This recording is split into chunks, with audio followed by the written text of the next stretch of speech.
Vikir van Baskerville, once a loyal hound of the infamous Baskerville family, knelt before the guillotine, betrayed and falsely accused of colluding with the demon clan. As the blade hovered above him, he vowed, if fate gave him another chance, he would never be a submissive hound again. To his shock, the guillotine's finality dissolved, and he awoke, not in the afterlife, but in the fragile body of an infant. Surrounded by the cries of newborns, Vikir realized he was in the Baskerville family nursery. His new life began under ominous circumstances. The cold-eyed patriarch Hugo Le Baskerville entered to inspect the infants. Dismissing the others as useless, Hugo's attention fixed on the silent Vikir, whose unyielding gaze betrayed no fear. Intrigued, Hugo ordered him sent to the Cradle of Swords, a deadly trial meant to forge Baskerville heirs. Vikir's hatred for Hugo burned hot. This was the man who had orchestrated his downfall in his past life.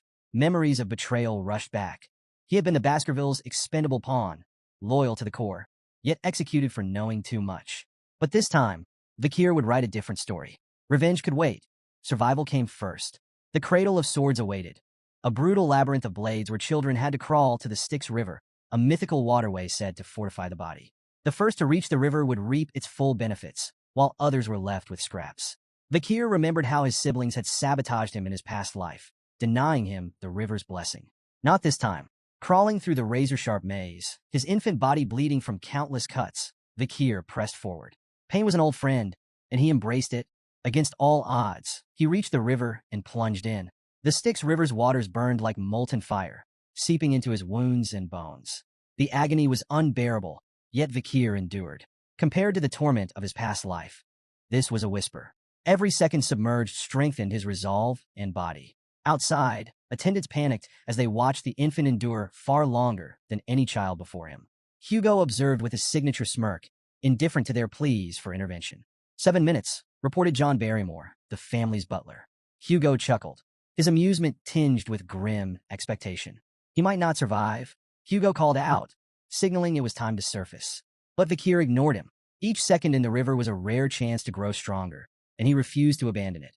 The water began to flood his lungs, and his vision blurred. Even as his body screamed for air, his mind chanted a single mantra, endure. Just as darkness threatened to claim him, Hugo pulled Vikir from the Styx River. The patriarch's smug smile betrayed a mix of amusement and satisfaction. Greedy little thing, he mocked. You even try to drink the river. As Hugo examined him, something unusual caught his attention. Vikir already had teeth, an extraordinary trait for a newborn. Intrigued, Hugo turned to the head butler and asked the child's name. Upon hearing it, his smirk deepened. A very greedy son has been born, he mused, half amused, half impressed. Though weak and groggy, Vikir's mind remained razor-sharp. Silently, he vowed to grow stronger in secret and someday tear Hugo apart with his own hands. His hatred didn't stop with Hugo. It extended to the entire Baskerville family. They had tried to erase him once, but this time, he would make them disappear into history. As he lay in the nursery, the memories of his past life seared his thoughts. He was Hugo's illegitimate son, cursed with low status despite his extraordinary talents. By 20, he had proven himself a master of assassination, espionage, and conquest, earning renown despite the family's disdain. Yet to the Baskervilles, he had always been a tool, disposable and replaceable. At 30, when demonic gates unleashed hell upon the world, Vikir became a pillar of resistance, fighting for 5 grueling years. His efforts turned the tide, but instead of recognition, betrayal awaited him. Accused of treachery and silence for knowing too much, his life had ended on the guillotine. This time, however, Vikir vowed that no one, not Hugo, not the Baskervilles, would get the chance to betray him again. As he fully awoke, the power of the Styx River coursed through his veins, giving him a stronger starting point than in his previous life. Yet his thoughts were interrupted by the soft creak of the nursery door. A maid entered, startled to see him awake, muttering about Madam's unusual request to leave something on his bed. Curiosity piqued. Vikir waited until the maid left before inspecting the small box she had placed beside him. The lid creaked open, revealing 2 venomous mambas, their crimson eyes glinting in the dim light. Vikir's sharp mind pieced it together instantly. This gift was an assassination attempt, orchestrated by one of the few women in the Baskerville family addressed as Madam. The motive was obvious: eliminate competition. If Vikir died, the other infants in the nursery might also succumb to the Viper's fangs, removing all potential rivals. Hatred burned in his chest as the snakes lunged at him. With cold precision, Vikir caught the mid-strike, his tiny hands fueled by a lifetime's worth of rage and survival instinct. The venomous creatures writhed in his grip, but were no match for his iron will. By morning, the snakes lay lifeless beside him as Vakir peacefully dozed. The scene sent shockwaves through the Baskerville household. Chaos erupted as the nannies on duty faced brutal interrogations, their failure deemed an unforgivable crime. They were swiftly executed, but the Viper's origins remained a mystery to all, except Vakir. 8 years passed, and Vakir sat in a classroom, half listening as the teacher droned on about the hierarchy of swordsmanship. The students were captivated by the descriptions of the stages. Sword beginner, unable to imbue their blade with mana. Sword expert, capable of infusing a small amount of mana. Sword graduate, their blade shimmered with a liquid-like mana aura. Sword master, the pinnacle of mastery, able to form and shape solid mana freely. The class erupted in awe as the teacher mentioned that Sir Hugo, the family patriarch, was a sword master, the strongest in the Baskerville line. Vakir, however, paid no attention. His thoughts were consumed by his own goals, not Hugo's accolades. His coming-of-age ceremony was fast approaching, and each day brought him closer to the moment he would regain his full power. To him, the question wasn't if he could destroy Hugo, but when. The teacher glanced at Vakir, mistaking his quiet focus for disciplined dedication. Vakir's unmatched endurance in the Styx River and his remarkable physical development made him a standout. The teacher thought Hugo would be pleased. Vakir, however, cared little for Hugo's approval. He was busy calculating how many years he had left to exact his revenge. After class, trouble came in the form of 3 arrogant boys. Identical in every way, but their misplaced bravado, the triplets, Highborough, Middleborough, and Lowborough Le Baskerville cornered him.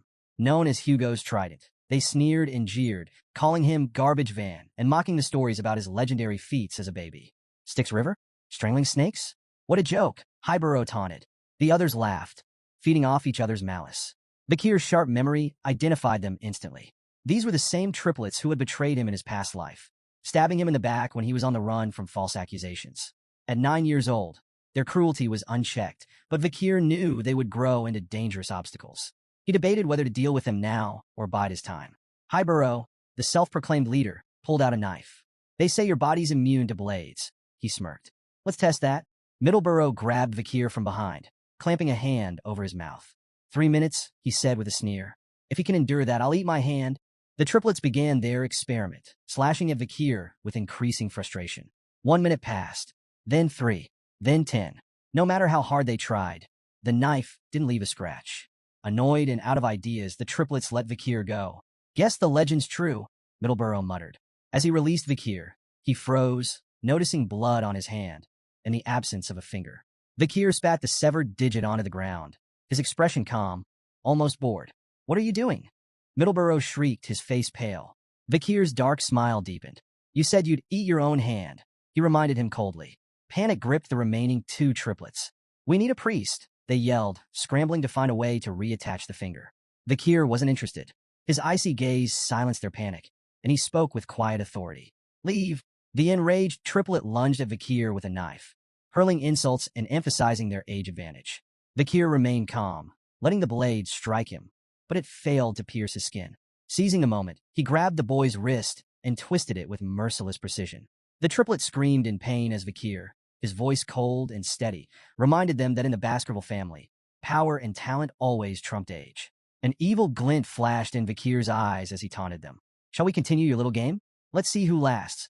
He wrenched the boy's arm further, eliciting louder cries. The remaining 2 triplets, frozen in fear, soon snapped into action. One charged at Vakir in a blind fury, only to meet a devastating punch that sent him sprawling across the floor. The third followed suit, lunging in desperation, but Vakir countered effortlessly with a kick to the face, leaving him crumpled beside his brothers. The room fell into an eerie silence, broken only by the groans of the defeated triplets. Vakir stood over them, his gaze icy and unforgiving. With chilling detachment, he told them that while their wounds could be treated, they would have to endure their pain for now. Then, with a mockingly generous tone, he offered them a way out. One of you can leave the room, Vakir said. Relief flickered across the triplets' battered faces, and they quickly asked which one of them would be spared. In response, Vakir picked up the knife and tossed it onto the ground between them. Decide for yourselves, he said, his voice dripping with cruel amusement. As he turned to leave, he added one last taunt. Don't take too long. At least one of you should live, right? The triplets stared at the knife, then at each other. The realization hit them like a thunderclap. Survival would come at a cost. Desperation overtook reason, and they began to fight, clawing and struggling to claim the blade.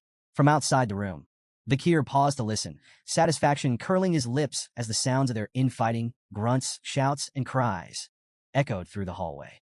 The once united trident of Baskerville had been shattered, their bond irreparably fractured. Meanwhile, in the Patriarch's office, Hugo Le Baskerville received troubling news from his head butler, John Barrymore.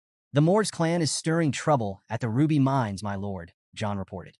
"They've started staking claims to the territory." Hugo leaned back in his chair, unfazed. "Let them. We'll deal with it when they come knocking," he replied coolly. John nodded and shifted topics. "The juvenile evaluations at the Baskerville Fortress have concluded the written exams. Master Vikir scored the highest." He hesitated briefly before adding, "The practical exams are in 5 days. The Guardian Knights have already begun clearing the training grounds." Hugo nodded, his expression unreadable, but John's slight hesitation didn't escape him. "Is there something else?" Hugo asked, his voice low. John hesitated again before finally speaking. "There's been an incident involving the young masters." Hugo's gaze darkened. "How many died?" "None, my lord," John quickly clarified. "But there were injuries. Master Highborough's teeth were completely shattered. Master Middleborough suffered a broken jaw, and Master Lowborough lost his left index finger." Hugo's face remained impassive as John continued. "The physical wounds have been treated, but the psychological impact seems severe. The boys are deeply shaken." Hugo's brow furrowed in mild surprise as he remarked, "The Trident of Baskerville is known for their unshakable bond. They wouldn't have turned on each other without good reason." John Barrymore, standing attentively, responded with precision. "The cause was another young master, Vikir. Not only did he inflict their injuries, but he also achieved the highest score on the written exam." Intrigued and faintly concerned, Hugo ordered, "Summon him." Vikir entered Hugo's office with a calm smile, exuding quiet confidence. Hugo greeted him with a tone of authority, commenting, "You've grown considerably since we last met." Hugo wasted no time addressing the incident with the triplets, noting the gravity of their injuries, not the physical ones, which had been treated, but the deeper wounds inflicted on their bond as brothers. Hugo's gaze was steady as he asked, "Do you think your actions were wrong?" Vikir met his gaze without hesitation, replying with his own question. "What did I do wrong?" Hugo's eyes narrowed slightly, yet he allowed Vikir to continue. The boy elaborated, asserting that in the Baskerville family, strength was paramount. If strength decides all, how can the stronger party ever be in the wrongs? Hugo paused, his expression unreadable, before revealing, "The triplets have already forgiven you." The revelation caught Vikir off guard. "They forgave me?" he echoed, incredulous. An old memory surfaced in Vikir's mind, a scene from his previous life. A young woman, the last survivor of a family annihilated by the Baskervilles, had come to Hugo as a nun. Despite her suffering, she forgave him, citing her faith. Hugo's response, cold and cutting, now rang clearly in Vikir's ears. Forgiveness is merely an excuse for the weak, who lack the strength to seek revenge. Drawing from that memory, Vikir repeated Hugo's own words back to him. Forgiveness is nothing more than a way for the powerless to cope with their inability to retaliate. For a moment, silence filled the room.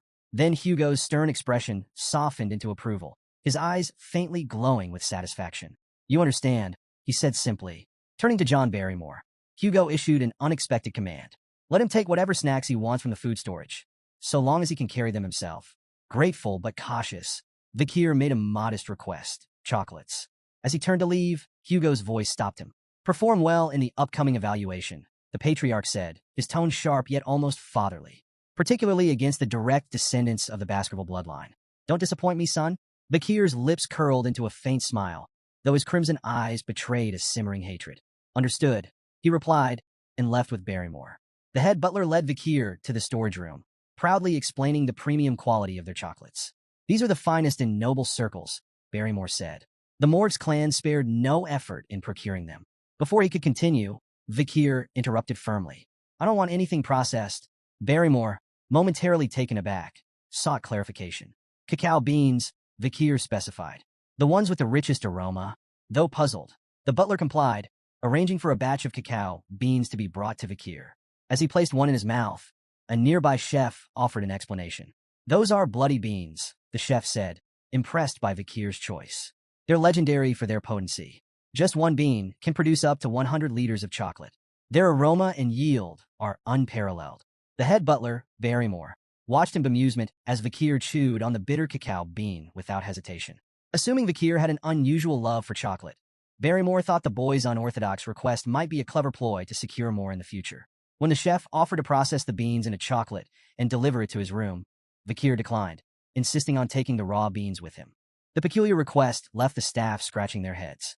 What none of them realized was that Vakir had no intention of eating chocolate. These cacao beans were tools for a far more devious plan, one that would unfold during the practical exam in 5 days. Unbeknownst to everyone, the seeds of chaos had been sown, and a catastrophic event loomed, destined to become a defining moment in the Baskerville clan's brutal history.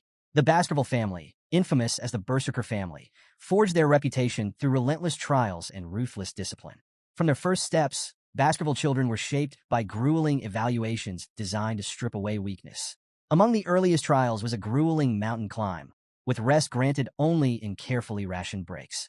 At night, they were forced to sleep beside the corpse of a slain monster, a grisly exercise meant to steel their nerves and prepare them for hostile environments. This unrelenting training produced warriors feared and respected across the land. However, it was at the age of 8 that the true test began, the deadly evaluation, a rite of passage that would cement their place in the Baskerville hierarchy. On the outskirts of Baskerville territory loomed the life-engulfing forest, a treacherous mountain infested with monsters. This foreboding peak was the site of the deadly evaluation. The young hounds, children selected for the trial, gathered at its base, their expressions a mix of determination and fear. Standing before them was Shadow Dog Pavlov Van Baskerville, an instructor renowned for his sharp instincts and formidable aura. He laid out the rules of the exam with cold precision. The task was deceptively simple: survive for 1 month on the mountain while hunting strong monsters. The scoring system, however, demanded both strategy and ruthlessness. Survive the month, 10 points. Avoid permanent injuries, 30 points. Defeat a monster, 70 points. Eliminate a contestant, 50 points. Fulfill all conditions, 90 points. But no one could achieve a perfect 100. Sir Hugo had decreed that perfection bred arrogance, and arrogance was the path to ruin. Additional points could be earned by stealing the badge issued to each participant. However, death carried an unforgiving penalty, 0 points. Pavlov issued a grim warning: do not stray beyond the designated area. While the marked zones were dangerous, they were partially subjugated with monitored monster populations. Beyond these areas lay the mountain's forbidden zones, where unknown horrors prowled. The shadow dogs, acting as examiners and covert supervisors, would observe the participants and minimize casualties where possible. Killing was not forbidden but carried penalties, and the instructors aimed to prevent unnecessary deaths. Yet in the Baskerville family, the line between survival and slaughter was perilously thin. As the young masters gathered at the base of the mountain, anticipation crackled in the air. Whispers rippled through the group, with many casting furtive glances at Vakir. His legendary endurance in the Styx River and the rumored incident with the triplets were hot topics of conversation. Vakir, as composed as ever, remained indifferent to their murmurs, his thoughts focused on the mountain before him. He had been to Le Rouge et Le Noir before and was no stranger to its dangers. Unlike the others, who saw only a brutal test, Vakir saw an opportunity. Nearby, the triplets stood together, their usual arrogance dampened. Beads of sweat glistened on their foreheads as they cast uneasy looks at Vakir. Their nerves betrayed them. It was clear the memory of their encounter with him still lingered. Shadow Dog Pavlov, standing tall and imposing, offered a brief wish for success before the sharp toll of the bell echoed across the mountain. The evaluation had begun. The group exploded into motion, scattering in every direction. Some pursued carefully planned strategies, racing toward areas they believed offered an advantage. Others played opportunists, trailing their peers to claim their badges, or their lives, when the moment presented itself. The triplets, however, were already arguing. Each insisted on their own plan, their voices growing louder as frustration took hold. Their bickering slowed them down, their movements clumsy and disorganized. Watching from a hidden perch, Pavlov's expression darkened. Though he hoped to keep casualties minimal, the disarray among the participants hinted at an inevitable bloodbath. One shadow dog, assigned to monitor Vakir, followed him closely, while the other candidates scrambled for safe zones or sought out weaker competitors to target. Vakir took an entirely different route. He strode confidently toward the restricted zone, a place forbidden even to many of the instructors. The shadow dog's curiosity was piqued. Who was this boy? Rumored to be a prodigy, Vakir had already distinguished himself through his feats. His boldness in venturing into the restricted zone intrigued the seasoned observer, who followed silently, eager to see how Vakir would fare in the uncharted wilderness. Vakir stopped at a massive tree, scanning his surroundings with calm precision. The soft ground beneath the tree seemed like the perfect place to set up camp. To the Shadow Dog's surprise, Vikir began preparing to rest. While the other candidates battled monsters or plotted to steal badges, Vikir busied himself with mundane tasks, gathering wood, digging small holes, and practicing with a wooden stick. When night fell, he slept peacefully under the tree, completely unbothered by the chaos erupting elsewhere on the mountain. The Shadow Dog grew impatient. Was this boy truly a genius, or just a fraud avoiding the real competition? His so-called strategy seemed like nothing more than camping and cooking. Frustrated by the lack of action, the Shadow Dog eventually decided to abandon his watch, muttering to himself as he left to observe more interesting candidates. As soon as the Shadow Dog was gone, a sly smile crept across Vikir's face. He had been waiting for this moment. Without the observer breathing down his neck, he could finally focus on his real plan. Tossing a handful of bloodied beans into the fire, Vikir leaned back against the tree, reminiscing about the old days when camping like this was second nature. A quiet chuckle escaped him as he muttered to himself, "Finally, that nosy dog is gone." The flames crackled, releasing the potent aroma of the beans into the air. Vikir's preparations were complete. The peaceful facade melted away, replaced by a glint of predatory intent in his crimson eyes. "The real hunt starts now," he whispered, his voice barely audible over the flicker of the fire. A few days into the evaluation, Vikir ventured into the restricted zone, a treacherous area he knew all too well from his past life. His sharp eyes scanned the charred terrain, his senses alert. The acrid scent of burning hung in the air, a clear indicator he was getting close. Scorched roots and smoldering stool confirmed his suspicion. His target was near. Towering before him, wreathed in sulfuric heat, stood a hellhound, a 3-meter-tall monstrosity with flames spewing from its mouth and eyes. The beast radiated terror, its very presence capable of incinerating anything in its path. Known for its relentless brutality, the hellhound burned its victims until nothing but ash remained. With a risk rating of B+, it was a living disaster, a nightmare brought to life. For a brief moment, doubt flickered through Vikir's mind. In his past life, he had barely survived an encounter with one of these creatures at 18. Now, as an 8-year-old, facing it directly would be suicide. But Vikir hadn't come to fight the hellhound head-on. He had a plan. The hellhound lunged, flames flaring wildly as it snapped its massive jaws. Vikir sidestepped, narrowly avoiding its bite. He recalled the creature's first critical weakness. Hellhounds could only move in straight lines. Their immense size and speed made sudden changes in direction impossible. Seizing the opportunity, Vikir quickly poured water onto the ground, creating a shallow puddle. The hellhound skidded to a halt, hesitating as it calculated a detour. "Can't cross water, can you?" Vikir muttered with a smirk. Like most canine monsters, the hellhound was instinctively repelled by water, even in shallow amounts. This bought Vikir precious time to reposition himself. But the danger was far from over. The beast's bloodlust was unrelenting, and it lunged again, flames roaring. Vikir sprang into action, executing the final step of his plan. As the hellhound opened its massive jaws to roar, Vikir hurled a bloody bean directly into its throat. The beast staggered, its snarls turning to whimpers as its body trembled violently. It collapsed, immobilized and helpless. "Chocolate's toxic to canines," Vikir remarked, watching the hellhound writhe. The bloody bean, capable of producing 100 liters of chocolate from a single seed, acted as a concentrated poison, overwhelming the beast in moments. With the hellhound incapacitated, Vikir approached with deliberate calm. His crimson gaze locked on its weak point, a vulnerable spot near its kidney, where no ribs offered protection. He gripped his sword tightly, then plunged the blade into the hellhound's side with surgical precision. The beast's body convulsed before going still. A rush of energy, its karma, flowed into Vikir, fortifying his young body. His sword felt lighter, his movements sharper. Inch by inch, he could feel himself reclaiming the immense power he had once possessed before his regression, all while still in the body of an 8-year-old. Standing over the fallen hellhound, Vikir allowed himself a moment of satisfaction. He imagined the stunned expression on Hugo's face when he returned to the clan with the head of a B+ rank monster. With a flick of his blade, Vikir decapitated the hellhound and hoisted its massive head. The weight felt insignificant in his hands, a testament to his growing strength. As he gazed out over the charred forest, Vikir's smirk deepened. Victory was already in his grasp. He knew that this kill had all but guaranteed him first place in the practical exam. Vikir's triumph was short-lived. A low, menacing growl shattered the silence, and he turned to see a group of hellhounds emerging from the shadows. Their flaming eyes locked onto him, filled with vengeful fury. It was clear they had come for their fallen comrade. Despite the odds, Vikir remained calm. He gripped his sword tightly, mentally calculating his resources. He had enough bloody beings to exploit their weakness, and he knew their patterns and limitations. Victory wasn't impossible, but before the hellhounds could attack, something unexpected happened. The pack began to whimper, their flaming eyes darting nervously as they shrank back. This sudden display of fear immediately caught Vikir's attention. Hellhounds never back down, even when facing certain death. What could terrify them?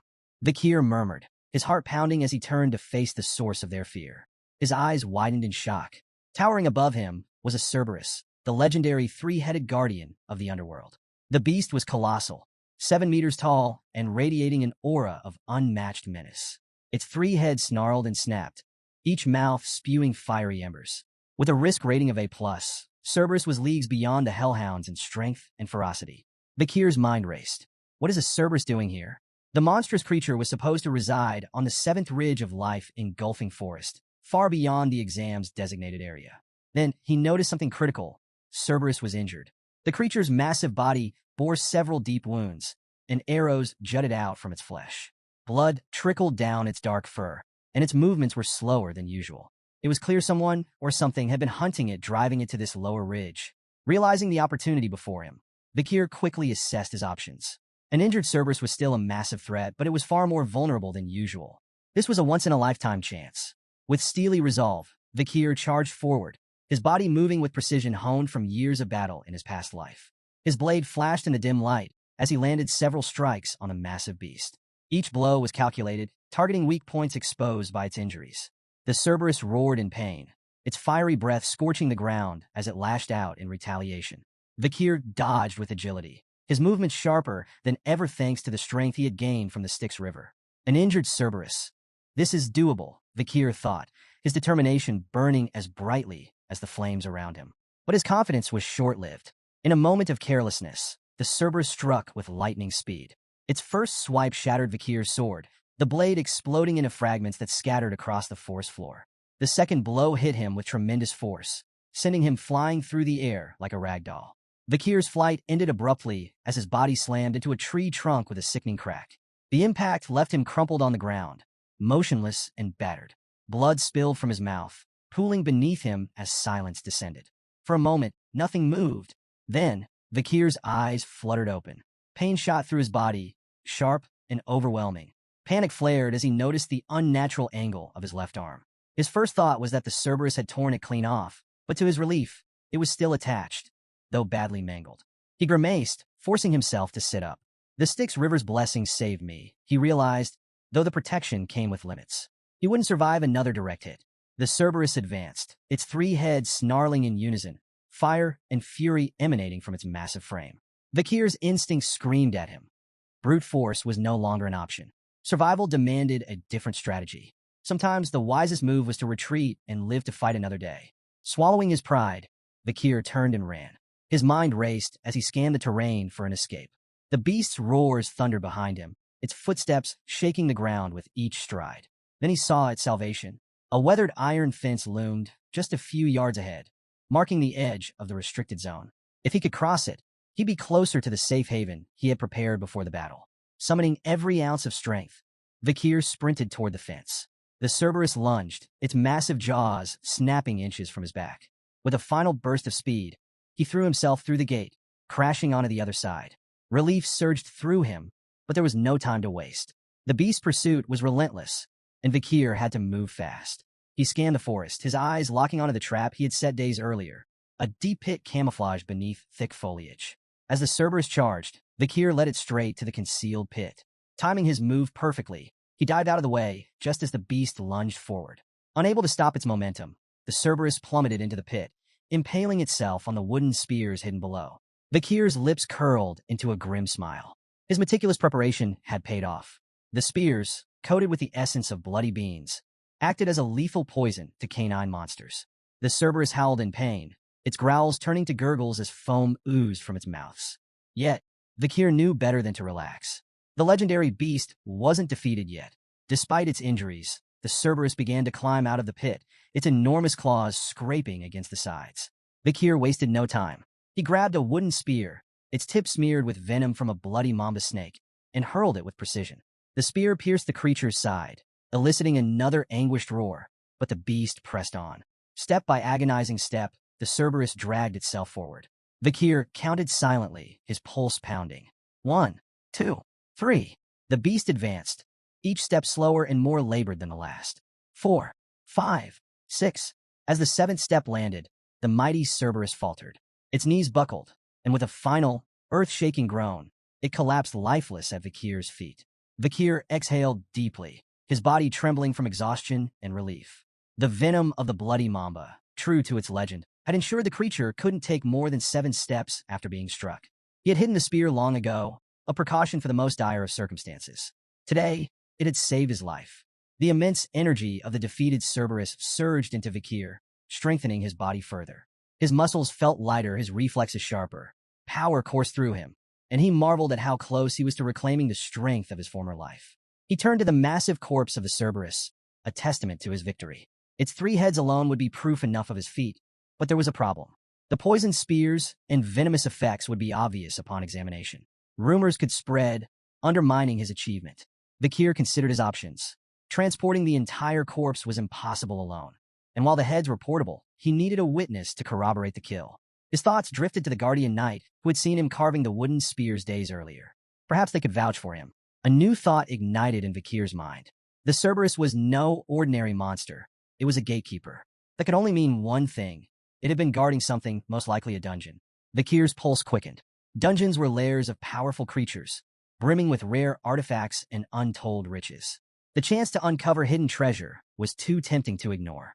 Before venturing further, Vikir took a calculated precaution. Scooping up a handful of the Cerberus's foul-smelling feces, he smeared it on his body. The stench was revolting, but it served a purpose, masking his scent from smaller predators that might cross his path. Survival before dignity. Following the Cerberus's trail through the forest, Vikir's experienced eyes spotted the signs. A path of dried soil, rotting leaves, and disturbed roots.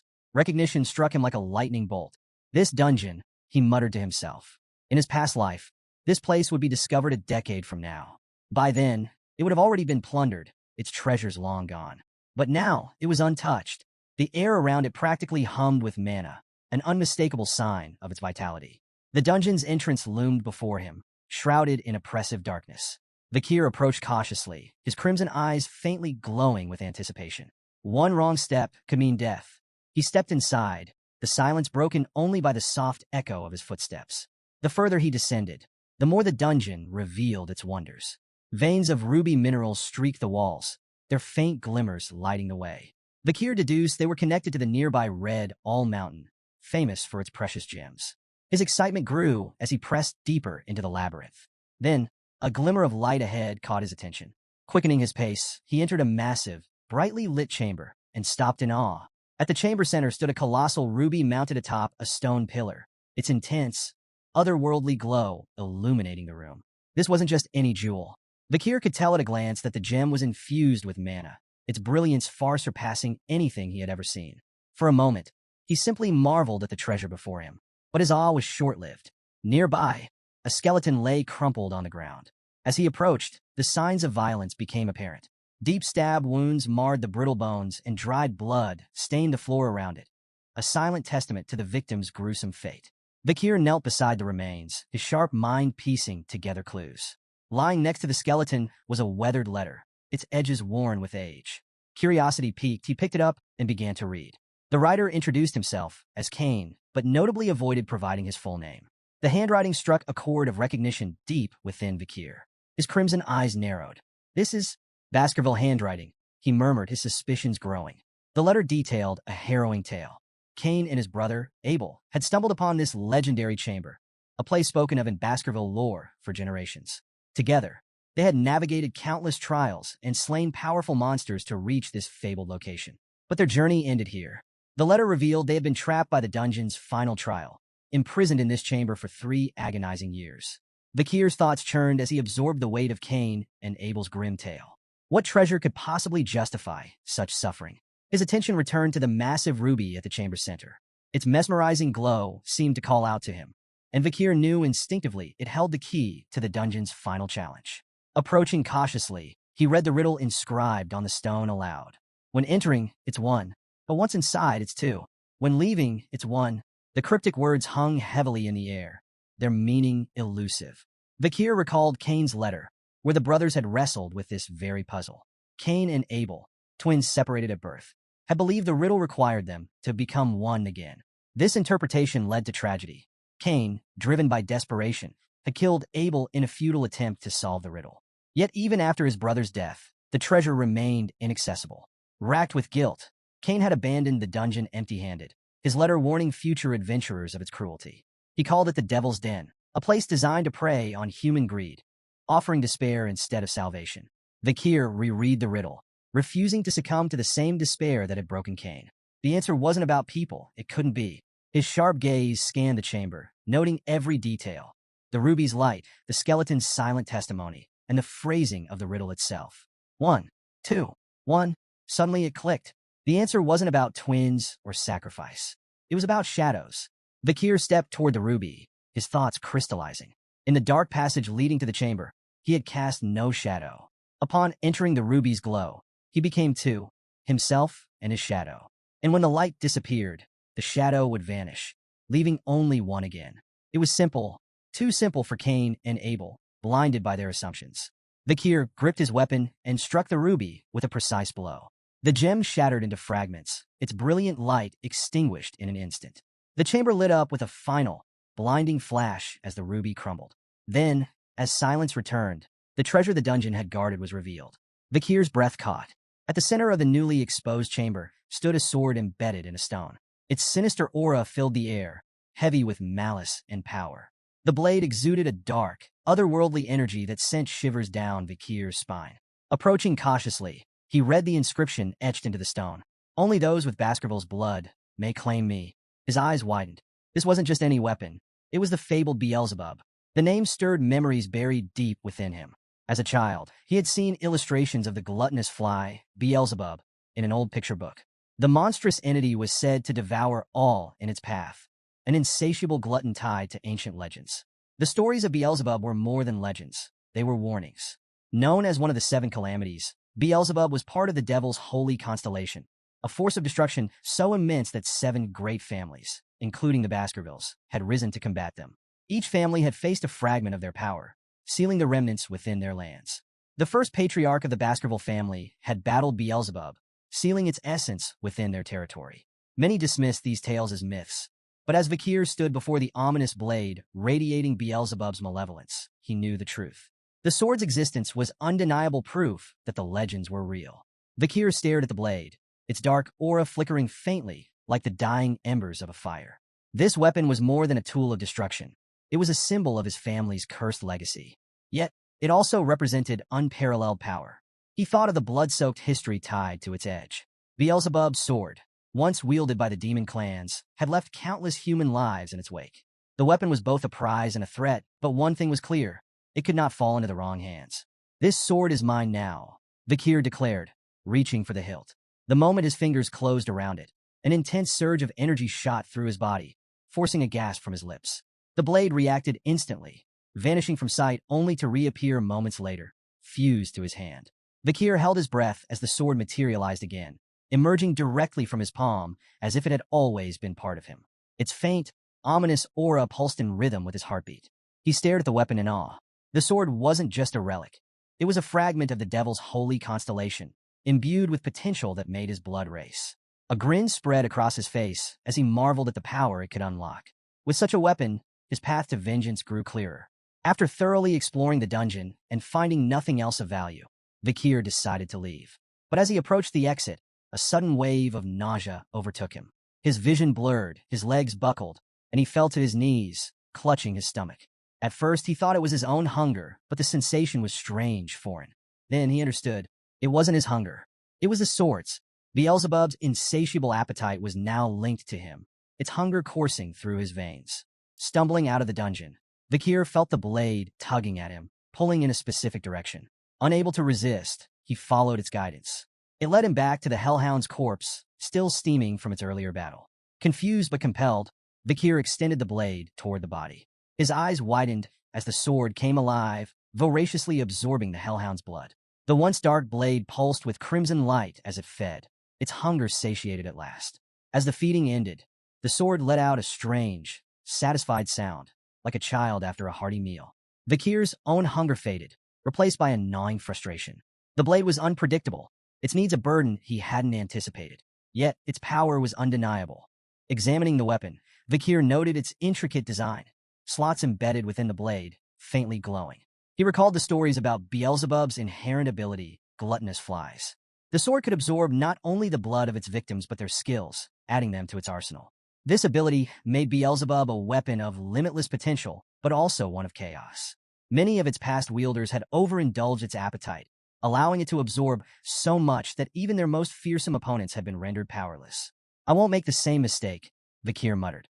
He resolved to limit the sword's consumption to 3 abilities at a time, no more. Any more would risk making the blade unmanageable, and himself its victim.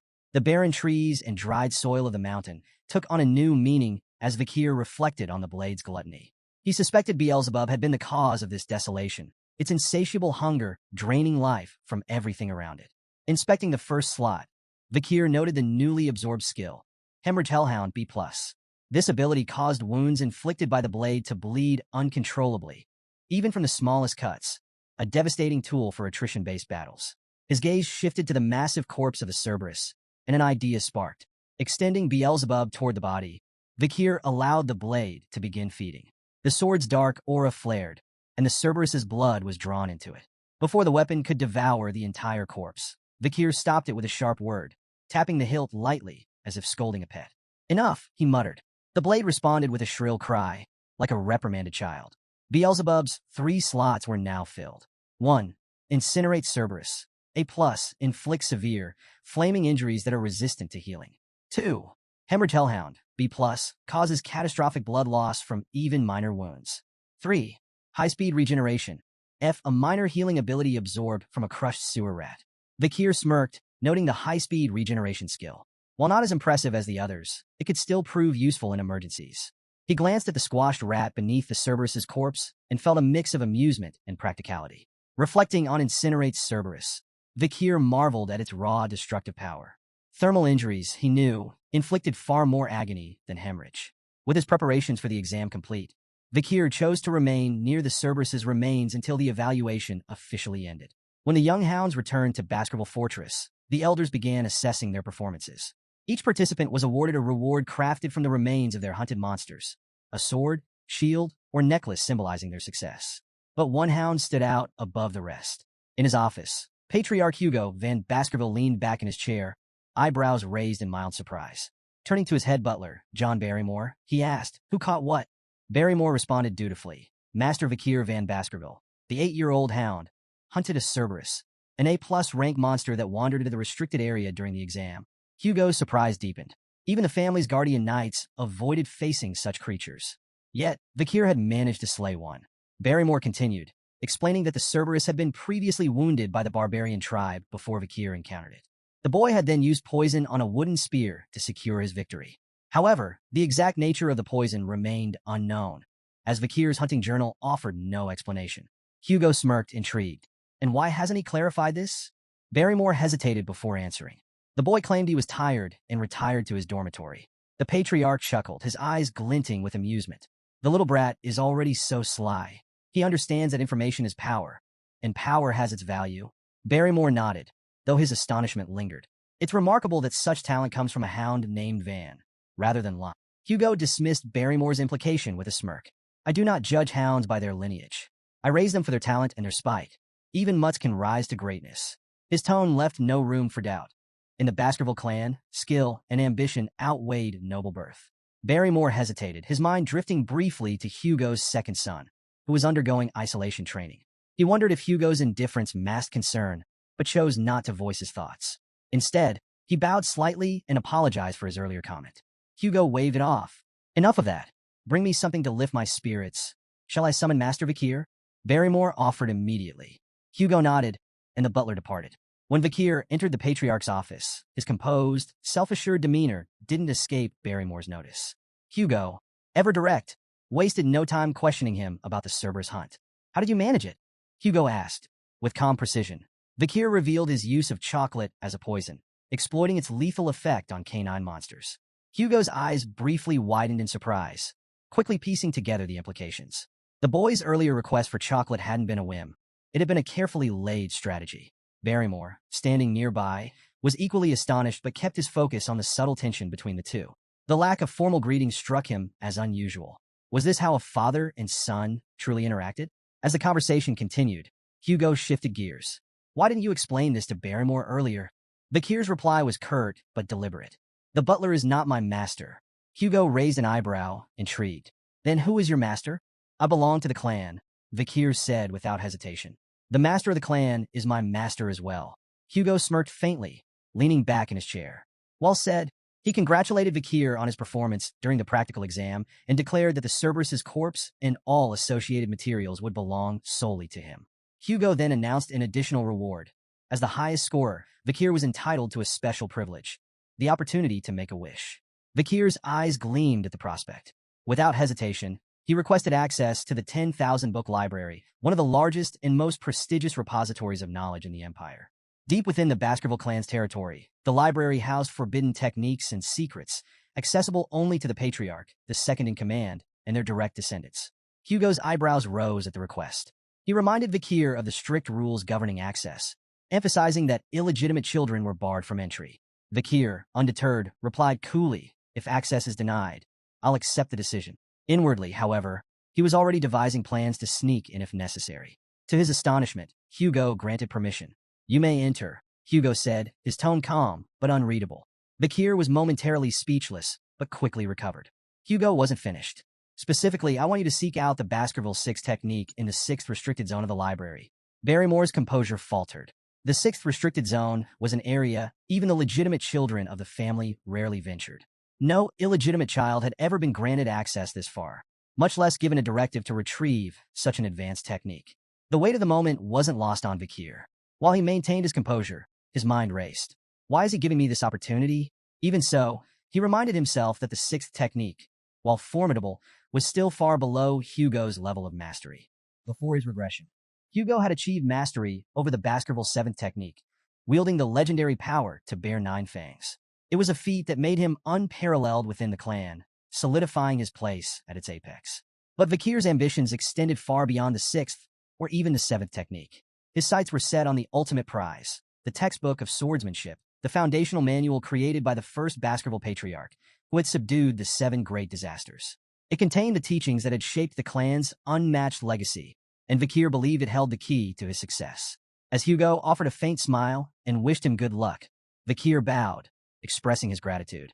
Inside, however, he marveled at how Hugo had unknowingly handed him an opportunity of incalculable value. He doesn't realize what he's given me, Vakir thought. But it didn't matter. What mattered was what he would do with it.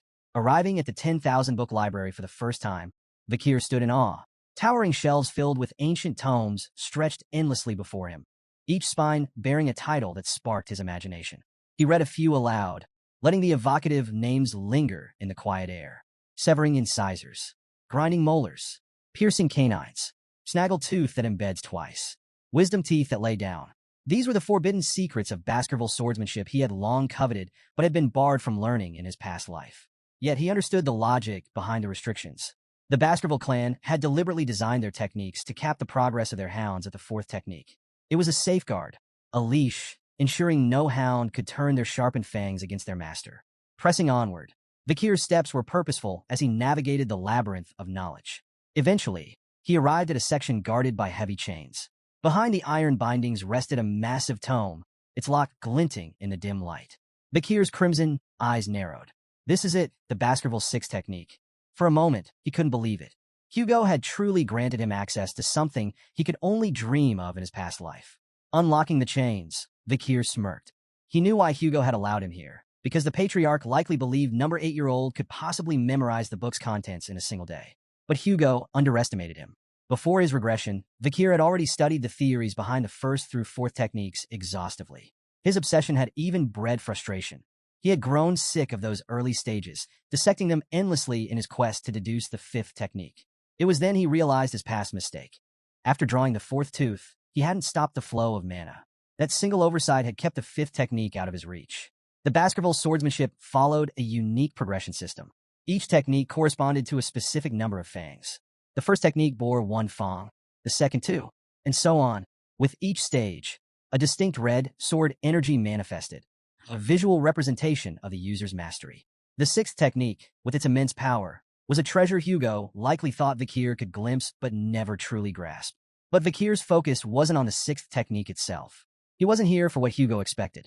His goal was far more audacious: to find a way to transcend his current limitations entirely. Leaving the swordsmanship section, Vikir caught the guards off guard. They stared at him in disbelief. "You're already finished reading?" one asked, incredulous.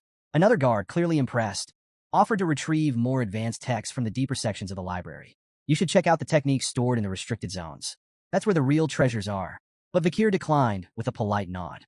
"I've completed my task." The guards exchanged amazed glances as Vikir walked away. "Does he even realize how valuable those techniques are?" one whispered. "If it were me, I'd spend every second memorizing them," the other added. Vikir smirked to himself, letting them think what they wished. He knew exactly what he was doing. Amid the dusty shelves of miscellaneous books, Vikir searched for the real treasure he sought. His crimson eyes scanned row after row until they landed on an unassuming, tattered book tucked away in a neglected corner. Its title read, "Lurking Embedded Teeth." The book's worn cover and damaged pages made it appear worthless, a relic forgotten by time. Vikir held it in his hands, his expression calm, but inside his heart raced. He vividly recalled the time before his regression when he had served in the Hound Squad. During a mission, his team had stumbled upon a torn page from a Baskerville swordsmanship textbook. The page bore the unmistakable handwriting of a Baskerville ancestor and contained cryptic hints about a forgotten technique. When the page was brought to Hugo, it sent the patriarch into an obsessive frenzy. Determined to find the original text, Hugo scoured the library for years before finally locating it, within the lurking embedded teeth. The book, hidden among useless texts, contained the writings of a Baskerville ancestor and revealed the existence of the legendary 10th Fong technique. Vikir remembered the carnage that followed. Hugo, captivated by the promise of the 10th Fong, declared war on anyone holding the missing pages. He dispatched Baskerville hounds to the 7 great families to recover the remaining 6 pages. The mission came at an unimaginable cost. Hounds died by the dozens, their bodies piling high, drenched in blood. When the pages were finally recovered, Hugo's only acknowledgement was a cold, dismissive phrase: "Good job." Vikir's hands clenched as the memory burned in his mind. The senseless waste of life enraged him. He vowed that history would not repeat itself. He would surpass Hugo, not by mimicking his methods, but by learning from his mistakes. Flipping through lurking embedded teeth, Vikir noted its disjointed techniques and incomplete passages. Without the missing pages, the book was little more than a fragmented puzzle. But Vikir had an advantage no one else did. Before his regression, he had memorized every detail of those lost pages. The reason he couldn't progress beyond the 4th technique in his previous life wasn't his lack of skill or mana. It was the absence of this original text. The missing pages were the key to understanding the techniques in their entirety. As Vikir closed lurking embedded teeth, he muttered to himself, "To most, this book would seem like meaningless, disjointed nonsense. But with the missing pages, the misleading information transforms into an absolute masterpiece." He marveled at the text's brilliance, understanding that its true genius emerged only when the blanks were filled. Before his regression, Vikir had reached the pinnacle of graduate aura and mastered the highest level of the 4th Fong technique. Now, armed with this knowledge, he was confident he could surpass it. This time, however, he vowed to avoid the mistakes of his past. Before he turned 15, he would reclaim all the power he had lost, and more. Engrossed in the book, Vikir lost track of time. By the time he finished, dawn had broken. The realization of how much he had achieved filled him with pride. He had memorized every word, every nuance of the text. Glancing around the library, he noticed the absence of the Guardian Knights. The silence emboldened him. Though his young body wasn't yet capable of drawing all 10 fangs, he was certain the elusive 5th Fong technique, which had eluded him in his past life, was finally within reach. Approaching a nearby statue, Vikir steeled himself, his mind focused and his heart resolute. He began executing the Baskerville sword techniques, unleashing every ounce of power he could summon. First Fong technique, a sharp, decisive strike, its precision cutting cleanly through the air. Second Fong technique, building momentum. Each movement grew more deliberate and deadly. Third Fong technique, forceful and unrelenting.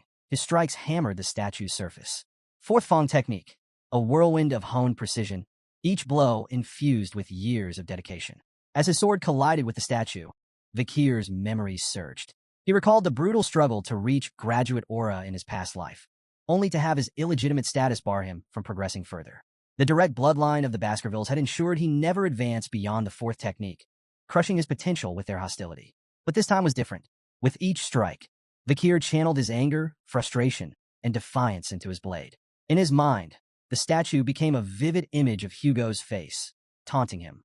With a ferocious swing, he unleashed his full force, slicing through the statue in a series of precise, calculated blows.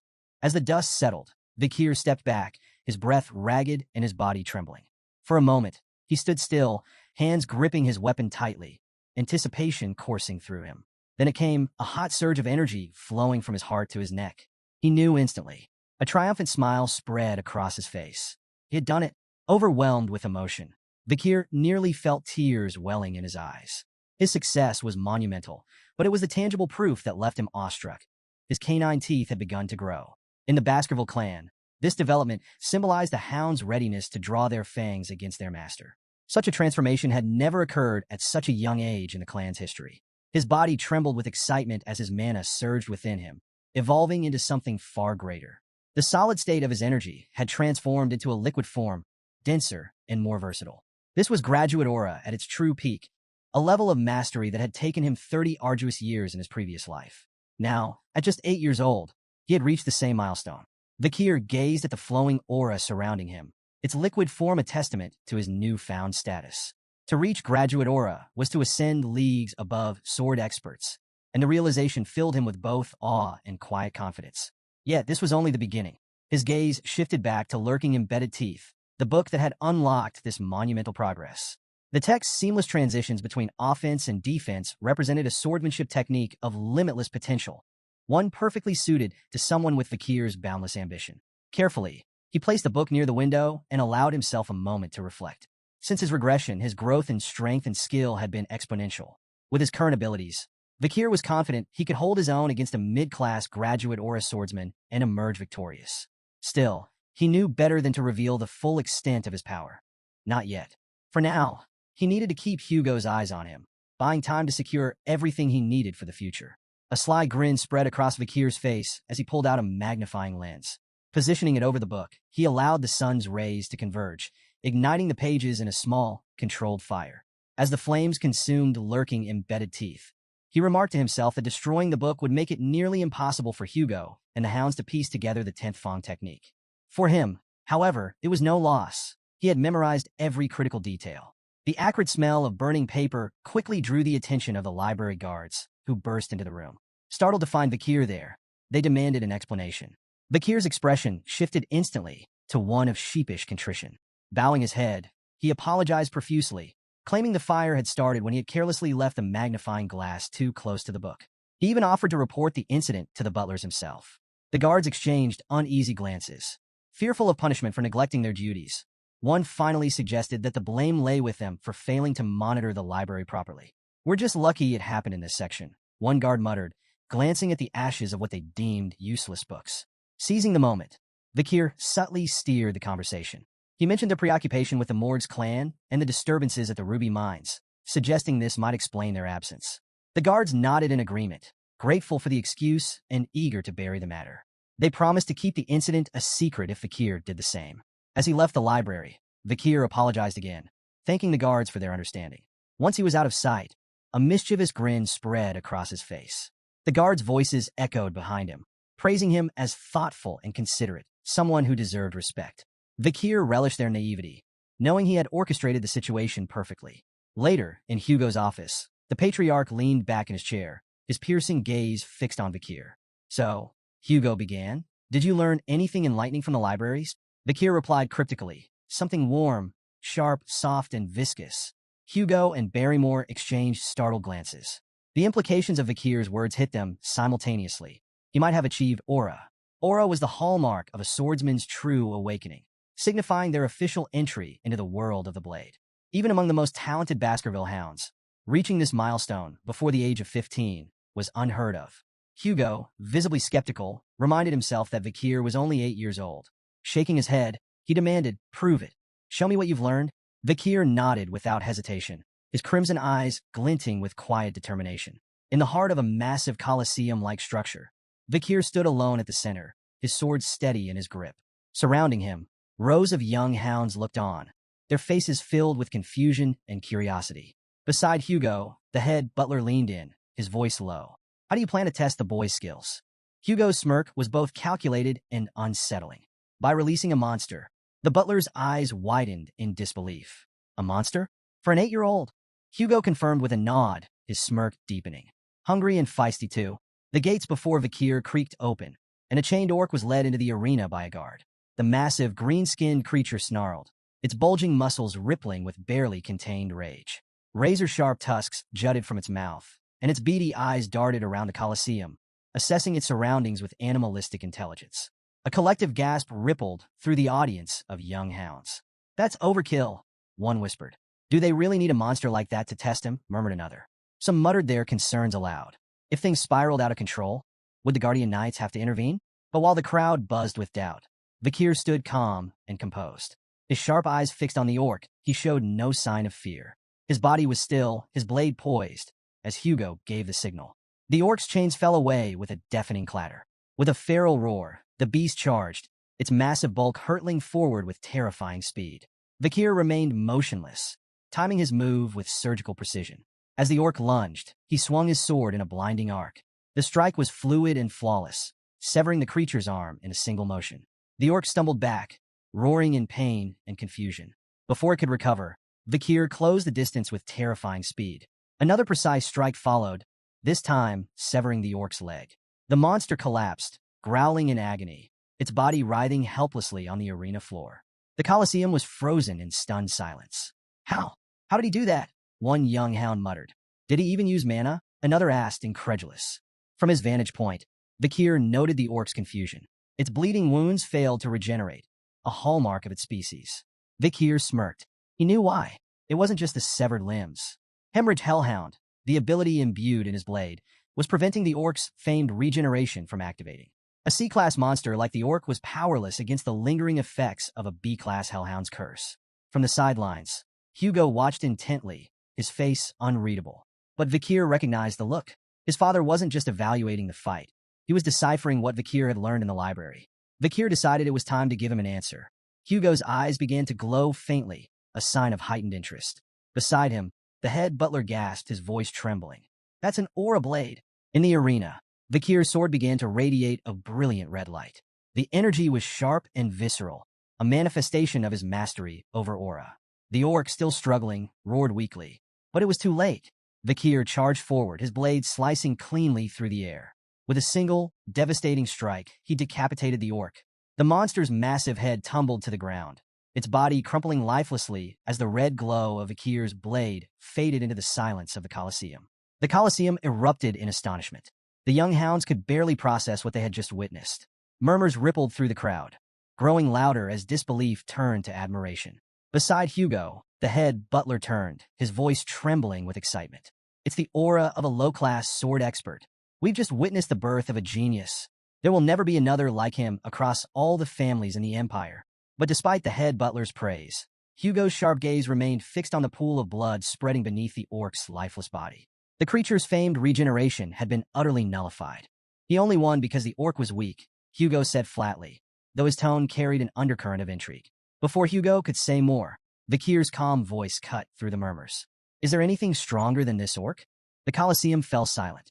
An 8-year-old, asking for a stronger opponent after defeating an orc? Even the doubters in the audience were struck speechless. Vikir's reasons were clear. He wanted to demonstrate his progress, not just to Hugo but to the entire clan. A performance like this might earn him recognition. Perhaps they'd send him to a prestigious academy, or even dispatch him to a remote area, away from Hugo's direct control. Hugo leaned back in his seat, his curiosity piqued. A faint chuckle escaped him. It seems the orcs I brought from afar are not enough to satisfy my son's hunger. Turning to the head butler, he asked, do we have anything stronger? Something suitable from the creatures captured during the barbarian raid. The head butler hesitated, clearly uneasy. There is one left, my lord. Hugo's smirk widened. Bring it in. The massive gate creaked open again, its echoes amplifying the tension in the Colosseum. All eyes were glued to the entrance as the ground began to tremble with heavy footsteps.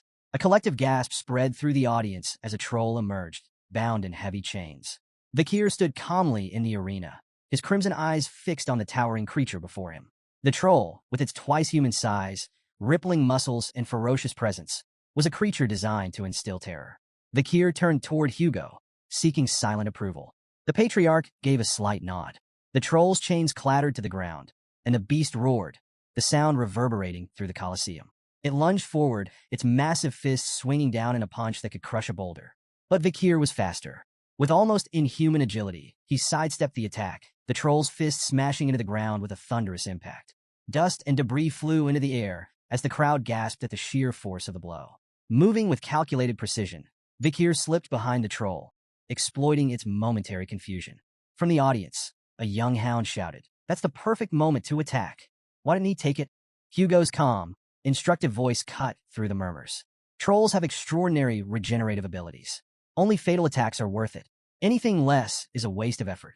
A proper plan is essential to hunt a troll. The troll charged again, its massive frame lumbering forward with raw power but sluggish movements. Vikir moved with grace, effortlessly evading every swing, swipe, and stomp. Each step was calculated, each dodge precise. The audience watched in awe as the 8-year-old displayed remarkable poise. Yet their curiosity grew with every second. "Why isn't he fighting back?" someone muttered. "He's probably trying to tire it out," another speculated. "No," whispered a third. "He's waiting for the perfect moment to strike." Minutes of evasion stretched on, and even Vikir began to feel the tedium of the exchange. Enough, he thought. Time to act. Fully aware that he could end the fight swiftly with his full strength, Vikir deliberately chose a more calculated approach. His goal wasn't just victory, it was to make his progress seem plausible, not overwhelming. As the troll launched another heavy attack, Vikir seized the moment. With a single, precise swing, he sliced deep into the troll's arm, nearly severing it from its shoulder. Gasps rippled through the Colosseum as the audience believed the fight was over. But their astonishment turned to unease as they watched the troll's wound heal before their eyes. The severed tissue reconnected rapidly, and within moments, the arm was as good as new. Vikir frowned slightly. He had expected the troll's regeneration to kick in, but seeing it firsthand confirmed the challenge he faced. The hemorrhage skill of Beelzebub could nullify this, he thought, but he couldn't rely on such an obvious technique. It would reveal too much. From the sidelines, Hugo's sharp voice rang out. "Enough, Vikir. Stop before this gets out of hand." But Vikir's response was calm, resolute. "I'm almost done," he replied. "If I can't finish it with the next attack, I'll give up." The troll roared, its beady eyes blazing with rage as it prepared another charge. Vikir's mind raced, his plan falling perfectly into place. He knew exactly how much power he was willing to reveal. This will look like a breakthrough, he thought, smirking inwardly. A moment of growth under pressure. The move would impress Hugo and the audience while concealing the true extent of his strength. The crimson glow of Vikir's sword flared, its fiery aura blazing brighter than before. Gasps echoed through the Colosseum as the young hound's presence seemed to grow, commanding attention. The troll lunged with a guttural roar, its massive fist hurtling toward Vikir. Vikir met the attack head-on, his blade flashing in a clean, decisive arc. The audience held their breath as his strike cut through the troll's neck, severing its head in one fluid motion. The troll's body collapsed with a deafening thud, its massive head rolling across the arena floor. Silence engulfed the Colosseum. Every pair of eyes widened in shock, frozen in disbelief at what they had just witnessed. Even the normally stoic head butler gasped audibly, his composure breaking. "The second technique," he whispered, his voice barely audible. "He's achieved the second technique of the Baskerville clan at 8 years old." His gaze turned to Hugo. "That's unheard of. Most don't reach this level until they're at least 18. In the center of the arena, Vikir stood with an innocent smile, his sword lowered, as if blissfully unaware of the magnitude of his accomplishment. "I did it," he declared cheerfully, his tone almost childlike. The silence that followed was deafening. Hugo remained seated, his expression unreadable. Yet inside, he was reeling. What he had just witnessed defied everything he knew about swordsmanship and training. An 8-year-old performing the second technique? The implications were staggering. A week later, Vikir sat in the Baskerville dining hall, staring down at a bowl of unappetizing meat porridge. Around him, the air was heavy with tension. None of the other young hounds dared approach him. Their gazes flickered toward him briefly, before they quickly looked away. Vikir wasn't surprised. In the Baskerville family, power was everything. His recent display had placed him far beyond the reach of his peers, and they all knew it. As he ate, Vikir reflected on his progress with satisfaction. Even Hugo seemed unsettled by his performance. So far, he had revealed only what he wanted them to see, his mastery of the second technique and his rank as a medium-ranked sword expert. Yet the truth remained hidden. He was, in fact, a low-ranked sword graduate capable of weakly performing the fifth Fong technique. Vikir's thoughts turned to the ability he had gained from the troll. Super speed regeneration, C+. now occupying Beelzebub's third slot. The skill bolstered his strength to the level of an average graduate or a swordsman. Yet he noticed an unexpected side effect. His appetite had increased dramatically since acquiring the ability. Shoveling another spoonful of porridge into his mouth, he paused as he sensed a sudden presence behind him. The triplets had appeared, surprised and wary. Vikir turned to face them cautiously. He had no desire to deal with them again, so he returned his focus to his food, hoping they would leave. But instead of provoking him, the triplets quickly blurted out their reason for approaching. "You were so cool during your fights with the Cerberus and the Troll." The statement hit Vikir like a thunderbolt. He was so shocked that he spat out his porridge. The triplets, alarmed, asked if he was okay, but Vikir remained suspicious. Could this be a two-faced technique? Or maybe a deceitful policy? He wondered. For a brief moment, he even considered beating them up preemptively, just in case. But after a moment's thought, he decided to observe them further. Before Vikir could act, Barrymore appeared behind him, his presence commanding the room. "Master Vikir," the head butler said, his tone polite but firm. Vikir turned, startled. It wasn't often that the butler sought him out in the dining hall. "The Patriarch has summoned you to his office immediately," Barrymore informed him. Intrigued, Vikir quickly finished his meal and stood. The triplets shuffled aside, their sudden admiration for him still puzzling. With a nod to Barrymore, Vikir made his way to Hugo's chambers, his mind racing with curiosity about what awaited him. In the Baskerville Patriarch's office, Hugo sat in his chair, exuding his usual air of authority. Across from him stood Adolphe Morgs, the Morgs clan's proxy patriarch.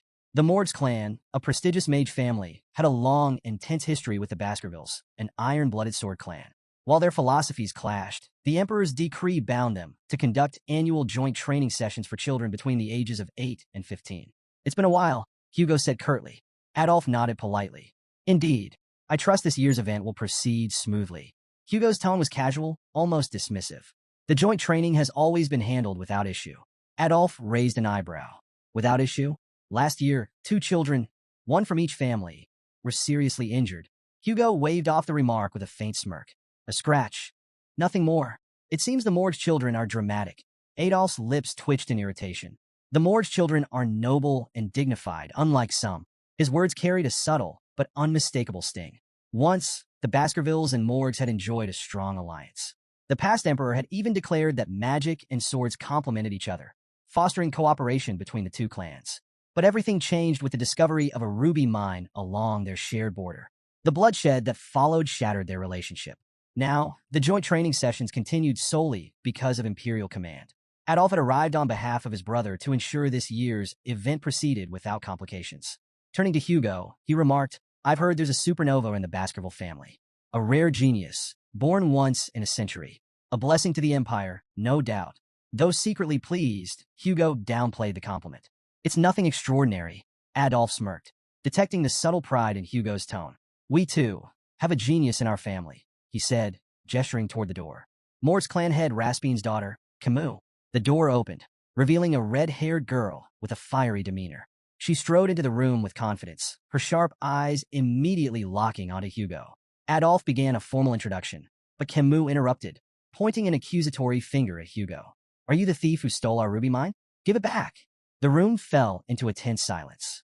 Hugo's face darkened, his calm demeanor giving way to a sharp glare directed at Adolphe. "Thief?" he asked coldly. "Is that what you're teaching your kin now?"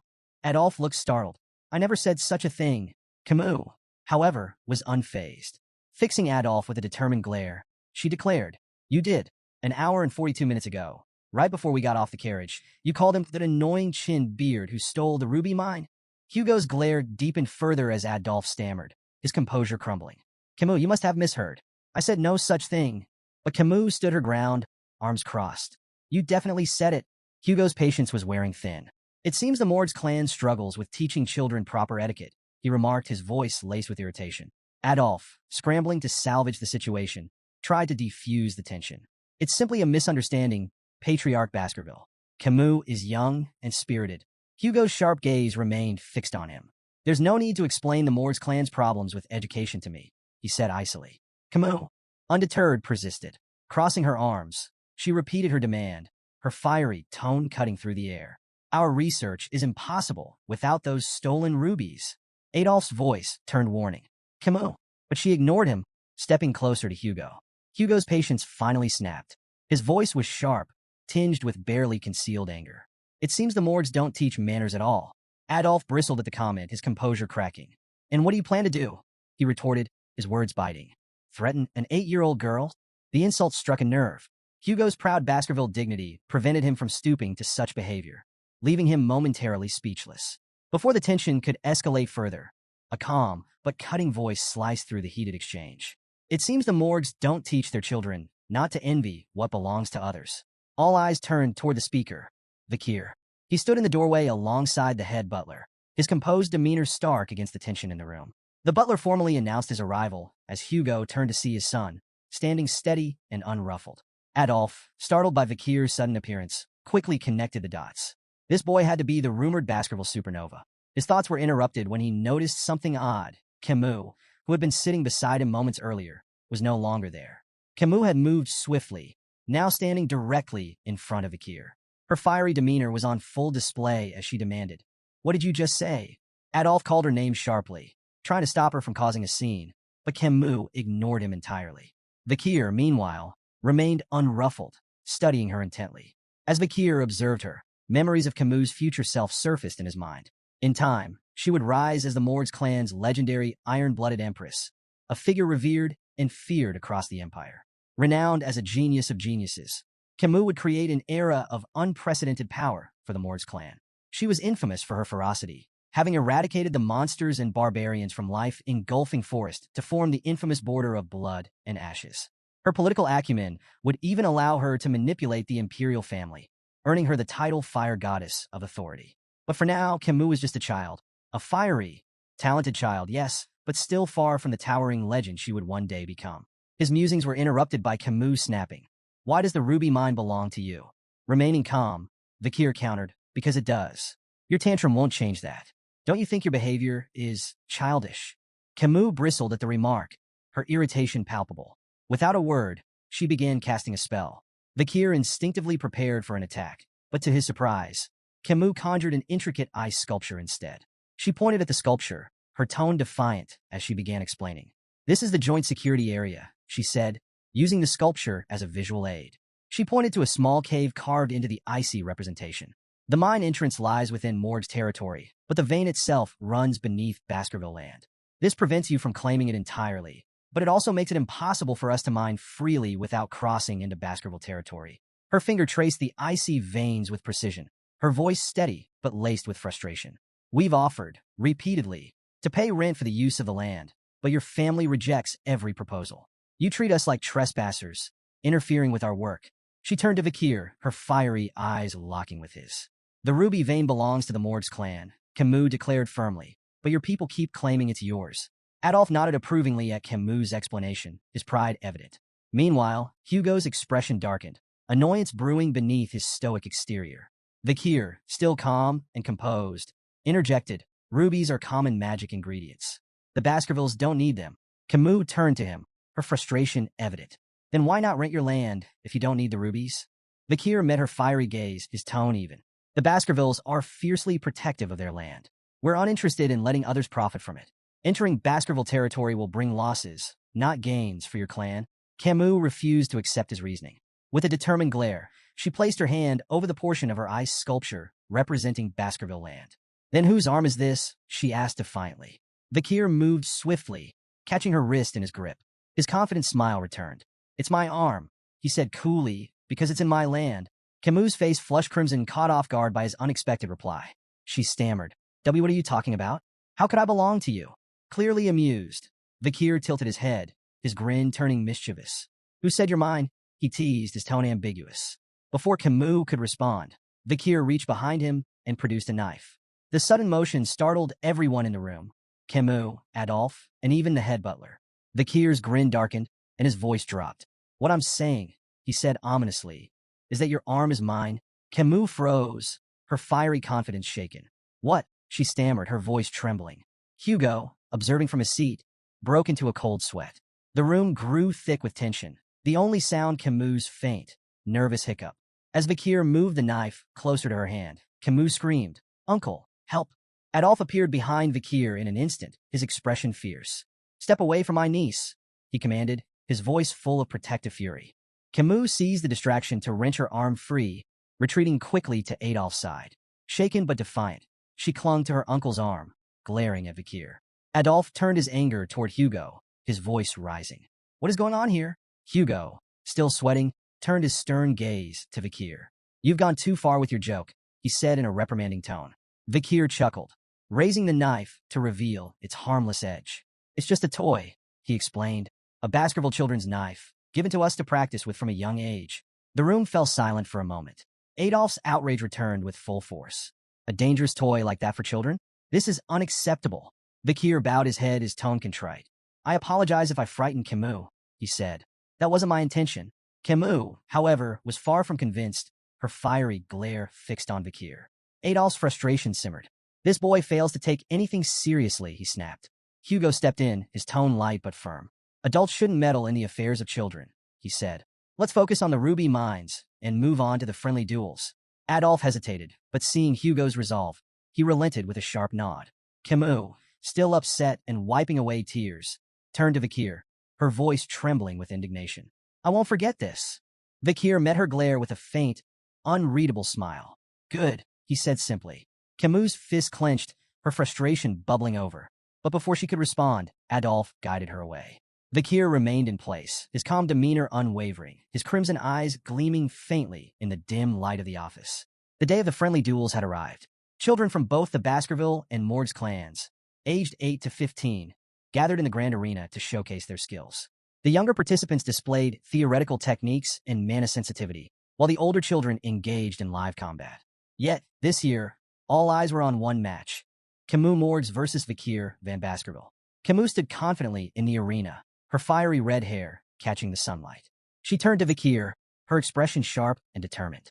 Get ready, she said firmly. I won't hold back. Without hesitation, Camus began casting a spell. Her intricate hand movements and the shimmering glow of mana captivated the audience. Spectators murmured in awe as her magical energy grew more intense. A voice in the crowd broke through the noise. Is she casting quadruspells? The exclamations turned to gasps of astonishment. Quadruspell casting, the ability to cast 4 spells simultaneously, was a feat that eluded even many adult mages. Seeing an 8-year-old achieve it left the audience awestruck. She really is the Morgs clan's genius mage, one spectator remarked. Exactly what we'd expect from someone like her.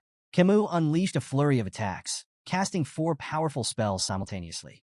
Fire, ice, wind, and earth magic surged toward Vikir with precision and force. But Vikir dodged effortlessly. His movements were fluid, almost casual. Shaking his head slightly, he spoke with a faint tone of criticism. Instead of showing off with flashy spells, maybe focus on mastering just one. Camus sneered. Her pride stung. Why do you even care? You're just an idiot who doesn't understand magic. With a swift incantation, she conjured a sand wall, a thick barrier of swirling grains, to separate them. But Vikir, unimpressed, broke through it with a single kick. The wall crumbled like paper, scattering in the wind. Camus froze, stunned. Is this the strength of someone who's bathed in the river Styx? Her mind raced, recalling the tales of the infamous Baskerville trial. But before she could regroup, Vikir moved in with lightning speed. Realizing too late that the attack was unavoidable, Camus shut her eyes, bracing for the blow. But it never came. When she opened her eyes, she found herself propelled backward. Not by a strike, but by a flick to her forehead. The sheer power of the flick sent her tumbling across the arena floor. On the sidelines, Adolphe stared in disbelief. A flick? That was just a flick. Camus winced, holding her forehead, her fiery demeanor shaken. Why did you flick me? Are you going easy on me? Vikir smiled faintly, tapping his own forehead. Maybe it's time to end this before things get out of hand. Camus' eyes watered with frustration, but she refused to yield. With a defiant shout, she cast another spell. This time, she conjured 2 sand walls, layered for extra protection. Try getting through this, she declared confidently. Vikir stood unbothered, considering walking around the walls entirely. But with a faint smirk, he decided to humor her. Drawing back his fist, he punched straight through both barriers. The sand wall shattered, leaving a clean hole in his wake. Camus froze, astonished, as Vikir stepped through the debris. As he approached her, Vikir mimicked a flicking motion with his hand. Whose arm crossed the wall? He asked, his tone calm and deliberate. Camus opened her mouth to respond, but before she could, Vikir answered for her with another flick to her forehead. The stronger one, he said simply. The force of the flick sent Camus sprawling to the ground again. Growling in frustration, she pushed herself up, her fiery glare fixed on Vikir. Still ready to fight, she snarled, I'm not done yet. Vikir sighed inwardly. Dealing with children is harder than I thought. I could end this in zero point 0.1 seconds if I wanted to, but that would just cause more problems. Dodging Camus' relentless spells with ease, Vikir's sharp gaze wandered to another part of the arena. Two contestants, a sword apprentice and a mage, were locked in a duel. The swordsman's precise, powerful strikes tore through the mage's spells. An idea sparked in Vikir's mind. They might be useful for this. Meanwhile, Camus' frustration boiled over. "Stop running away and fight me," she shouted, her voice trembling with anger. Vikir seized the opportunity, his tone calm but firm. "You might want to have a defensive spell ready." Camus blinked, momentarily confused by his sudden comment. Before she could process his warning, she noticed the mage behind Vikir preparing a large-scale attack. The intense glow of gathering mana filled the air. Adolf, observing from the sidelines, pieced together Vikir's plan. His voice rose in alarm. "Camus, watch out." The mage's spell erupted in a massive, fiery blast that engulfed the arena. Gasps and cries rippled through the audience as heat and blinding light consumed the battlefield. For a few tense moments, nothing was visible but flames and dust. In the chaos, Camus activated a defensive spell just in time, narrowly avoiding serious injury. But as the dust settled, she realized her clothes had been burned away by the flames. The crowd murmured in shock, their whispers growing louder. Camus froze. Tears welled up in her eyes as the horrifying reality sank in. She had been exposed in front of the entire audience. Her hands trembled as she tried to cover herself, humiliation washing over her. She heard her uncle Adolf calling her name, his voice filled with worry. How could this happen? She thought, her shame overwhelming. As the smoke began to clear, Vikir stepped forward. His calm figure emerged from the dissipating dust, unscathed and composed. The audience fell silent, their attention fixed on him. Vikir approached Camus, shrugging off his jacket as he reached her. To the crowd's surprise, he draped it over her shoulders. "You'll need this," he said simply, his voice steady. Camus stared at him in shock, her face flushed. "But you'll be exposed if you give me your only jacket." Vikir brushed off her concern with a faint smile, his tone light but resolute. "It doesn't matter." Camus, still reeling from the chaos, struggled to understand why her supposed rival would offer her kindness. Her confusion deepened when she noticed a thin line of blood trailing down Vikir's arm. "You're hurt," she said, pointing at the wound. Vikir glanced down, momentarily surprised. He hadn't expected his body, strengthened by the river Styx, to be scratched. Examining the cut more closely, he realized the swordsman's blade in the adjacent duel must have carried lingering aura. As the dust fully settled, the scene came into focus for the audience. Camus sat on the ground, wrapped in Vikir's jacket, her fiery demeanor momentarily subdued. Beside her stood Vikir, his shirtless figure revealing a small but noticeable wound on his arm. The crowd murmured in awe, their gazes drawn to Vikir's impressive physique. Despite his young age, his toned muscles and disciplined build stood as a testament to the brutal training of a Baskerville hound. Among the spectators, admiration for Vikir was growing. But for Camus, the situation was more complicated. Her cheeks burned with a faint blush as her gaze kept drifting toward Vikir. "Why am I feeling like this?" she wondered, her earlier anger replaced by an unfamiliar sensation. Even as her uncle Adolf pulled her into a protective hug, her thoughts remained on Vikir. Later, Vikir walked alongside Hugo down a dimly lit hallway, breaking the silence. Hugo's voice was calm but probing. "How was the battle with the Morg's girls?" Vikir answered thoughtfully. "It was interesting. I learned the purpose of the event once again." Hugo nodded slightly. "A battle with a mage is different from a duel between swordsmen. Why didn't you go for a decisive blow?" Vikir hesitated before admitting. "I wasn't sure how to handle a lady in battle." Hugo's expression hardened. "Letting your guard down will only lead to injury. Take this scratch as a lesson." The unexpected concern in Hugo's tone gave Vikir pause. This isn't the Hugo I remember, Vikir thought. The Hugo he knew had been strict, cold, and brutal, his emotions as unyielding as stone. Rumors whispered that Hugo's harshness stemmed from the loss of his first wife and eldest daughter, but such things had never been Vikir's concern. Yet now, hearing a faint trace of worry in Hugo's voice, Vikir felt a rare moment of unease. Seeking to shift the subject, Hugo asked, "What do you think we should do with the ruby mines?" Without hesitation, Vikir replied, "We should give control of the mines to the Morgs." Hugo's eyebrows shot up in surprise. "And your reasoning?" "The Baskervilles' primary focus is territorial expansion," Vikir explained. "The monsters and barbarians around the mines will be obstacles if we try to claim the region directly. By allowing the Morgs control of the mines, we can use them to minimize our losses. Their presence will draw the threats into that area, allowing us to handle everything at once." Hugo listened carefully, his sharp mind processing Vikir's words. Slowly, a smile spread across his face. Interesting, he said. Once the Mords assign a large number of people to the mines, we'll push the monsters and barbarians into that region. The ruby veins will be soaked in their blood, and the Mords will think twice before stepping onto our land again. Placing a hand on Vikir's head, Hugo said, "Your idea aligns with about 90% of what I had in mind." Impressive. Vikir accepted the praise silently, his expression composed. Inside, he mused on the irony. This plan was originally Hugo's idea. Vikir had carried it out on his orders in his previous life. Now, seeing it unfold from this perspective brought an odd sense of satisfaction. To conclude, Vikir added, "We should keep a close eye on the Mord's movements." Hugo dismissed the concern with a wave of his hand. "There's no need. I've already increased the number of hounds scouting the area." Vikir nodded, choosing to keep his thoughts to himself. As they continued walking, a familiar voice rang out behind them, stopping them in their tracks. "Hugo, I have something to discuss before I leave." Turning toward the source, they saw Adolf approaching, his expression serious. Hugo nodded, gesturing toward a nearby room. "Let's talk." Once seated, Hugo leaned back in his chair. "What is it you want to discuss?" Adolf wasted no time. "I think it's time to resolve the issues surrounding the ruby mines peacefully," he began. Hugo raised an eyebrow. "Peacefully?" Adolf continued. "We could implement usage fees, but I have another suggestion, an engagement between the Morgs and Baskerville children." As the two patriarchs discussed the potential union, Camus sat nearby. Her gaze occasionally drifted toward Vikir, her cheeks faintly flushed. Hugo noticed this, leaning forward with subtle interest. "Which children do you have in mind?" he asked. Adolf smiled confidently. "The eldest son of the Baskerville clan and the eldest daughter of the Morgs, my niece Camus.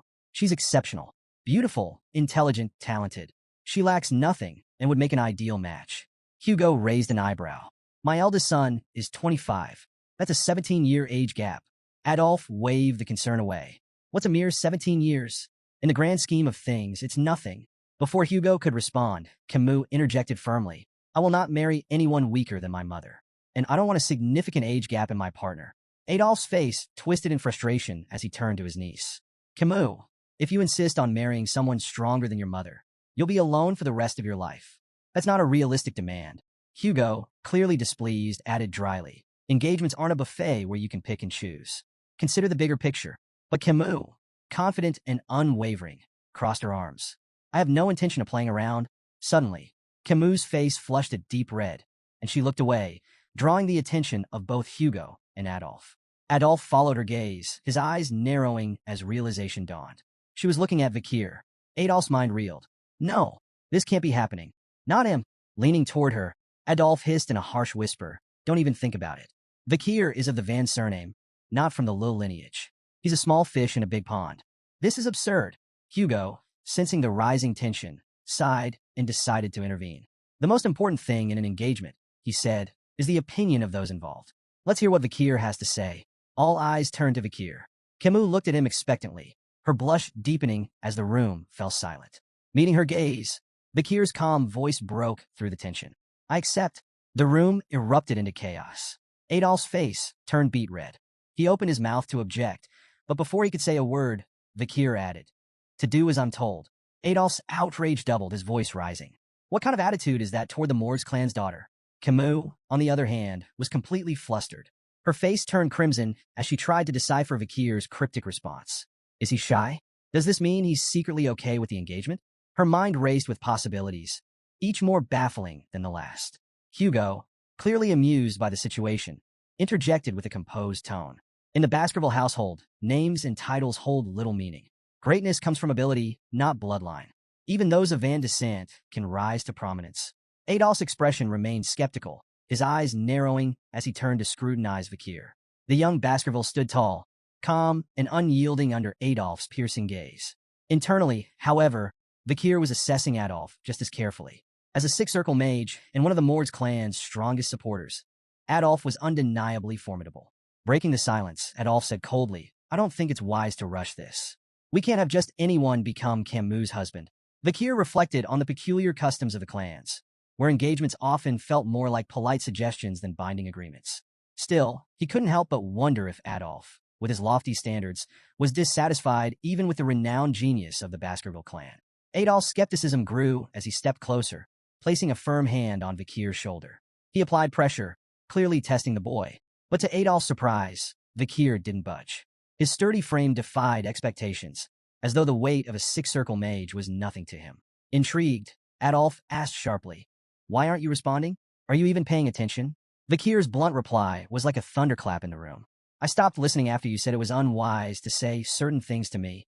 Camus gasped audibly, her eyes wide.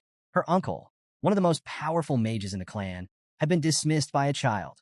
Meanwhile, Hugo struggled to stifle his laughter, turning away to hide the smirk threatening to break across his face. Adolf, instead of anger, erupted in a dark, booming laugh. Turning to Hugo, he declared, "I think I need to have a more in-depth conversation with this boy." Hugo raised an eyebrow, suspicious. "What are you planning, Adolf? You're not going to scold an 8-year-old, are you?" Adolf laughed again, the sound echoing ominously. "Not as a deputy patriarch of the Mord's clan. I'm speaking as her uncle. After all, Vikir might one day marry my niece." Camus' face turned crimson. "Uncle, stop it," she pleaded, but Adolf ignored her protests. "These moments are inevitable, Camus," he said, waving her off. Hugo, sensing where this was heading, gave Adolf a skeptical look. "You're serious about this, aren't you?" Adolf nodded, his expression grimly amused. "Completely." Hugo sighed, hesitant but ultimately relenting. "Fine," he said, "but don't take it too far. The last thing we need is a political incident over a conversation." Camus groaned in frustration. "This isn't a conversation," she muttered, crossing her arms. It quickly became clear to everyone in the room. This wasn't going to be a talk. It was a duel. After some time, Vikir and Adolf stood face to face in the center of the arena, tension crackling in the air. Hugo and Camus watched from the sidelines, each with their own thoughts. Adolf smirked and declared, "Show me everything you've got, boy. Don't hold back." Vikir's confidence barely wavered. "If I actually go all out, you might end up face first on the floor," he mused, suppressing a grin. To kick things off, Adolf performed an intricate spell, seamlessly combining fire, earth, and water magic to create a clay pot. He filled it with water and balanced it on his head with a flourish. "Your challenge," he announced, "is to make even a single drop spill. If you succeed, you win." Vikir raised an eyebrow. "A pot-on-head challenge? This guy's either crazy confident or crazy." Camus leaned toward Hugo. "This is classic Adolf," she explained. "His control is basically unmatched." Vikir analyzed the setup. Charging straight at Adolf might not work, but it'd give him valuable intel. Without hesitation, he lunged forward, sword in hand, aiming directly for his opponent. "Vikir, no!" Camus cried, horrified by his reckless approach. Adolf didn't flinch. He raised a hand, casting a shimmering barrier that effortlessly absorbed Vikir's strike. "Rookie mistake," Adolf said smugly, glancing at Camus. "Why are you helping him? Shield magic makes swordsmen like him obsolete." Vikir clicked his tongue, frustrated but unfazed. Adolf, clearly enjoying himself, launched a series of flashy spells. Fireballs, wind blades, and earth spikes flew toward Vikir, but he dodged them all with cat-like agility. From the sidelines, Camus seethed. "He never used this much magic against me," she shouted. Adolf turned to her, feigning betrayal. "Et2, Camus? My own niece, rooting for the enemy." He returned his gaze to Vikir, playful menace gleaming in his eyes. "You'll pay for that." Hugo stayed quiet, watching intently. Vikir's movements were sharp, his strikes precise. "Let's see how far he can push Adolf," Hugo murmured to himself. Vikir observed Adolf's techniques closely, replaying memories from his past life and adapting them to his current form. Adolf bragged, "No sword can break my shield." But cracks began to form as Vikir struck the same spot over and over, his attacks like a perfectly tuned machine. Adolf's smug grin faltered. Persistent little, before he could finish, Vikir's sword shattered. Adolf immediately regained his composure. "Amateur mistake," he taunted. "You ignored your weapon's durability." But the air shifted. Hugo and Camus exchanged knowing glances as Adolf continued his mockery, oblivious to the danger. Water poured down Adolf's face, soaking him completely. He froze. "What the?" He glared at the shattered pot above him. "How did a shard pierce my shield and the pot?" Vikir, calm and composed, simply shrugged. "Maybe it was too full." Camus stood frozen, cheeks flushed as the weight of the moment hit her. Vikir had defeated her invincible Uncle Adolf. Her thoughts spiraled. "He's amazing. Is this fate?" Images of wedding bells and matching outfits flashed through her mind. Meanwhile, Hugo stood in silent contemplation, his gaze fixed on Vikir. This wasn't just talent or luck. It was raw potential. Am I raising a hound far more powerful than I imagined? 7 grueling years passed. The young hounds, now honed by relentless training, faced their ultimate test, a monstrous horn bear. The beast charged, its roar shaking the ground. In perfect unison, the hounds launched their attack, swords slicing with precision. From the sidelines, their instructor, Staffordshire Baskerville, watched with a calculating eye. "Stop wasting your energy on its vital points," he barked. "Go for the hind legs, slow it down first." The triplets responded instantly, their crimson auras flaring as they executed synchronized strikes. The beast staggered, its movements slowing. Staffordshire nodded in approval. "Good. That's how Baskervilles fight, as a pack." With the monster weakened, the remaining hounds moved in for the kill, finishing it with a coordinated assault. Staffordshire clapped his hands. "Congratulations. You're now lower-ranked sword experts and have mastered the first Baskerville technique." But his tone turned grim. This was a controlled environment. Out there in the life-engulfing forest, the oxbears won't be caged or predictable. One mistake, and you're dead. Your bloodline strength is your lifeline. Don't waste it. His words hung heavy in the air as the young hounds absorbed the harsh truth. Their 7-year training had officially ended, but their journey was only beginning. The newly minted hounds buzzed with excitement, discussing their futures. 2 of them debated their preferences for the Baskerville clan's 7 night orders. "I'm all about the Wolfhound order," the first said, puffing his chest. "Guarding the Patriarch? That's peak prestige. Wolfhound's cool," the second replied, "but I'm eyeing the Doberman, Pitbull, and Rottweiler orders. Assassination and all-out warfare? Now that's my vibe." Their banter shifted to a figure sitting atop the massive carcass of a slain oxbear, Vakir. "Who's that?" the second asked, intrigued. The first gestured toward Vakir. "That's the Vakir. Took down an oxbear twice the size of ours." He leaned closer, voice filled with awe. "He's already a high-level sword expert and mastered the third Baskerville technique. He's on par with the Shadow Hounds." Sitting on the slain beast, Vakir stared into the distance, lost in thought. His progress had been substantial. He'd reached the 5th Baskerville technique and graduated as an intermediate-rank swordsman.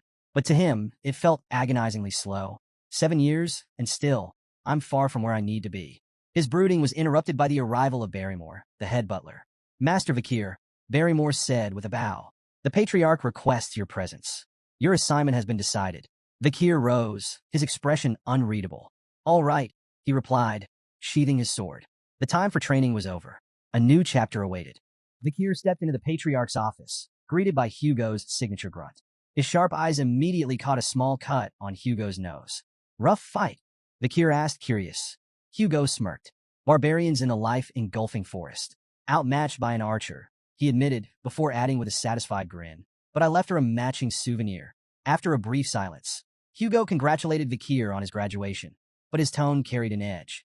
"Things will only get tougher from here," he warned. Vakir's mind wandered. This had to be about his new assignment. Memories of his previous life surfaced.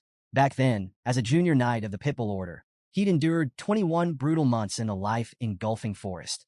Just another expendable soldier in the Baskerville clan's ruthless system. At 15, Baskerville children were divided into 2 paths, elites or expendables. The expendables, like Vakir before his regression, were sent to the front lines, survival being their only measure of worth. Meanwhile, the elites received political and administrative training, protected by the expendables who lived long enough to serve them. Vakir knew the 5th Baskerville sword technique was designed to close the gap between the elite's polished training and the expendables' hard-earned battlefield experience. Before his regression, he'd never progressed beyond the 4th technique. Worse, as an illegitimate child, he'd never been considered for the elite path. Hugo's voice cut through his thoughts. "I want you to try the lower house of Parliament." Vakir blinked. "What?" "The lower house manages the clan's regional administration. Law enforcement, infrastructure, economic oversight. It's politics and pragmatism combined. Far from the battlefield." The idea shocked Vakir. Hugo, the patriarch of the Baskerville clan, was offering an illegitimate son an elite position? It felt like a cruel joke. As if reading his thoughts, Hugo leaned back. "Your achievements by 10 surpassed our so-called geniuses. You've earned this." Vakir listened as Hugo explained his role. Deputy Consul of Underdog City, a city notorious for its challenges. Both the consul and deputy consul positions were vacant, leaving Vakir with a clean slate. "Do you want it?" Hugo asked. After a moment's consideration, Vakir nodded. "I'll take it." Before the conversation could end, Vakir shifted topics. About the Mords clan and the Ruby Mines, Hugo's lips twitched, clearly aware. "Outmaneuvered Adolphe Morgs, didn't you?" Vakir nodded and made a bold request. To borrow his reward from the incident. The head butler froze, his shock evident. But Hugo didn't flinch. Stamping a document, he handed it over. "Don't make me regret this." "I won't," Vakir said firmly, though his stomach churned at the sound of Hugo's final words. "Good luck, son." The word hit like a thunderclap. Before his regression, Hugo would never have called him son. As Vakir and the head butler walked down the hallway, the butler's grave tone broke the silence. Master Hugo holds you in high regard. Assigning a consulship before a battle posting, unprecedented. It's part of the disciplines of kingship. His words implied that Hugo was grooming Vakir for far greater responsibilities. Vakir, however, wasn't one to bask in praise. He knew this appointment wasn't a reward but a challenge. This was a chance to sharpen his skills in a less dangerous environment. Even so, memories of his past life refused to let him relax. The cold sensation of the guillotine's blade haunted him. That vivid memory fueled his resolve. Someday, Hugo La Baskerville would feel the same icy despair. Meanwhile, in Underdog City, a bustling villa buzzed with activity. A bald man barked orders at two workers. The villa must be spotless by tomorrow. The new deputy consul arrives then. One worker, wiping sweat from his brow, muttered, "I hope he knows business." His companion snorted. "Business? The guy's only 15. Their speculation was interrupted by a boy approaching the villa. Mistaking him for a servant's child, one worker placed a hand on his shoulder. "Hey kid, whose son are you?" The boy's glare was icy. "Remove your hand." The workers exchanged glances, taken aback, as the boy produced a document. "I'm Vakir van Baskerville," he announced coolly, "your new deputy consul." The men stood dumbfounded, their eyes darting between Vakir and the papers. One finally stammered, "But you're early." Ignoring their confusion, Vakir strode inside, issuing his first order. "Prepare food and drinks. We're hosting a party tonight." By nightfall, the villa was a whirlwind of celebration. Nobles mingled, tables groaned under feasts, and laughter echoed through the halls. Yet not everyone was in a festive mood. Chihuahua Baskerville, the general secretary of Underdog City, was pacing in his office. From his window, he could see the lavish party raging below. His fists clenched. "Unbelievable," he muttered. The city was already reeling from corrupt officials, and every deputy consul before Vakir had been sacked for bribe-taking. Now, the new appointee, just a kid, was throwing a party on his first day? Chihuahua's indignation turned to alarm as he suddenly felt a presence behind him. "Are you the general secretary?" Chihuahua whirled around, nearly tripping over himself. Standing in the shadows, calm and composed, was Vakir. Yes, that's me," Chihuahua stammered, trying to regain his composure. Vakir stepped into the light, his piercing gaze unsettling. "Vakir van Baskerville, your new deputy consul." Chihuahua swallowed nervously, but managed to introduce himself. Vakir repeated his name thoughtfully, his sharp eyes narrowing slightly. "No middle name?" Vakir mused aloud, his tone light yet pointed. Chihuahua braced for ridicule. In Baskerville hierarchy, a missing middle name marked one as an outsider, an employee, not family. He had endured years of discrimination because of it. When Vakir placed a hand on his shoulder and said, "Nice," he flinched internally, expecting sarcasm. Instead, Vakir's tone was calm. "I reviewed your background on the way here. Born and raised in Underdog City, right? You've done well. I won't interfere with how you manage things." Chihuahua blinked, his confusion palpable. "Okay," he muttered, unsure if this was a genuine compliment or some strange new form of harassment. Vakir's tone shifted, growing more serious. "Your management of the personal law system is commendable, but the judicial system here is another matter. The problem isn't just illegal businesses. It's that the underground economy has more power than the law." Chihuahua hesitated before replying. "So, shut down the illegal businesses? That won't be enough," Vakir countered. "The heads of these operations need to be removed. And to do that, we need a new law." "A new law?" Chihuahua repeated, startled. Vakir nodded. "Within a week, the underground economy will be in shambles. But I need a cause, something to justify creating and enforcing this law." Chihuahua furrowed his brow. "Why do you need a cause? Isn't it enough to act against illegal businesses?" Vakir smirked, his gaze sharp. "I'm a 15-year-old deputy consul. Without a strong performance, I'm just a kid with a fancy title. This isn't about acting. It's about proving I can win." His expression twisted into a mischievous grin as he added, "To put it simply, I'll lay out poop for the flies." Chihuahua stood there dumbfounded. What in the world was this kid planning? The next day, Vakir arrived at Dort Smile Street, Underdog City's bustling downtown hub. Crowds had already gathered, their curiosity piqued by the rumors of their new deputy consul's first public action. Standing on a makeshift stage, Vakir held a large stake in his hand, his calm demeanor commanding attention. Chihuahua and the other officials stood nearby, exchanging puzzled glances. Since dawn, Vakir had been on that stage, silently biding his time. Finally, he stepped forward and introduced himself. "I am Vakir van Baskerville, your new deputy consul." The crowd buzzed with surprise, their whispers swelling like a tide. Many found it hard to believe that someone so young could hold such a high position. While a few onlookers murmured that Vakir was cute, Most questioned what someone his age could possibly achieve. Undeterred, Vikir raised his voice, addressing the crowd with confidence. He reminded them of the Baskerville family's long-standing laws, unwavering and as strict as ever, regardless of who held office. But skepticism was thick in the air. Doubts about his age, ability, and resolve rippled through the crowd. Some muttered bitterly about the corruption of past officials, assuming Vikir would inevitably fall into the same trap. Standing beside him, Chihuahua clenched his fists. Unable to stay silent, he snapped at the crowd, demanding respect for the new deputy consul. His sharp tone momentarily hushed the murmurs, though many still whispered that Chihuahua seemed better suited for the role than the boy standing on the stage. Then, Vikir acted. With a display of raw strength, he hoisted the large stake high above his head. In one powerful motion, he drove it into the ground with such force that the earth seemed to tremble. Gasps spread through the audience, their skepticism giving way to astonishment. Before the awe could fade, Vikir made his move. Standing tall, he declared the introduction of a new decree, the Vikir Special Law. The first provision, he announced, his voice carrying over the crowd, is simple. Anyone who pulls this stake from the ground will be rewarded with 100 million gold, personally paid by me. The crowd erupted in disbelief. 100 million? They shouted, their voices blending into a chaotic cacophony of awe and doubt. Could it really be that simple? Could pulling out a stake make someone unimaginably rich? Yet, despite the excitement, no one stepped forward.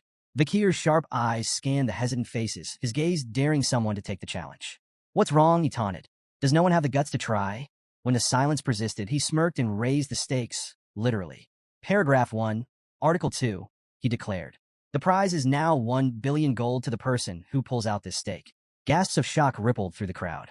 1 billion gold was beyond anyone's wildest imagination, a life-changing fortune. The murmurs turned feverish as the audience grappled with the sheer magnitude of the reward. Amid the tension, a loud, mocking laugh cut through the noise. An overweight man lumbered forward, his face twisted in disdain. What is this nonsense? Do you take us for fools? He barked. No one's going to fall for such a ridiculous stunt. But someone in the crowd, quieter yet no less intrigued, muttered, 1 billion isn't exactly pocket change. The mood shifted. Whispers of curiosity and hesitation rippled through the audience. Behind Vikir, Chihuahua was more perplexed than ever. Why weren't they the ones embarrassed by this spectacle? Why was the crowd the one feeling the pressure? Unfazed by the noise, Vikir remained calm, his presence commanding. He stepped forward, his voice cutting through the whispers.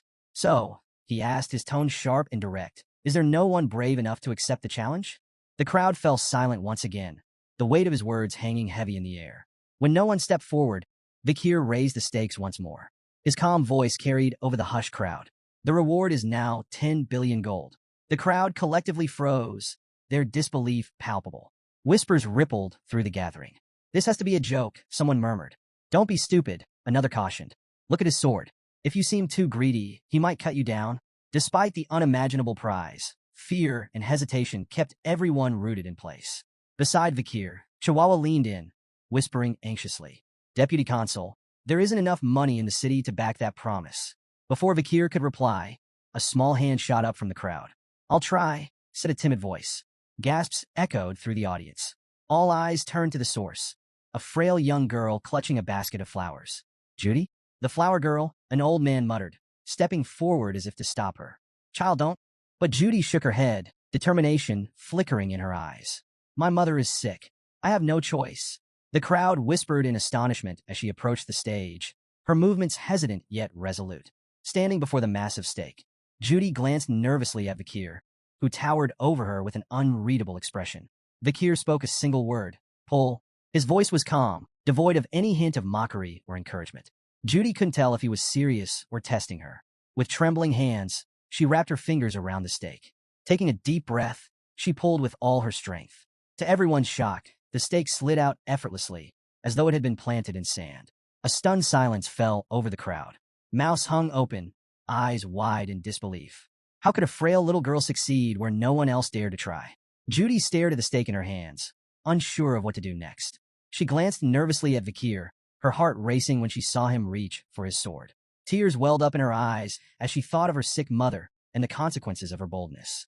But instead of cold steel, something warm and heavy landed in her hands. Startled, she opened her eyes to see Vikir kneeling before her, holding out a small bag. For now, here's 100 million gold, he said calmly. Judy froze, clutching the bag tightly as the weight of his words sank in. Was this real? Bakir rose to his feet, his tone businesslike. Where's your home? He asked. 10 billion gold is too heavy to carry. I'll have it delivered with a guard to protect it. Placing a hand gently on Judy's head, Bakir spoke with quiet authority. This is the law. It must always be obeyed. The crowd erupted into a cacophony of murmurs and gasps. Bakir had done the unthinkable. He had kept his outlandish promise. Even Chihuahua, standing on the stage, was left slack-jawed, unable to process what he had just witnessed. This bold performance was a turning point. The Bakir special law swept through the city, becoming the talk of Underdog. It overshadowed even the Baskerville clan's long-standing governance law. For the first time, people saw the young deputy consul as more than just a figurehead. He was someone who kept his word, no matter how audacious it seemed. Citizens were deeply moved by the simple fairness of the law, rewards for those who upheld it and consequences for those who broke it. Word of Bakir's commitment spread like wildfire. Unlike his corrupt predecessors, Bakir wasn't about greed or empty promises. He was earning the city's respect. In a matter of weeks, the atmosphere in Underdog City began to shift. Crime rates plummeted, and for the first time in years, the streets felt safer. The people began to take pride in their leadership. In the deputy consul's office, Chihuahua was scribbling on a board when Bakir approached, noting that the text was written in the Eastern language. Impressive handwriting, Bakir remarked casually, sparking a conversation. Still reeling from the earlier spectacle, Chihuahua confessed, Deputy Consul, I've lived in this city for 2 decades, and I've never seen anything like today. It was inspiring. Bakir offered a faint smile. Fear and wrath can only go so far. Trust in the law is what matters. Today wasn't about theatrics. It was about trust. Chihuahua, visibly moved, stepped forward and bowed deeply. You have my loyalty, sir. From this day forward, I will serve you for the rest of my life. Relax, Chihuahua. You're going to overheat, Bakir teased, but his thoughts were already drifting. Reflecting on his success, Bakir couldn't help but think of a future that once was. He remembered Camus Morgues, whose iron-fisted rule had once brought crime rates to an impressive 1%. But her methods relied on fear, alienating the people she ruled. Bakir was determined to forge a better path, one that earned loyalty, not resentment. Turning to the map spread out on his desk, Bakir marked several locations. These were potential hideouts and operational bases for illegal groups. The real challenges are just beginning, he murmured. The 10 billion gold reward had already been spent. Now it was time to recover those funds. Pointing to the marked areas, he laid out his plan to monitor these locations and confiscate the dirty money fueling the city's criminal networks. Chihuahua leaned over the map, intrigued. How do you know these are their bases? With a smirk, Bakir tapped his nose. I can smell them. The truth, of course, was far less mystical. Bakir's memories from before his regression had provided him with precise knowledge of these operations. While Chihuahua marveled at his investigative prowess, Bakir kept his advantage to himself, confident that his next steps would tighten his grip on the city's underground economy. Their conversation was interrupted by a staff member bursting into the room. Deputy Consul, he announced, the Village Hall's Youth Autonomy Association has requested a meeting. Chihuahua didn't seem surprised. It's about time, he muttered. Bakir, however, scowled. Arrogant bastards, he said bluntly. What do they want? Chihuahua explained. The Youth Autonomy Association is made up of second and third generation members from Baskerville's 7 founding families. Despite the grand name, it's just a rowdy social club for entitled brats. He shrugged. They probably have opinions about the Bakir special law. Bakir's grin was sharp, his tone cutting. The dung flies have started to smell the bait. Both Chihuahua and the staff member blinked, momentarily speechless. Bakir's cold smirk deepened.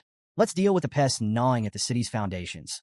Meanwhile, deep within the burning suspension, a high-end club in Underdog City's most luxurious hotel, a raucous party was underway. In the VVIP lounge, rented for a staggering 10 million gold for just 6 hours, the 7 key members of the Youth Autonomy Association reveled in extravagance. These second and third generation heirs of Baskerville's most influential families were steeped in privilege. The room buzzed with laughter as they built a pyramid of glasses, pouring expensive wine over it and letting the liquid cascade dramatically across the table. The blonde ringleader of the group smirked as he turned to the waiters. Drink it, he ordered, gesturing to the wine pooling on the table. Without hesitation, the waiters complied, lapping up the spilled wine like obedient dogs. Thank you, sir, for the privilege, one muttered, wiping his mouth. Reclining on a plush sofa, the blonde man chuckled. No matter how recklessly I spend, my money always comes back to me, he bragged. One of his companions nodded, raising a glass. Thanks to the Baskervilles, of course. All that territorial expansion gives us an endless supply of barbarians to kidnap and sell as slaves. Another laughed. The Baskervilles' ambitions are a blessing. They're like our personal hunting dogs, always there to protect us. Protect us, the blonde man scoffed. They're just sword-wielding idiots we can manipulate. Leaning forward, he added with a grin, remember when we orchestrated that conflict between the Mesamadrano and Baskerville clans? The Baskervilles wiped them out without even realizing they'd been played. The group burst into laughter, toasting their cleverness. As the laughter died down, one of them brought up the new deputy consul. What about this Vikir van Baskerville? The blonde man sneered. Oh, never heard of him. The group shook their heads, equally unimpressed. Well, the blonde man said, his grin widening. How about we teach the boy a lesson? We'll invite him to a lavish party, ply him with expensive drinks and women, and then stick him with the bill. The group roared with laughter at the thought. Think about it, the blonde continued. The kid wouldn't dare report us. A 15-year-old deputy consul? He'd ruin himself trying to pay. As they finalized their plan, the waiter entered with a group of women in tow, their arrival announced with a flourish. The group's attention shifted immediately, their laughter giving way to eager anticipation for the night's indulgences. As the party raged on, one of the companions noticed an unfamiliar young man standing among the women. His brow furrowed. Who's that kid? He demanded. The waiter stammered nervously. He entered with so much confidence that no one stopped him. The young man stepped forward, and the room fell silent as recognition began to dawn. It was none other than Vikir himself. The blonde man, smirking to hide his unease, gestured for a waiter to handle the situation. The waiter grabbed Vikir by the hair, yanking him forward. Who do you think you are, barging in here? He snarled. Vikir's cold, glowing eyes froze the room. A tension so thick it felt like suffocating blanketed the space. Without a word, Vikir twisted the waiter's arm at an unnatural angle, eliciting a howl of pain that sent shivers through the group. The companions froze, staring in disbelief as Vikir calmly stepped forward. One of them, his voice shaking, stammered, Deputy Consul Vikir? Why are you here? Vikir's reply was short and cutting. You invited me. The blonde man forced a laugh, his tone overly jovial. Well, isn't this incredible? The Deputy Consul has graced our humble party. What an honor. Vikir didn't respond. He sat silently, his sharp gaze scanning the room as the blonde man leaned in to whisper to a companion. Their hushed tones weren't subtle enough to escape Vikir's trained ears. Let's move ahead with the plan, the blonde man murmured. Keep him here, and when it's over, stick him with the bill. The companion smirked. Let's see if he even tries to fight it. Vikir's patience snapped, slamming his hand down on the table. The entire surface exploded with a deafening crack, sending glass, drinks, and the champagne tower crashing to the floor. The room descended into chaos as the stunned partygoers struggled to process what had just happened. The blonde man's eyes widened in shock. He stared at the shattered remnants of the table, his mind racing. Did he use mana for that? The realization hit him like a blow. Vikir wasn't just a child. He was a trained Baskerville, one of the most dangerous warriors in the territory. One companion, trembling, whispered angrily, "We underestimated him." The blonde man snapped back, "Do something." But the companion shook his head, visibly terrified. "We don't stand a chance." Vikir leaned forward, his hand landing heavily on the shoulder of one of the companions. The man froze under his icy gaze, panic flooding his features. "Well, we'll pay for the drinks ourselves," the man blurted out desperately. Vikir's expression darkened. "Were you planning to make me pay for everything?" His voice was cold, each word a dagger of accusation. The companion's face shifted from panic to regret, realizing the depth of their mistake. Another companion nervously laughed, trying to diffuse the tension. Who would even dare think of doing something so ridiculous? The blonde man forced an awkward laugh, jumping in. "It's all a misunderstanding. We were just testing you, to see if you're strong enough to resist the city's corruption." "Exactly," another chimed in hastily. "And it looks like you've passed. You're just the kind of leader Underdog City needs." Vikir's piercing gaze silenced their excuses. Without warning, he lunged at the man sitting closest to him. In one swift motion, his palm struck the man's stomach with a claw-like grip, driving him backward with devastating force. The man gasped in pain as Vikir leaned in, his voice low but firm. "An owner can test their dog," he said coldly, "but a dog should never test its owner. Ever." The room plunged into an uneasy silence as Vikir's icy gaze swept across the group. His voice was calm, but razor-sharp. "Have you grown so complacent with your wealth and power that my actions don't move you?" His eyes narrowed. "You have no idea what real fear looks like." Without hesitation, he threw the man beneath his grip to the ground and stomped on his face. The sickening crunch reverberated through the room. Vikir straightened and looked back at the others. "Do you even know why I'm doing this? If not, perhaps you all need the same lesson." The blonde man's face turned deathly pale. Stammering, he insisted, We understand perfectly. There's no need for more." Vikir's expression darkened. If you really understood, you'd already know what's coming next. He delivered a sharp kick to the down man, eliciting a groan of pain. Tension boiled over. The blond man spat. "You bastard." Another sneered, his voice dripping with scorn. "Do you really think you can get away with this?" In an instant, Vikir closed the distance between them, standing mere inches from the second man. His voice was cold and unyielding. "You're guilty of abduction, kidnapping, illegal slave trafficking, and insulting Baskerville authority." The room froze. The companions' faces contorted in shock. How could Vikir possibly know the details of their crimes? Before they could react, Vikir's fist collided with the second man's face, sending him sprawling to the ground. "Animals don't learn until they're taught," Vikir said, his tone dripping with disdain. His lips curled into a sinister grin. "And now, I'll teach you disobedient creatures what happens when you defy the law." In the dim confines of a prison cell, two figures stood in stark contrast. Vikir, calm and composed, regarded the scene with indifference, while General Secretary Chihuahua looked visibly shaken. Before them, the blond man, his face swollen and bloodied, screamed profanities. His voice echoed harshly off the stone walls. "You think this ends here?" The blond man snarled, venom in his tone. "The moment I'm out of here, I'll have both of your heads on spikes. My father will never forgive this." Chihuahua, unnerved by the outburst, turned to Vikir. "Deputy Consul," he began cautiously, "did you really have to go this far?" Vikir glanced at him, his faint smirk betraying no remorse. "Do you think I overdid it?" Chihuahua's response was emphatic. "Yes. Look at him. He's barely human anymore. You've turned him into a meat bag." Vikir's smile didn't waver. He strode toward the cell, his voice calm but laced with menace. This is nothing. I haven't even started." Chihuahua's unease deepened. "What are you planning?" he asked, his tone wary. Vikir's response was chilling. "I'm going to purge all the corrupt civil servants who've twisted the Baskerville system into something monstrous." He gestured toward the prisoners behind the bars. "Look at them, arrogant smug. They've trampled the clan's authority for far too long. This is what happens when education is neglected." The blond man and his companions, finally grasping the severity of their situation, dropped their bravado. Desperation etched their faces as they begged for mercy, offering Vikir anything he wanted in exchange for their lives. Chihuahua, ever the pragmatist, voiced his concern. "You do realize their families won't sit quietly, right? They may be cowards, but they're bold enough to retaliate if pushed too far. This could spiral out of control." Vikir's confident smile didn't waver as he reassured Chihuahua. "These men are deeply tied to the criminal underworld of Underdog City," he explained. "Their families are just as complicit. None of them would dare raise a complaint. They'd be incriminating themselves." Chihuahua wasn't convinced. "But what about evidence? Without proof, this could blow up in our faces." Vikir's reply was calm and cryptic. "I have ways of finding evidence. And if none exists," he let his words linger before finishing, "I'll create it." Despite his composed demeanor, Vikir's mind was racing with calculations. He wasn't concerned about backlash. The world was shifting, and soon he'd either be sent to battle or depart for the academy. Either way, time was on his side. Standing before the prisoners, Vikir's voice turned icy, each word deliberate and cutting. Human trafficking, kidnapping, bribery, blackmail, assault through intermediaries, murder. The crimes fell from his lips like hammer blows in the stifling silence of the cell.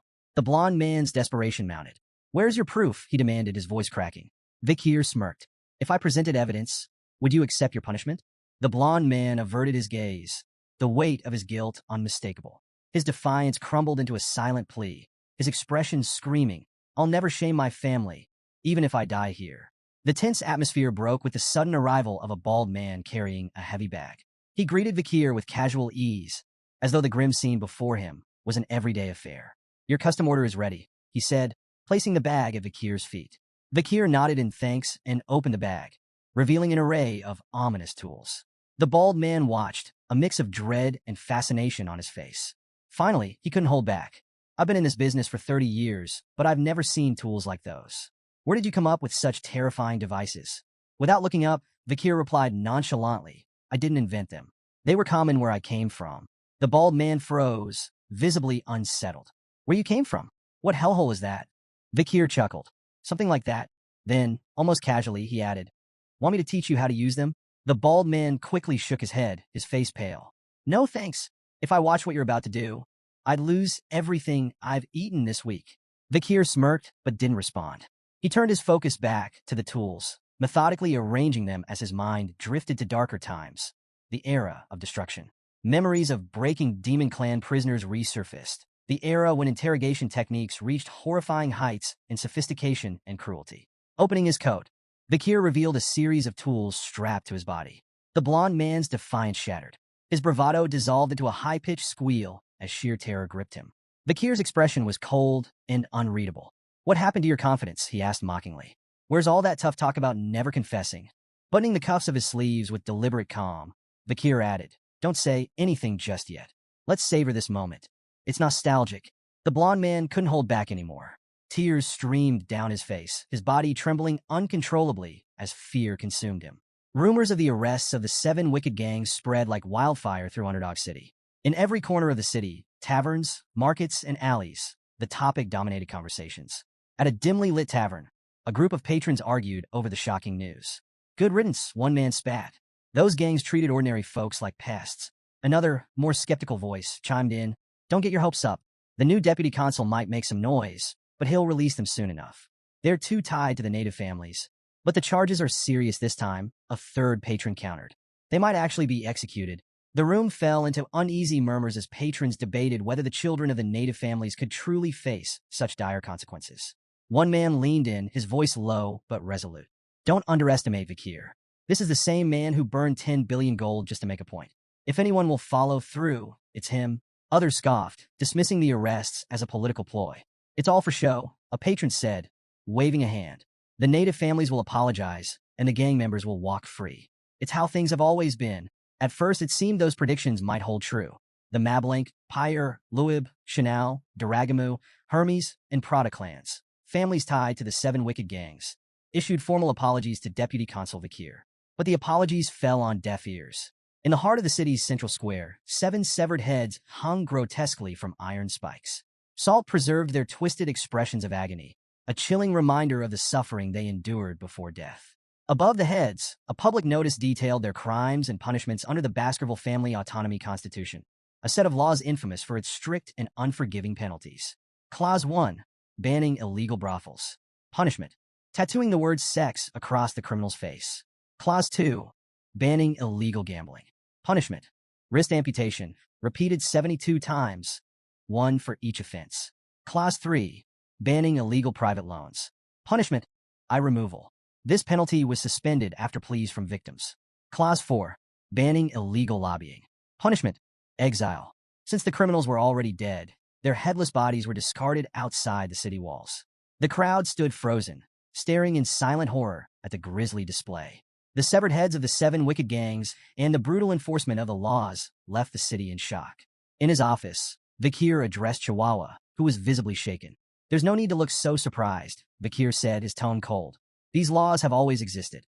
The only difference is that this is the first time the so-called native families are facing the consequences." Chihuahua swallowed hard, struggling to process what had just unfolded. "Do you really think this will work?" Vakir turned his gaze to the window, watching the flickering torches of the central square below.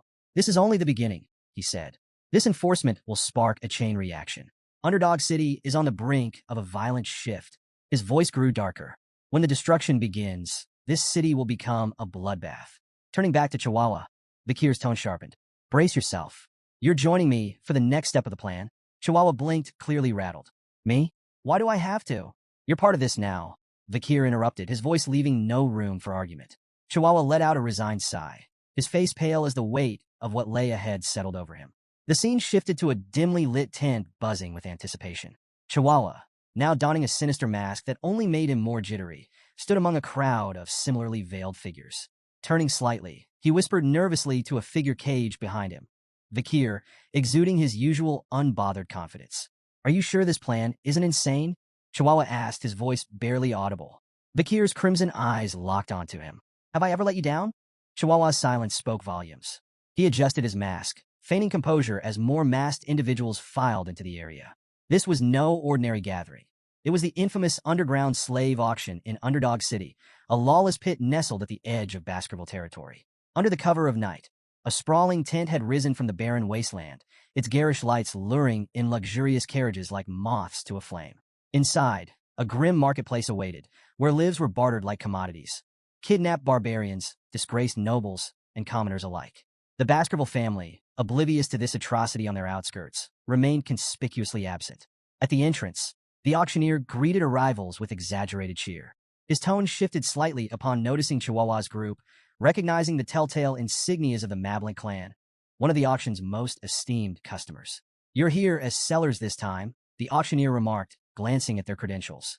"I trust you've brought something to impress. Last time, the clan wasn't exactly thrilled with our offerings." Chihuahua's lips curled into a nervous smirk beneath his mask. "No complaints here. Quality is never a problem." The auctioneer's gaze fell on Vakir, trapped in a cage among the other merchandise. His striking black hair and piercing crimson eyes drew the man's attention like a shark to blood. "Now that's a rare gem," he murmured, his greedy eyes glinting. "I'll make sure he fetches a premium." Feigning agreement, Chihuahua nodded and let the auctioneer handle the rest. The man bowed theatrically before disappearing, leaving Chihuahua to stew in the chaos of the tent. Inside, the atmosphere was electric. The crowd of criminals and elites buzzed with anticipation, swapping whispers about the night's offerings. From exotic slaves to tragic nobles, everyone had their preferences, though all shared the same ravenous hunger for novelty. The auctioneer took the stage, his flamboyant energy rivaling that of a carnival barker. "Ladies and gentlemen," he boomed, "our first item, a beast straight from the nightmares of hell itself." With a dramatic flourish, he unveiled an A-rank monster, the Mercy Lego. The crowd gasped as the towering creature, part cow, part devil, growled menacingly. Its 19 hearts made it nearly impossible to kill, a fact the auctioneer didn't fail to exploit. "Every part of this beast is valuable," he announced, listing its leather, meat, bones, and even intestines. "The bidding starts at 100 million gold." Excitement rippled through the audience as the bids climbed. 140 million, 200 million, 250 million. "Sold for 250 million gold," the auctioneer bellowed, slamming his gavel with a theatrical bang. The crowd erupted into applause, eager for the next spectacle. As the auction continued, a variety of bizarre and horrifying products paraded across the stage, each commanding the audience's morbid fascination. However, the crowd's murmurs hushed when a worker approached the auctioneer, whispering in his ear. A wicked grin spread across his face. "Ladies and gentlemen," he announced, his voice laced with excitement, "we have a special addition to tonight's lineup. From the savage tribes of the life-engulfing forests, a warrior of unparalleled ferocity." The girl was dragged onto the stage, her fierce glare defiant even as the chains bit into her wrists. The auctioneer wasted no time hyping her up as a wild beast begging to be tamed, urging the crowd to prove their dominance. "Bidding starts at 5 million gold," he declared, his voice booming. Silence. "All right, 3 million," he tried, his enthusiasm wavering. The crowd exchanged uninterested glances. "Fine, 1 million gold. She's a steal," he shouted, desperation creeping into his voice. Still nothing. Murmurs of boredom rippled through the tent. Frustrated, the auctioneer waved the guards over. "Take her away. Let's get to something worth their time." The guard stepped in, but the girl wasn't about to go quietly. She thrashed violently, almost breaking free, until one guard struck her in the stomach. She crumpled to the floor, unconscious, and was unceremoniously dragged backstage. The auctioneer cleared his throat, forcing a smile as he tried to salvage the moment. "Apologies for that little incident, but fear not. I present to you the crown jewel of tonight's auction." The crowd stirred as the spotlight swung to Vakir, seated calmly in his cage. He radiated a quiet, commanding presence that silenced even the most restless attendees. "Behold," the auctioneer proclaimed, "a pure blood with striking black hair and crimson eyes, beauty, strength, and obedience in one perfect package." Before the bidding officially began, a woman in the crowd, smitten by Vakir's striking appearance, raised her hand. 600 million gold. The auctioneer blinked, momentarily caught off guard. "We haven't even announced the starting price." 800 million. Another bidder cut in, a gruff man with an imposing presence. The woman whirled on him, her tone sharp. "Why would you need him?" The man smirked. "I'll make him a gladiator. He'll be worth twice the price by the time I'm done." The two traded barbs as the bids climbed rapidly. 900 million, 1 billion. The tent buzzed with energy until a new contender, masked and silent, raised their plate. Number 99. 6 billion gold. The masked bidder said coolly, silencing the room in an instant. Gasps rippled through the crowd. Someone whispered, "That's Baron Gambino. He's swimming in money after taking over the underground funds from the granary." While the audience admired the Baron's bold move, his attendant leaned in, her tone cautious. "That's a dangerous sum for a slave. You'll only profit if he stays unscathed." The Baron shot her a withering glare. "I saved you from the streets, and this is how you repay me? Keep your mouth shut." The auctioneer slammed his gavel. "Sold. To customer 99 for 6 billion gold." Guards hauled Vakir from the cage, presenting him to Baron Gambino. Up close, Vikir's presence was even more intimidating, his crimson eyes practically daring the Baron to test him. "You're mine now," Gambino said, a twisted grin spreading across his face. "But don't worry, I'm not a bad guy." Vikir's stoic expression didn't falter, though the Baron's lecherous tone was enough to make the air in the room feel heavy. "Relax," Gambino purred. "I'll find all sorts of ways to enjoy you." If looks could kill, Vikir's glare would have struck him down on the spot. Vikir raised his bound hands toward the Baron, a subtle smirk playing on his lips. The Baron blinked, misinterpreting the gesture. "Oh, do you want me to unlock those for you?" Before the Baron could finish his sentence, Vikir's wrists tensed, and the cuffs snapped apart with a metallic crack that echoed through the room. "What?" The Baron sputtered, eyes wide. Vikir wasted no time. He delivered a thunderous kick to the Baron's chest, sending him sprawling across the floor like a discarded rag doll. Gambino's attendant, Cindy, froze in shock as the Baron writhed on the ground, gasping for air. Striding over, Vikir grabbed the Baron by the back of his collar, lifting him like a sack of grain. "Let's play a game," Vikir said, his voice calm, yet icy. "It's called Spear and Shield. I'm the spear. You're the shield. Let's see how long you last." With that, he slammed the Baron into the floor with bone-crunching force. Gambino screamed, flailing and calling out, "Cindy, do something." But before Cindy could react, the Baron had already gone limp. Vikir released him, standing over his unconscious form. "Game over," Vikir announced, his tone devoid of emotion. The shield failed. The room erupted into murmurs as Vikir reached up and removed his mask. Gasps rippled through the crowd as his identity was revealed. "Vikir van Baskerville," someone exclaimed in disbelief. Cindy stumbled back, her face pale. "A Baskerville here?" Vikir ignored her and crouched near the Baron's crumpled body, inspecting him with cold detachment. "Is he dead?" he asked flatly, as if the answer barely mattered. The crowd broke into whispers. "If he's here, then who's the new deputy consul of Underdog City? Why would a Baskerville hound come to this auction?" Amid the chaos, Chihuahua stood in the shadows, his heart pounding. He stared at Vikir, trying to make sense of what he had just witnessed. This isn't just an incident anymore, he thought, his mind racing. It's a catastrophe. Vikir straightened, surveying the tent with a chilling smile. "A circus," he muttered, his crimson eyes gleaming with menace. "That's what this place is. But don't expect the clowns to survive the show." Tension gripped the room. Vikir stood unarmed at the center, surrounded by a sea of guards. The crowd held its collective breath, unsure if they were about to witness a miracle or a massacre. The auctioneer, his face twisted with fury, shattered the silence. "Kill him," he roared, spittle flying. "I don't care if he's a Baskerville. Take him down." The guards charged, weapons glinting in the harsh light. Vikir's hand flickered. In an instant, Beelzebub, his blade, appeared, shimmering with a deadly red glow. Before the first guard could blink, Vikir moved, a blur of precision and brutality. The first wave of attackers fell in moments, their weapons clattering uselessly to the floor as crimson streaks stained the ground. The crowd recoiled in horror. A guard wielding a massive chain, an iron ball swung it with all his might, the heavy weapon whistling through the air. Vikir sidestepped smoothly and, in one clean motion, severed both the chain and its wielder in a single stroke.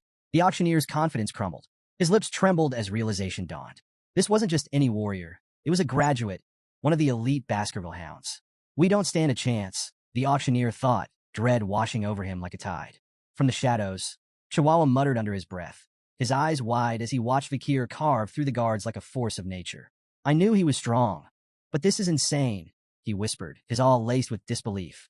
Then, chaos shifted gears. A chilling laugh echoed through the room, halting the remaining murmurs.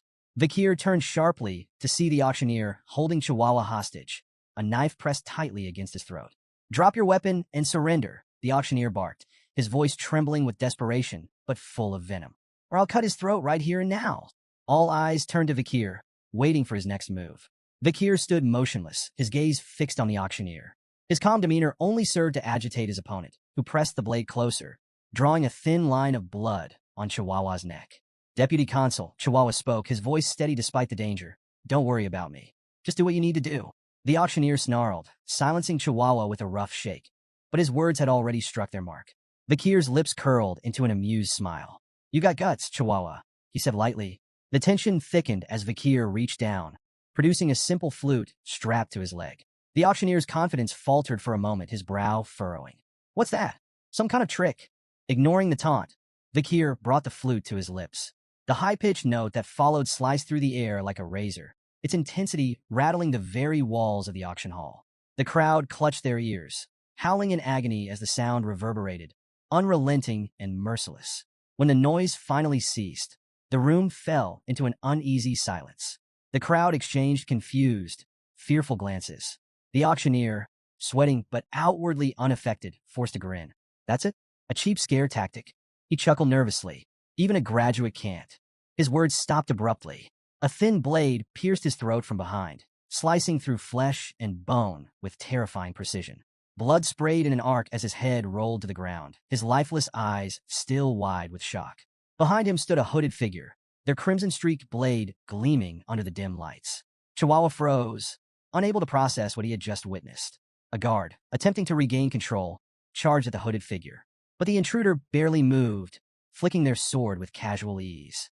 The guard's body shredded mid-stride, collapsing in a lifeless heap. As panic spread, more hooded figures emerged from the shadows, dozens of them.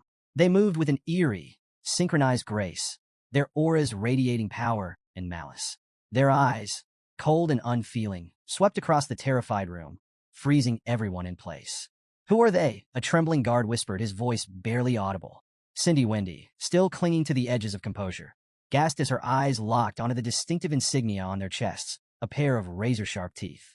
Her face turned pale as she whispered, "The Pitbull Order, the Baskerville Clan's elite, the Annihilation Experts." A wave of dread swept through the crowd as the reality sunk in. Everyone in the room knew the legend of the Pitbull Order, an unstoppable force of graduates trained to kill without hesitation, their loyalty only to the Baskerville Clan.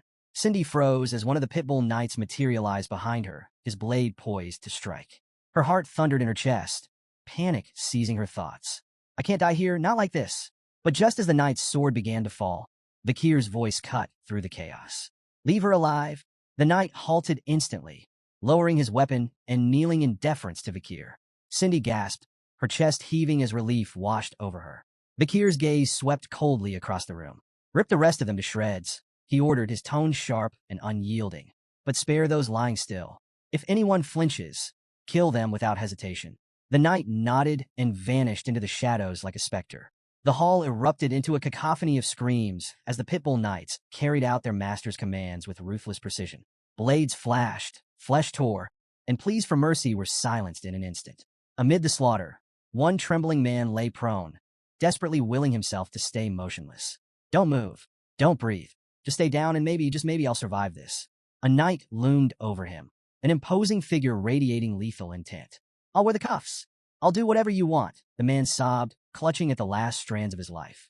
The knight's voice was cold and devoid of empathy. "We don't carry cuffs." The man stammered, confusion breaking through his terror. "Then, what will you do to me?" The answer came without hesitation. The knight's blade flashed, severing the man's legs in a swift, brutal motion. The man's screams echoed through the hall as the knight moved on, uninterested in his suffering. "Those sentenced to execution don't need legs," he muttered flatly. Meanwhile, a figure puffing on a cigar stepped up beside Vakir. It was Boston Terrier Le Baskerville, the formidable commander of the Pitbull Knights. He took a long drag, his sharp gaze appraising the young warrior. "So, what do you think of the Pitbull Knights?" Boston Terrier asked, his tone casual but laced with pride. Vakir gave a curt nod. "They're effective." Boston Terrier smirked. "If you need anything else, just say the word." As he studied Vakir, his thoughts churned. No wonder Brother Hugo is so invested in this kid. At 15, he's already this sharp. Fierce and ruthless, a natural fit for us. Placing a hand on Vakir's head, Boston Terrier grinned. "Come join us. I'll raise you into a proper knight." Vakir hesitated briefly before responding, his tone polite but firm. "I'll think about it." Turning, he added, "I have urgent matters to attend to." Boston Terrier watched him leave, a faint frown tugging at his lips. He's ignoring me, he thought, but instead of irritation, he felt a growing sense of intrigue. That just makes me want him even more. Vakir slipped into the shadowy storeroom, his eyes narrowing as they adjusted to the dim light. "It's here somewhere," he muttered, prowling between crates and barrels with the precision of a predator. In the corner, a hulking safe caught his eye. For a fleeting second, he considered if it held the nobles' contributions.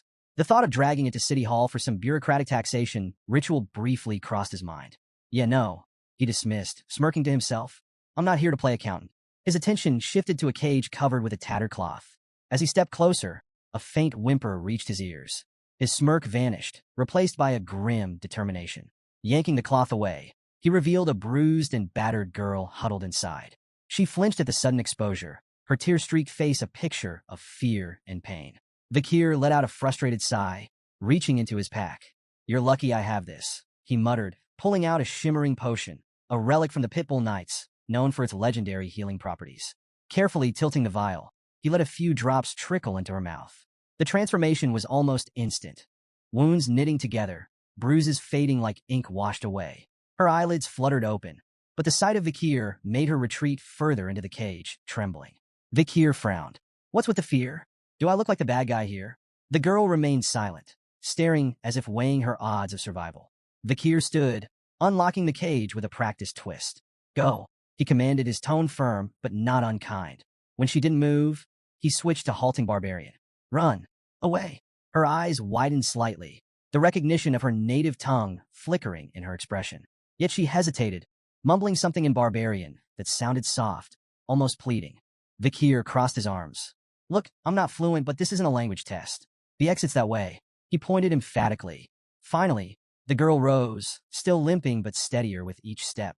At the doorway, she paused and turned back to him, her voice trembling as she spoke again in barbarian. Vikir couldn't make out the words, but the gratitude in her tone was unmistakable. Once she disappeared into the night, Vikir exhaled and pulled another cloth aside. Beneath it lay his real target, the carcass of Mercy Lego, an A-rank monster. Still fresh, he noted, crouching down to inspect the massive beast's remains. A red aura began to shimmer from his hand, and moments later, Beelzebub materialized, a faint grin stretching across its sinister form. "It's been a while, hasn't it?" Vikir said casually, as though addressing an old friend. "An A-rank snack. Try not to take all day. The Pitbull Knights will be here soon, and they don't like to share." Beelzebub let out a guttural, pleased sound, its hunger palpable. The aura around it flared as it descended upon the corpse, feasting with voracious glee. Vikir stood watch, arms crossed, his mind already calculating his next move. As dawn broke, the name Deputy Consul Vikir became the city's most chilling buzzword. Stories of his brutal crackdown on the criminal underworld spread like wildfire. Nobles and other elites involved in the illegal slave trade were now prisoners in Underdog City's notorious jail, minus a few limbs. The infamous Burning Suspension Club, once the crown jewel of the city's vice, had been reduced to smoldering ruins. Its VIP patrons hadn't fared any better. Their heads now adorned stakes in the main square, a grim display of justice that sent shockwaves through the city. The 7 original clans, whose heirs had been among the casualties, were quick to react. Their indignant letters of protest flooded Vikir's office. But his response was as cold and final as the guillotine. The death penalty is the only justice for violating the imperial family's ultimate decree. Vikir's assault wasn't just physical, it was financial. Bank drafts, incriminating ledgers, and records seized from Burning Suspension were handed over to the Baskerville clan. These documents detailed everything from bribes to secret transactions, implicating powerful players. With evidence mounting and reports heading to the imperial family, even the proudest clans found their protests turning to silence. In a desperate move, the patriarchs of the 7 original clans personally arrived at Vikir's office to beg for mercy. Their pleas were met with the same icy resolve. "The black ledgers don't lie," Vikir said, unflinching. "Your family assets will be confiscated. For the crime of treason, 3 generations of your bloodlines are sentenced to eradication. That's final." The city itself felt the shockwave of Vikir's iron rule. Execution grounds flowed red as the corrupt elite were purged. Freed from criminal strangleholds, public offices and contractors began hiring again, slashing unemployment. The destruction of the underground auction house funneled newfound tax revenue into public welfare.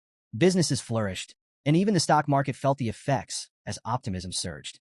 Underdog City transformed almost overnight, its people celebrating a newfound hope. Meanwhile, Vikir's popularity skyrocketed, and the once embattled deputy consul became a beacon of progress. One morning, Chihuahua entered Vikir's administrative office, carrying a steaming mug. "Coffee delivery," he announced with a grin. Vikir looked up, raising an eyebrow. "You're the office manager, not my errand boy." Chihuahua waved off the remark. "Call it gratitude. You saved me at the auction, remember?" That clown's knife was way too close for comfort. A rare smirk tugged at Vikir's lips. "Coffee? That's a bit cheap for a life debt." Chihuahua laughed. "Hey, it's not just any coffee. 2 spoons of sugar, extra creamer, and barely any water. Top shelf stuff." Their banter filled the room with an unusual warmth before Chihuahua shifted gears. "How's the transcribing going? Still practicing your writing?" Wordlessly, Vikir handed him a sheet of paper. Chihuahua scanned it, his eyes widening. Wow, you've only just started learning, and this is incredible. Your handwriting is nearly perfect. Vikir shrugged, downplaying the compliment. Still a long way to go. Besides, you're the one running this office like clockwork. Chihuahua chuckled, but couldn't help feeling awed. Beneath Vikir's stern demeanor lay a man capable of reshaping the city's foundations. He didn't just enforce laws. He understood their purpose, their weight. Watching Vikir at work, Chihuahua silently hoped he'd stay in Underdog City. With Vikir at the helm, it felt like the city was finally on the verge of something extraordinary. Under the pale glow of the moonlight slipping through iron bars, Vikir stood in the shadows of a prison cell. Opposite him, Cindy Wendy, Baron Gambino's former attendant, sat bound and blindfolded, her defiant posture stark against the cold walls. Breaking the silence, Vikir spoke, his tone apologetic yet distant. I should have come sooner, but duty kept me. Cindy Wendy, isn't it? She ignored the question, her voice cutting through the air like ice. Why did you spare me? Vikir stepped forward, removing the blindfold with deliberate calm. Their eyes met, his crimson gaze steady. Because I need answers. Her lips twisted into a bitter sneer. So that's it? You only kept me alive to interrogate me. Ignoring the jab, Vikir began pacing slowly, his words precise. Baron Gambino's meteoric rise wasn't natural. A nobody doesn't climb the ladder that fast without help. That help was you. Your talent for generating wealth made him untouchable. If you'd chosen a different path, you could have been a respected merchant, maybe even a banker. He stopped in front of her, dragging a chair noisily across the floor. Sitting down, he locked eyes with her. Let's keep this simple. Answer my questions honestly, and you'll walk free. Refuse, and his voice trailed off ominously, leaving the alternative to her imagination. Cindy's eyes narrowed as she bit her lip, wrestling with her anger before spitting out a reply. Fine, I'll answer. Vikir leaned back, his first question direct and unsettling in its simplicity. How would you rate my performance as a law enforcer? Her laugh was sharp and mocking. A shining beacon of justice in Underdog City, she quipped, sarcasm oozing from every word. Unmoved, Vikir leaned forward. Mockery's a dangerous game, Cindy. Play along, or the deal's off. With an exasperated sigh, she dropped the act. Fine, you're doing well. Happy. Vikir's demeanor shifted instantly, his grin sudden and wolfish. Rising, he closed the distance between them, gripping her chin. His voice dropped to a chilling tone. Why do you think I'm doing well? Cindy stiffened, sweat beading on her brow as his crimson eyes bored into her. Releasing her, Vikir returned to his chair, gesturing for her to speak. Grinding her teeth, Cindy finally relented. Because you enforce order with fear. People listen, but not because they respect you. They're terrified. You crush criminals and boost your authority, but you're planting seeds of hatred at the same time. That hatred will grow, and one day, it'll burn everything you've built.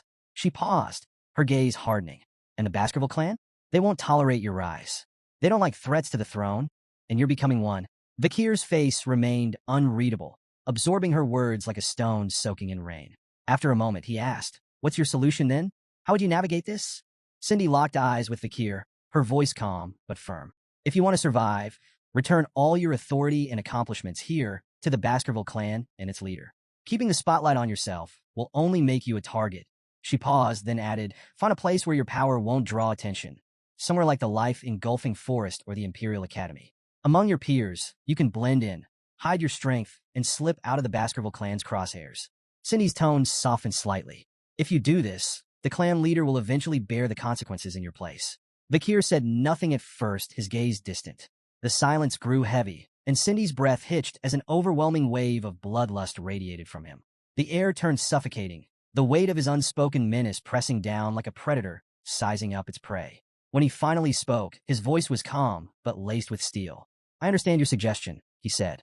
It's like asking a loyal hunting dog to turn its fangs on its own master. His crimson eyes locked onto hers, the mix of bloodlust and cold calculation behind them unyielding. Yet Cindy, despite the shiver crawling up her spine, held his gaze with an unsettling calm. It's the only way to escape the Baskerville clan's hatred, she said evenly. A faint smile tugged at Vikir's lips. Not bad, he remarked. Your thoughts align suspiciously well with my own. To Cindy's surprise, Vikir stepped forward and unlocked her handcuffs, the metal clattering to the floor. She stared at him in disbelief. You're really letting me go? Vikir nodded, his expression unwavering. I keep my promises. Cindy hesitated as she walked past him, glancing back. I hope you never come to regret this. Before she could leave, his voice stopped her cold. Do you know the Messamid Inaro clan?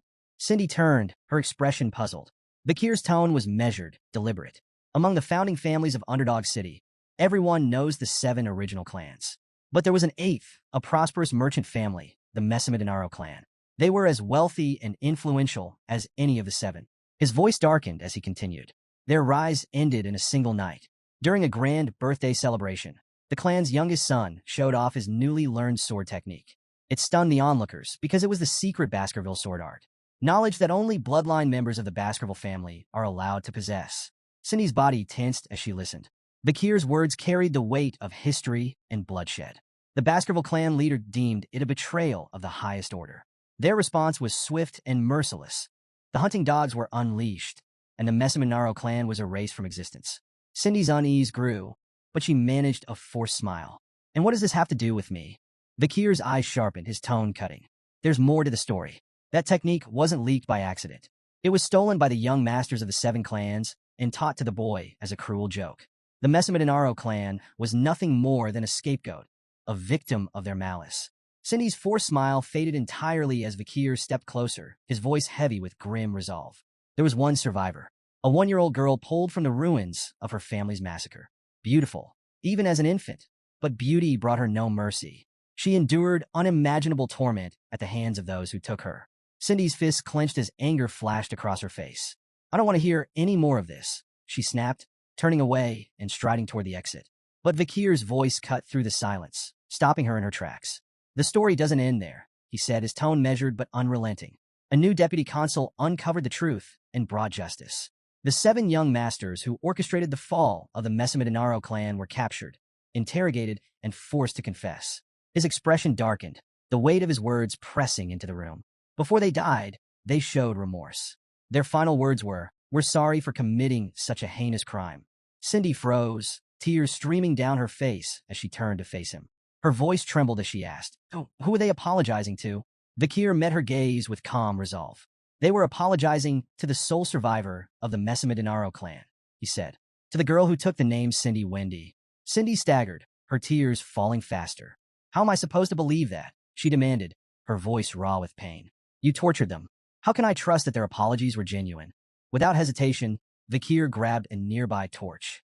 "There's only one way for you to believe me," he said evenly. "See it for yourself." He led Cindy through the dim halls to a desolate prison cell. Stopping before the door, he gestured toward the ground. "Look." Cindy's eyes widened as she took in the horrific sight. On the cold stone floor, written in dried blood, were the prisoner's final, desperate words. "We brought devastation upon the Messamidinaro clan. Forgive us for our crimes." The pitiful plea was raw and haunting, a message scrawled in their final moments of terror. Cindy's knees buckled as the weight of it all hit her. Overcome, she clutched her stomach and retched, tears streaming down her cheeks as she trembled.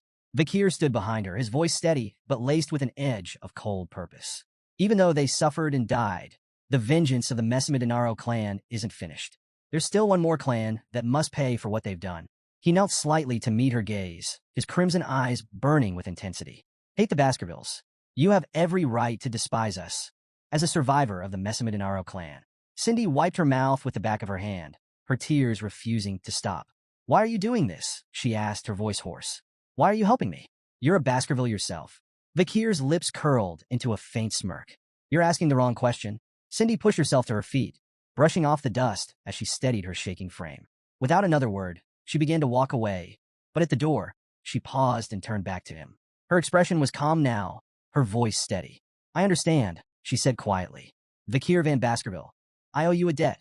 Her tone grew firm, conviction lining every word. "No matter where life takes you, you'll never have to worry about money again. That's my promise." With that, she disappeared into the shadows of the hallway. Bakir stood in silence, watching her go until her footsteps faded into the distance. Then, almost to himself, he muttered with a faint smirk, "I'll hold you to that promise."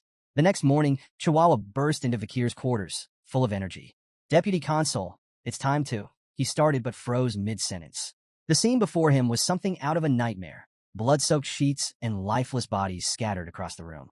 Bakir stirred, stretching lazily before rubbing his eyes. "Good morning," he greeted casually, as though nothing were amiss. Chihuahua's jaw nearly hit the floor. "Good morning. What about?" "All the corpses," he shouted, pointing wildly.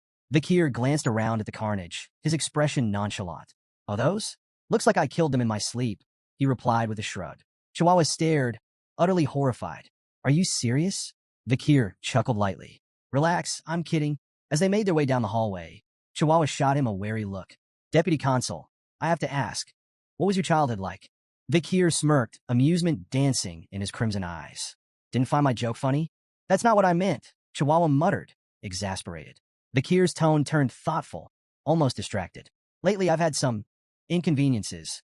Poison arrows, acid snipers, arson attacks, 2 near misses with runaway carts, the usual.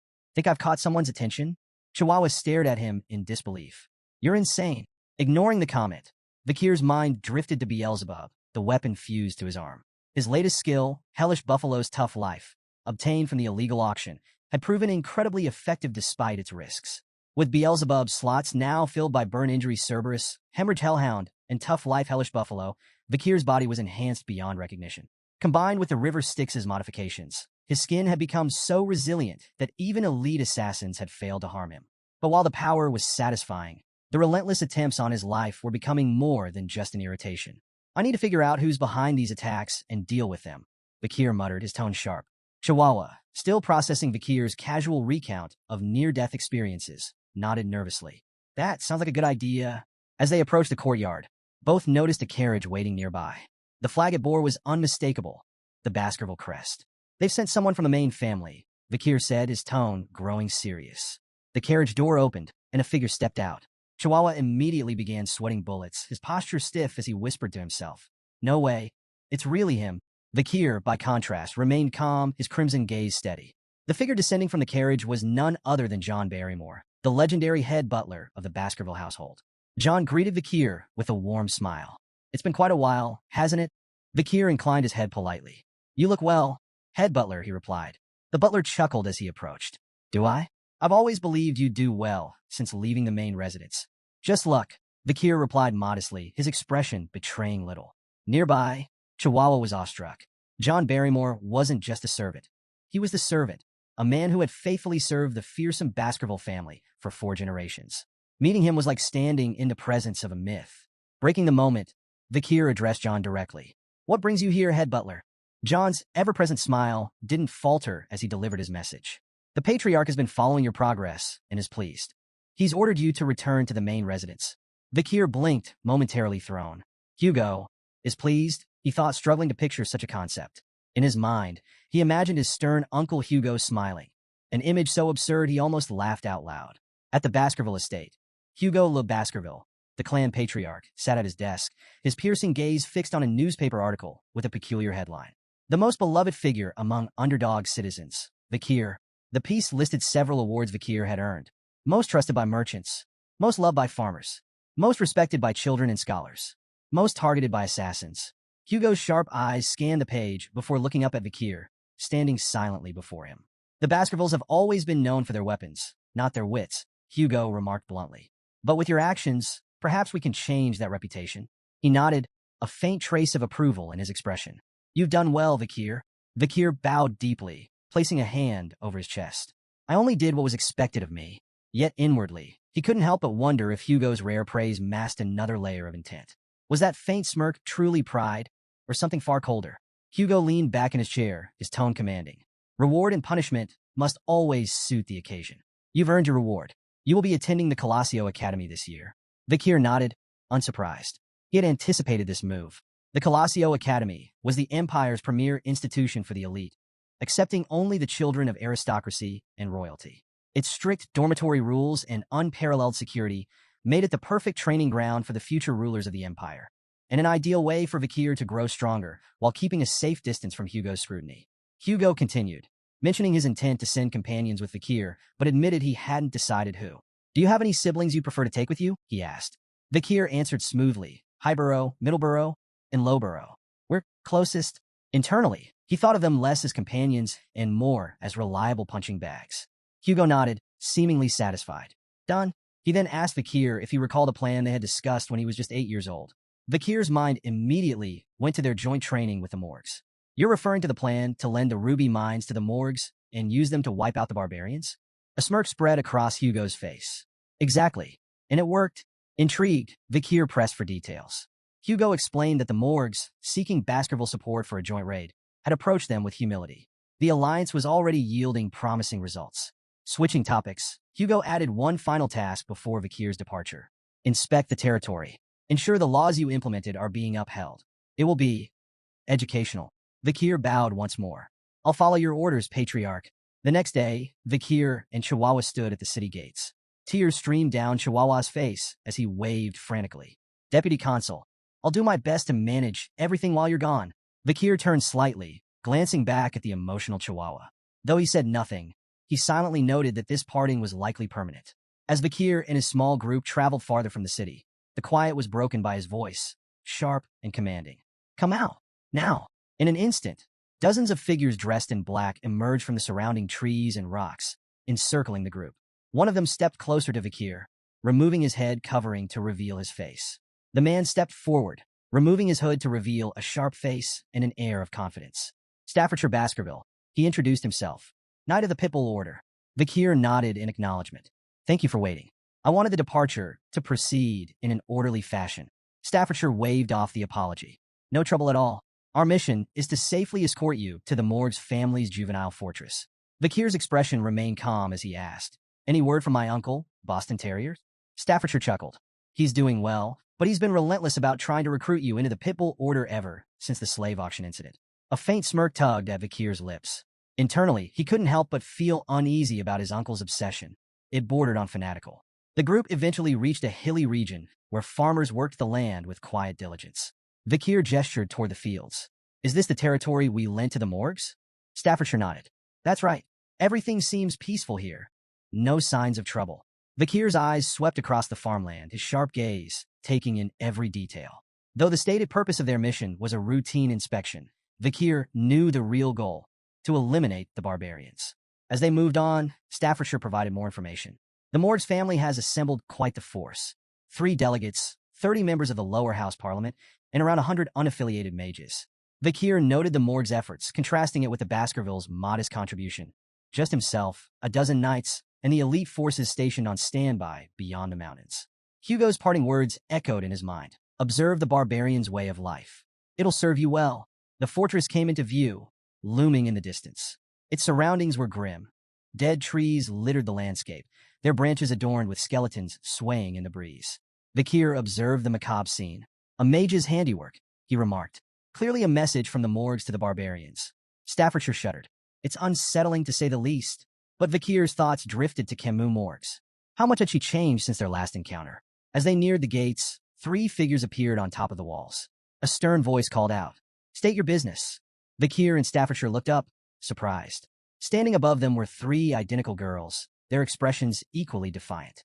One stepped forward confidently. No one passes without our permission. The other 2 immediately echoed her words in perfect unison. Vakir sighed inwardly. The 3 flowers. The infamous morgue's triplets, high cis, middle cis, and low cis, were well known for their chaos and unpredictable behavior.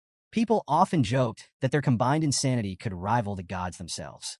Steeling himself, Vakir stepped forward. I am Vakir of the Baskerville Envoy team, here to inspect the territory and strengthen relations. Open the gates. High cis crossed her arms, unimpressed. I need to report to the person in charge first, she said smugly. You'll get your response tomorrow. Irritation flickered across Vakir's face. You're denying me entry into my own land? High cis smirked, and the other 2 followed suit. Tenant protection law, she retorted, her tone dripping with mockery. Don't look down on us just because we're renters. That law, it's from your family after all. Vakir's temple throbbed with annoyance as the mocking tone of High cis grated against his nerves. A familiar red aura flickered faintly around his hand, a reflection of his growing irritation. He exhaled slowly, reining in his anger before it boiled over. Keeping his voice calm, but icy, Vakir replied, I've amended the law. It now allows me to evict tenants I dislike. His words were sharp enough to cut through the tension. Open the gates. Now. A wave of killing intent radiated from Vakir, slamming into the triplets like a physical force. The sudden surge of bloodlust made them hesitate, a flicker of fear flashing across their faces. High cis, recovering quickly, glared at Vakir and sneered. We've heard about the psycho kid running Underdog City, but we've dealt with enough lunatics to know how to handle you. With a swift motion, she cast a spell, aiming it near Vakir. The explosion shook the ground, sending his horse rearing in fright. From above, Lo Sis shouted, "Don't even think about stepping on a morgue's territory without permission." Her insults sharpened. "Stupid swordsman. You think you can handle us? I'd love to see the so-called rising star of the Baskervilles try." Beside Vakir, Staffordshire's expression darkened as he instinctively drew his sword. "This won't end with words," he muttered grimly. Vakir signaled his readiness, a cold resolve settling over him. But before they could act, voices erupted from their group. "These girls don't even know their place." One member spat angrily. Another chimed in, his voice dripping with disdain. "Their words are absurd." The familiarity of the voices caught Vakir's attention. He glanced toward the hooded figures in his group, his thoughts turning. "I've heard those voices before." The morgue's triplets exchanged amused glances, their confidence unshaken. High Sis scoffed. "Mere underlings." Middle Sis smirked. "You think you outrank us?" Low Sis sneered. "You don't even know your place." But the three hooded members of Vakir's group stepped forward, their movements deliberate. "Not us," they declared firmly. In unison, they removed their hoods, revealing their identities. Vakir's eyes narrowed. Of course, it was the Baskerville triplets, High Burrow, Middle Burrow, and Low Burrow. Standing tall and radiating confidence, the triplets pointed toward Vakir and declared in unison, "He is the symbol of Baskerville." Turning to Vakir with matching grins, they added, "Leave this to us." Vakir's expression twisted into one of exasperation. "Great," he muttered, pinching the bridge of his nose. "My annoyance has just doubled." Despite his irritation, the scene unfolded with the over-the-top theatrics only the Baskerville triplets could provide. Vakir, though thoroughly vexed, knew their motives well enough. High Burrow glanced back at Vakir, his tone brimming with gratitude. "Thanks for recommending us to the Academy. Don't worry, we've got this handled." Vakir's thoughts raced as he pieced together their intent. "So, this is about the Academy?" Typical. To him, they were glorified sandbags, clumsy, brainless, but undeniably loyal. With the right training, they could at least be molded into effective soldiers. A faint smirk crossed Vakir's lips as he decided to humor them. "Fine, I'll leave this to you, older brothers." The Baskerville triplets practically glowed with pride at Vakir's begrudging acknowledgement. They stood straighter, their confidence soaring. Meanwhile, Mord's three flowers looked on with disdain. High Sis sneered, her voice dripping with contempt. "Pathetic," clinging to each other like scared little children. The Baskerville triplets, unfazed by the insult, responded in perfect unison by flipping them off. "No, you're the fools," they retorted, their defiance as synchronized as their gestures. High Sis's face twisted with anger, joined by Middle Sis and Low Sis, who bristled at the audacity. "They need to be taught a lesson," High Sis growled, her tone promising retribution. As the tension thickened, Vakir's thoughts wandered to memories of the morgue's triplets before his regression. He remembered them as formidable mages, each with a distinct affinity, water, earth, and nature. Individually strong, their combined magic was devastating, amplifying their spells to an extraordinary level. It was this seamless synergy that earned them the title Morgue's Three Flowers. Proving their reputation, the Morgue's triplets summoned their power, combining magic to create a colossal barrier of intertwining vines and earth. The massive wall loomed over their opponents, its dense structure exuding raw magical energy. High Sis perched atop the barrier, laughing triumphantly. "Let's see you get past this," she jeered, her sisters joining in to mock the Baskervilles. Undeterred, High Burrow drew his sword with a confident smirk. "This," he said coolly, nodding toward the vine wall. "It's nothing." Without hesitation, he executed the Baskerville first technique. His blade cut through the air with precision, slicing the vine barrier apart in one devastating strike. The once imposing wall crumbled into ruin, its shattered remains scattering across the field. From a distance, Staffordshire's eyes widened in admiration. "A flawless execution of the first technique," he murmured, impressed. But High Burrow's victory was short-lived. Before he could fully recover, a vine whip lashed out with blinding speed. He managed to block the strike with his sword, but the force sent him staggering backward. High Burrow, Middle Burrow, and Low Burrow shouted in alarm, rushing forward to assist as their brother struggled to regain his footing. Perched atop the wreckage of her barrier, Low Sis smirked down at the Baskervilles. "Your pathetic swords will never reach us," she taunted, her voice brimming with confidence. The Baskerville triplets' expressions darkened, their anger flaring like hunting hounds scenting blood.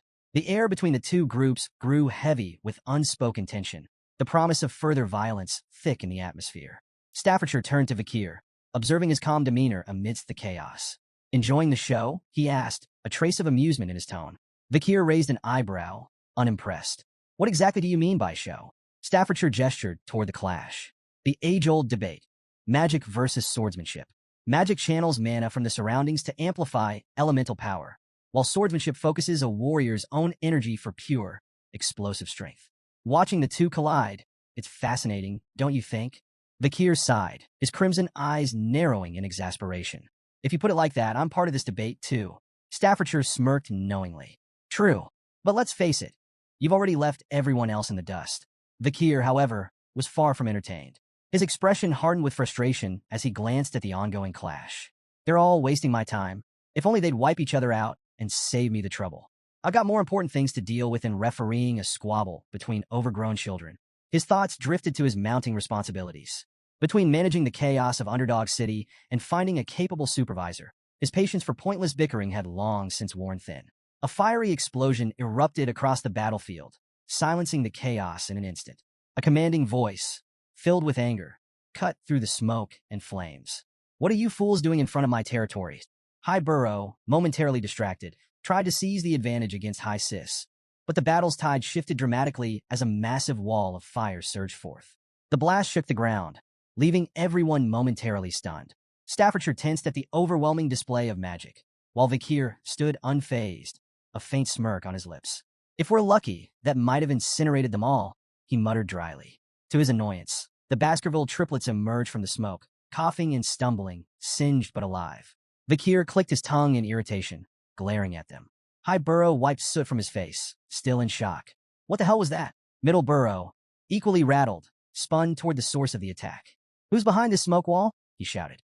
As the haze began to dissipate, the morgue's triplets came into view. High Sis and Middle Sis, usually so smug, were visibly shaken, their confidence cracked. If I dodged a second later, I'd be dead, High Sis muttered, trembling. Low Sis clung to her sisters, her voice shaking. What kind of monster uses fire magic like that? From atop the fortress gate, a figure stepped forward, flames still flickering in her hands. Her presence exuded authority, silencing the battlefield. Camus Morgs. Her voice sliced through the tension. I can't forgive anyone who causes trouble in the territory I manage. She leapt down gracefully, landing in front of the Morgue's triplets. Her cold gaze pierced through them, and High Sis scrambled to explain. We were trying to stop the invaders, she stammered. Low Sis pointed accusingly. It was their fault. They started it. Camus didn't flinch, fixing them with a withering glare.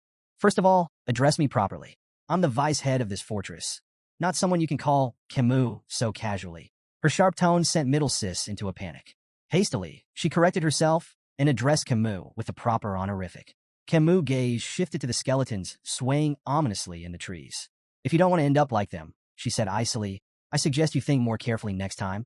Middle Sis squeaked in fear, bowing repeatedly as she apologized on behalf of her sisters. Camus turned her attention to Vakir, her eyes narrowing before recognition dawned. Her expression softened slightly as she approached him, a faint smile tugging at her lips. It's been a long time, she said softly, her voice carrying a touch of warmth. 7 years, hasn't it? Vakir nodded, his expression relaxed. It has, he replied. As Camus studied him, Vakir's gaze briefly lingered on her. She looked more mature now, and he found himself noting her increased allure. He recalled how, in his previous life, Camus had captured the attention of countless men in high society. Rumors and scandals swirled around her, some involving even married men. But in this timeline, there were no whispers of such stories. Dismissing the thought, Vakir returned to the matter at hand. Open the gates, he said bluntly, his tone firm. Words won't work on the triplets.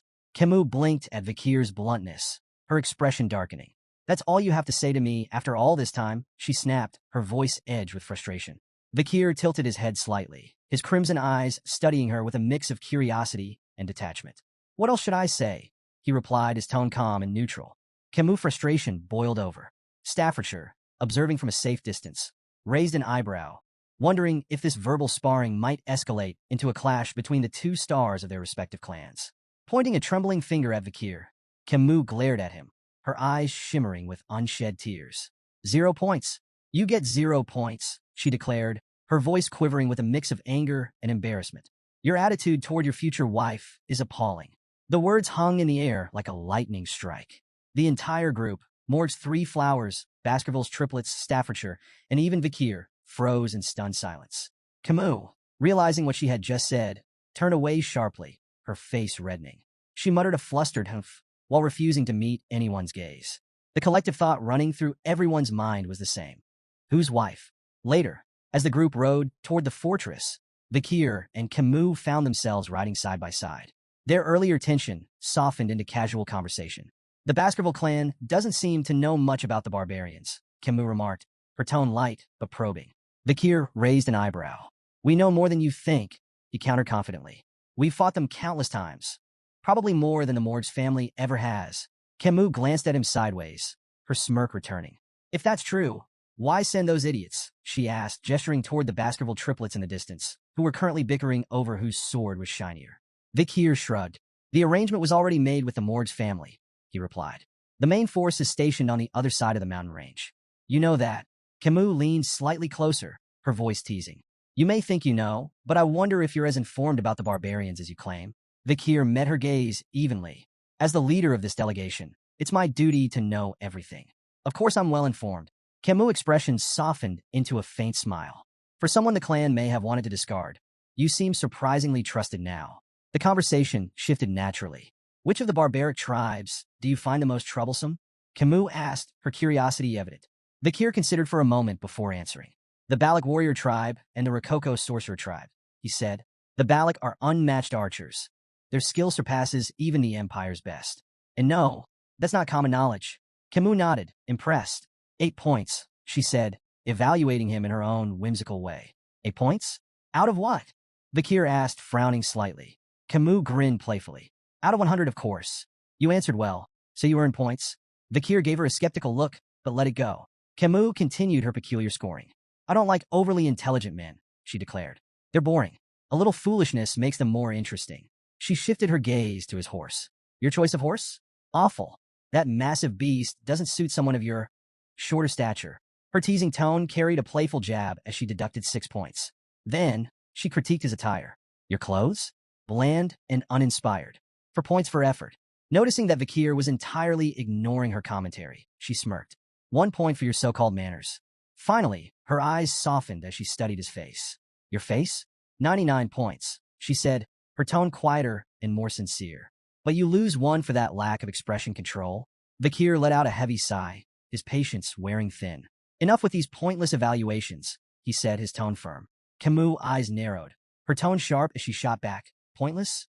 I'm just being stern with my future husband. Vikir froze, confusion flashing across his face. Future husband? What are you even talking about? Camus folded her arms, huffing indignantly. You passed the test, remember? My uncle's test. That duel was to determine if you were worthy to be my husband. Vikir's eyes narrowed as realization set in. She was talking about the duel he had fought 7 years ago against her uncle, a test of his abilities as her potential partner. Camus, her frustration mounting, continued venting. I never agreed to this. That duel ruined my path to marriage. But she sighed heavily, her anger fading into reluctant resignation. A promise is a promise, so I have to follow through. Not that I'm happy about it. Vikir watched her silently, acknowledging her skill as a fire mage, among the best he had ever seen. Finally, he interrupted her rant with a blunt declaration. I've forgotten all about that day. As far as I'm concerned, it never happened. Camus' face turned bright red. Without hesitation, she grabbed her jacket and threw it at him. You idiot, she shouted. You can't just pretend something like that didn't happen. Besides, I'm a genius. I never forget anything I see. Vikir caught the jacket and stared at it, recognizing it instantly. It was the same one he had given her after their duel, 7 years ago, when her clothes had been burned. Camus, still blushing furiously, turned away with a huff. Don't read too much into it, she muttered, and stop saying such nonsense. Vikir examined the jacket more closely, smirking faintly. She returned it unwashed. As they reached the outskirts of the fortress, Camus pointed toward a distant wall. The barbarians ambushed the ruby mine, she explained. They've been pillaging crops and capturing indigenous slaves to sell elsewhere. She gestured toward the massive wall, a towering structure of earth and iron. We had our mages construct that in just 1 month. Vikir studied the wall, his eyes narrowing in appraisal. Impressive. It would have taken several hundred workers over a year to build something like that. Camus nodded, pride evident in her expression. Naturally, but Vikir's gaze lingered on the wall's flaws. Several large holes gaped in the structure, their edges jagged and burned. His expression darkened. Those were they caused by Balak arrows? Camus' expression turned grim. Yes, their arrows are imbued with a strong aura. We've suffered heavy casualties, especially during night guard duty. Those arrows can pierce walls 2 to 3 meters thick. She hesitated before adding, even my uncle wasn't spared. One of their arrows broke through his magic shield and struck his chest. He survived, but his pride didn't. Vakir's brow furrowed as he recalled a similar incident with Hugo, the Baskerville patriarch. A Balak arrow had grazed Hugo's nose bridge, leaving him seething with fury. Do you know who's behind these attacks? Vakir asked, his voice serious. Camus hesitated, her tone uncertain. It's hard to say. Their faces are painted black, so identifying them is nearly impossible. But I think it's a woman. Their conversation was cut short as a mage hurried toward them, addressing Camus with urgency. Vicehead, we've captured a reconnaissance member of the barbarians. Please come quickly. Vakir and Camus exchanged a glance. Curiosity and concern mirrored in their expressions. Following the mage to a large tent, they found a disheveled barbarian restrained and surrounded by guards. Vakir's sharp gaze swept over the captive. After a brief moment, he spoke with certainty. This one's from the Rococo sorcerer tribe. Camus turned to the mage, her expression firm. Have you been able to extract any information from him? The mage shook his head, frustration evident. He's uncooperative. His sorcery makes him resistant to psychic magic. We haven't been able to read his mind. Camus' eyes hardened as she directed her attention to the captive. Tell me about the ambush on the Mords clan's fortress. How many people did you take? The barbarian remained silent, his expression unreadable. Camus' voice sharpened with anger. Among those taken was Rose, a daughter of the Morgs. She's my sixth cousin. Tell me, what have you done with her? A twisted grin spread across the barbarian's face, and he muttered something in his native tongue. Camus frowned, turning to the mage. What did he say? Is there anyone here who can translate? The mage shook his head again. We don't have anyone available who understands his language. Vakir's calm voice broke the tension. I know a little Rococo. Camus raised an eyebrow, surprised. Is there anything you don't know? I'm not fluent, Vakir replied, his tone measured. But I understand the basics. Camus nodded, her voice steady but strained. Then ask him. Ask him where my cousin is. She's 12 years old, with red hair, red eyes, and white skin. Vakir stepped forward, his voice firm as he questioned the barbarian in his native tongue. The barbarian's grin widened, and he replied curtly, his tone dripping with mockery. Vakir's expression turned grim. He closed his eyes for a moment before looking at Camus. Your cousin is dead, he said quietly. Camus' face contorted with fury and grief, her hands balling into fists. She straightened, her voice cold and resolute. With the senator of the audience hall recovering and the senator of the temple away, the decision falls to me. She took a deep breath and declared, I, Camus Morgs, a member of the Middle House and the vice head of this fortress, issue the verdict. Immediate execution.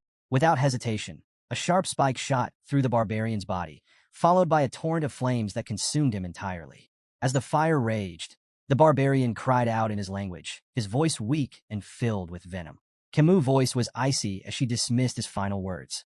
After this war, your language will only be spoken in hell. The barbarian's screams faded into silence as the flames reduced him to ashes.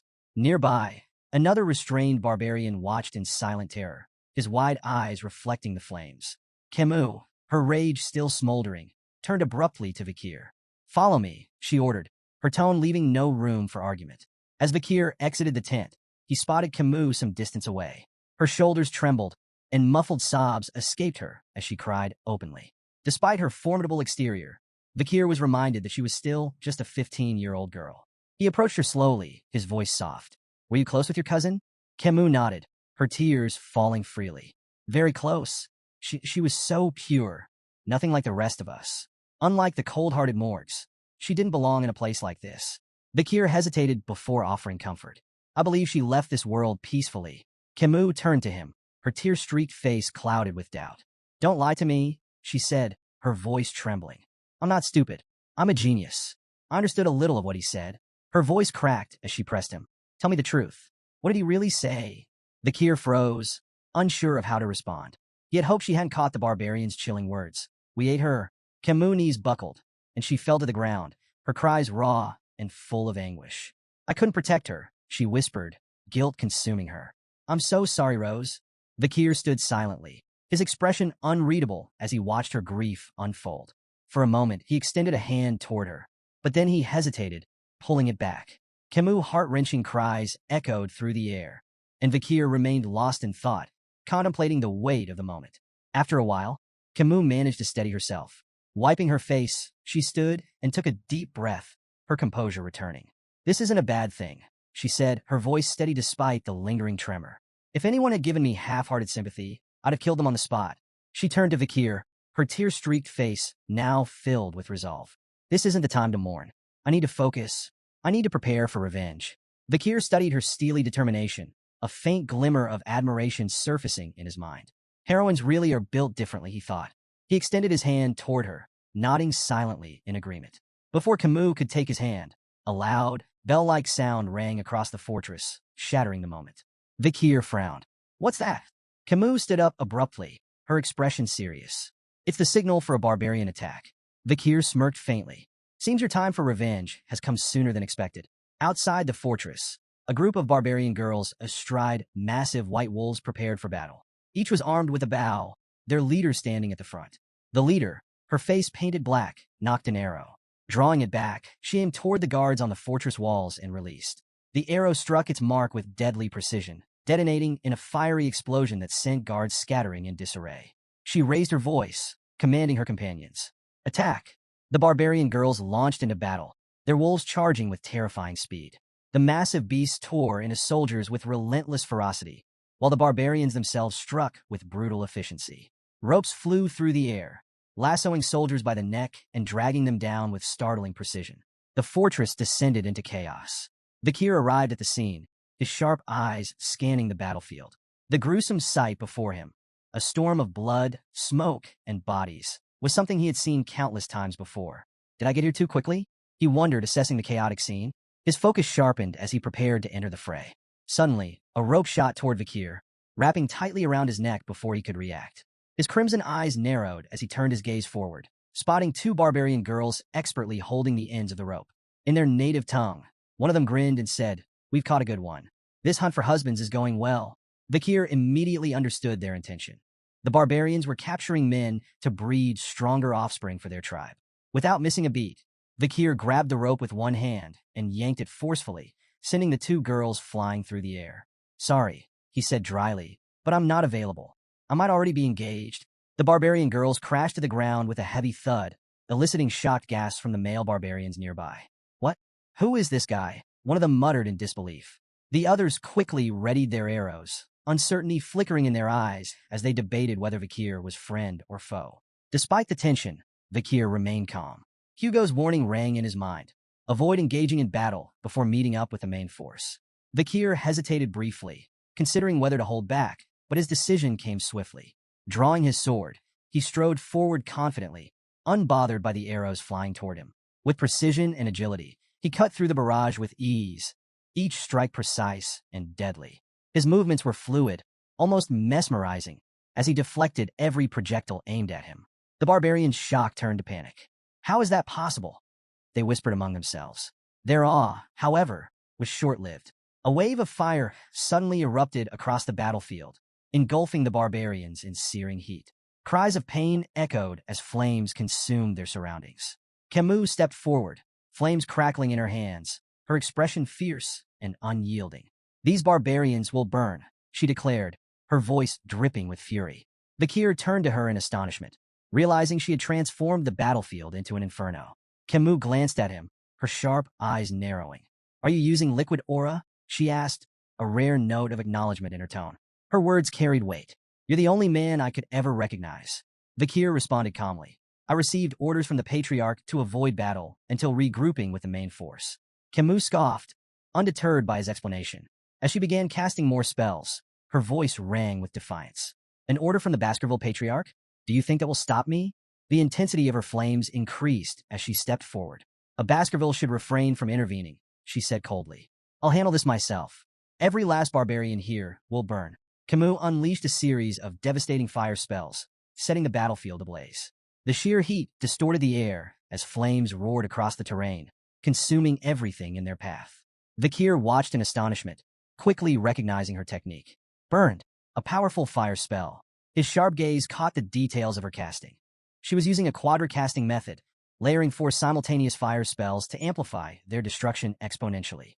Driven by her rage and thirst for vengeance, Camus poured her all into the attack, leaving a scorched wasteland in her wake. Suddenly, from the shadows, a barbarian perched on a wolf's back raised a blowgun and fired. The poison needle struck Camus in the neck before she could react. Her body stiffened, and she winced as the poison coursed through her veins. Her legs buckled, and she collapsed to the ground, her movements sluggish and uncoordinated. Through blurred vision, she spotted her attacker, the barbarian grinning smugly as he reloaded his blowgun. Vikir observed the scene, clicking his tongue in annoyance. She's more trouble than I thought. A rope shot toward Camus, aiming to ensnare her, but Vikir's hand snapped out, catching him midair with ease. Camus, despite the poison weakening her, managed a faint smile. Nice catch, she murmured. Vikir glanced down at her, his voice blunt. We should retreat. Camus' eyes flashed with defiance. What about the farmlands? The captives? It's wiser to wait for the Baskerville main force, Vikir replied firmly, his tone leaving little room for argument. But Camus shook her head, her resolve unshaken. I won't retreat. I can't. Not after what the barbarians did to my cousin. Vikir sighed, frustration flickering across his face. You need to make a rational decision. Before he could say more, his instincts flared. Spinning on his heel, he ducked just as an arrow whizzed past his head, narrowly missing him. His sharp gaze locked onto the attacker, a barbarian girl with piercing, focused eyes, her bow poised for another shot. Could this be the destructive power Camus mentioned? Vikir wondered, noting the precision of her attack. Lost in thought, Vikir was caught off guard when another barbarian lunged forward, grabbing Camus and retreating swiftly into the chaos. Vikir! Camus cried out, her voice filled with desperation as she was pulled away. Vikir's expression darkened, frustration boiling beneath his calm exterior. Memories surged of a younger Camus Morgs, once held captive by barbarians. He recalled her fierce return, wiping out an entire group of captors and earning the title of queen. Snapping back to the present, Vikir knew he couldn't let history repeat itself. The barbarian girl he had spotted earlier lunged at him with startling agility, breaking his train of thought. Her movements were swift, deliberate, and precise. Vikir evaded her strike, his focus sharpening. To his surprise, she wielded her bow as a melee weapon, swinging it with deadly force. She followed up with a chi-infused kick, catching Vikir off guard and sending him sliding backward across the dirt. Regaining his footing, Vikir quickly assessed the situation. Her technique was far more refined than the other barbarians he'd encountered. She wasn't just another warrior. She was elite. Do I need to go all out? He wondered. Before he could act, the barbarian girl surprised him further. Attempting to speak his language, she said haltingly, We meet again. Vikir's eyes narrowed as recognition dawned. She was the same girl he had freed at the slave auction. Though he had once shown her mercy, he couldn't help but inwardly label her a troublemaker. The girl met his gaze with a sly smirk, as if enjoying the unexpected reunion. Memories of that fateful auction flickered through Vikir's mind, of shattering her chains and granting her freedom. Now, faced with her again, he hesitated. Breaking the tense silence, he asked coldly, Is this how you repay kindness? With revenge. The girl chuckled, her smirk widening. Not revenge for you, she said, her tone steady despite her broken grasp of the language. For them, the Morgs. They captured me, enslaved me.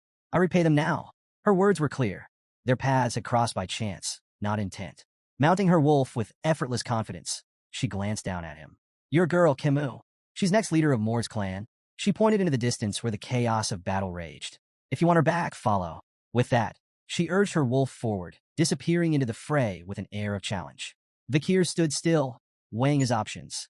His crimson eyes burned with resolve as he debated whether to unleash the full extent of his strength. The tense moment was shattered by the arrival of Adolphe Morgs, Camus' uncle, whose imposing presence instantly heightened the tension. Without wasting a second, Adolphe began casting a spell, his voice laced with disdain as he demanded the barbarians return his niece. The ground beneath him fractured, jagged shards of earth flying through the air toward the retreating barbarians. But they were prepared. With uncanny agility, they maneuvered their wolves over the unstable terrain, leaping effortlessly between shattered rocks and evading the spell's destructive force. Adolphe could only watch their retreat, frustration etched on his face. His curses echoed across the battlefield, a vent for his mounting anger. The ambush had unraveled mere minutes after the warning bell, a testament to his force's inexperience and lack of preparation. As he seethed, a mage approached, bearing troubling news. The barbarians have fled into the restricted area of life-engulfing forest, the mage reported grimly. At the mention of the forest, Adolphe's rage shifted to grim concern. Life-engulfing forest, deep within the mountains, was infamous for its deadly ecosystem. It was a perilous region no sane person would enter at night, a place where survival was nearly impossible. Even with his niece's life at stake, Adolphe hesitated. The risks were staggering, and the thought of losing more lives weighed heavily on him. Before he could voice his uncertainty, Vikir's calm voice broke through. We can still pursue them, he stated simply, his tone steady and confident. Adolf turned to Vikir, incredulous. Are you serious? You know as well as I do that forest is a death trap after dark. Unfazed, Vikir nodded. I've navigated terrain like this since childhood. Life engulfing forest isn't as impossible as it seems.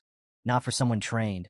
Memories of his past life flooded Vikir's mind. He recalled years spent honing his survival and reconnaissance skills in dense, hostile environments. These forests, no matter how treacherous, were his element. Adolf's gaze sharpened. Grabbing Vikir by the shoulders, he demanded, Are you truly serious about this? Do you know what you're risking? Nearby, the Mord's clan mage voiced his doubts. Sir, entering that forest at night, it's suicide. Adolf silenced him with a sharp glare. His resolve crystallized as he turned back to his forces. Anyone unwilling to join the pursuit may stand down now, he declared. There will be no judgment for those who choose safety over valor. As murmurs rippled through the group, Adolf fixed his gaze on Vikir. Reluctance flickered in his expression, but so did a grudging respect. He had known from the start that this young man was no ordinary warrior. With no other options, he had to entrust his niece's rescue to Vikir. Vikir, Adolf said, his tone heavy with resignation. I'm entrusting you with this mission. Bring my niece back. Life engulfing forest was a place that lived up to its ominous name. Nestled within Baskerville territory, it was a realm of horrors where survival was a fleeting hope. Bone-sucking mosquitoes, poisonous thorn-covered vines, silent spiders that hunted soundlessly, and countless other lethal creatures made it a graveyard for the unprepared. Few who entered lasted more than an hour. Despite its dangers, the Morgs and Baskerville troops pressed forward, closely following Vikir as he navigated the treacherous terrain with practiced ease. He moved like a shadow, leaping over obstacles and cutting through hazards with swift precision. Adolf, watching in awe, couldn't contain his curiosity any longer. Are all Baskerville boys like this? He asked, his voice tinged with disbelief. Staffordshire Baskerville chuckled, shaking his head. No, not all of them. But young Master Vikir? He's different. Their conversation was cut short when two enormous, venomous bees emerged, buzzing aggressively as they blocked the group's path. Before anyone could react, Vikir dispatched them in a single fluid motion, his blade slicing through the air with effortless grace. The bees fell, lifeless, before they could even pose a threat. The onlookers froze, stunned by the display. He's so cool, the Baskerville triplets whispered in unison, their admiration practically glowing. Suddenly, Vikir stopped behind a large tree and raised a hand, motioning for the group to halt. He pointed ahead, where faint flickers of light pierced through the dense canopy. They're close, Vikir said, his voice low. The barbarians haven't gone far. He added a warning, his tone grave. Balak hunters scatter dry leaves around their camps to detect pursuers. From here on, every step needs to be taken with extreme caution. Before the group could react, Adolf stepped forward, casting a spell. Silence. He intoned, the magic targeting Vikir. Vikir shot him a questioning look, but Adolf quickly explained. This spell ensures you make no sound as you move. Adolf smiled, a hint of his confidence restored. I'll take it from here. Thank you for your help, nephew-in-law. Vikir's brow furrowed. Nephew-in-law? He thought, puzzled. What is he talking about? Not far ahead, the barbarians had set up camp in a clearing. A fire crackled at its center, casting flickering shadows on the surrounding trees. Camus was tied tightly to a tree, her wrists and ankles bound with thick ropes. Her fiery spirit, however, remained unbroken. You're all going to burn to ash the moment I get out of here, she shouted, her voice filled with fury. I'll make you regret capturing me with my special fireball. Her captors paid her no mind, likely unable to understand her language. Nearby, two barbarian girls chatted casually. One spoke of her interest in the man they had encountered earlier, while the other lamented her lack of success in husband hunting. Camus gritted her teeth, her frustration mounting. They're not even listening to me, she thought bitterly. She caught snippets of their conversation and pieced it together. Husband hunting? Wife hunting? Realization dawned. Is that why they've been ambushing us this whole time? Her thoughts were interrupted as the male barbarian who had captured her approached. Smirking, he addressed Camus in his native tongue. An excellent catch like you. Every male in our tribe will want you. Camus glared at him, her fiery spirit undiminished. You perverted bastard, she shouted. If that's your plan, just kill me now. The barbarian scratched his ear lazily, feigning confusion. I don't understand what you're saying, he said with a mocking grin. Then, with unsettling cruelty, he grabbed her chin, forcing her to meet his gaze. But I can tell you're talking back just by looking into your eyes, he sneered. Camus struggled, her anger boiling over as she spat. Touch me again, and I'll burn you alive.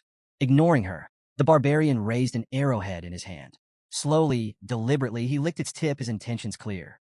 This arrogant slave needs to be disciplined, he said menacingly, his voice dripping with malice. Before things could escalate further, another barbarian strode into the clearing, a figure Vikir immediately recognized. It was the barbarian girl he had freed during the slave auction. "Stay away from my slave," she commanded sharply, her piercing gaze fixed on the male barbarian, Ahan.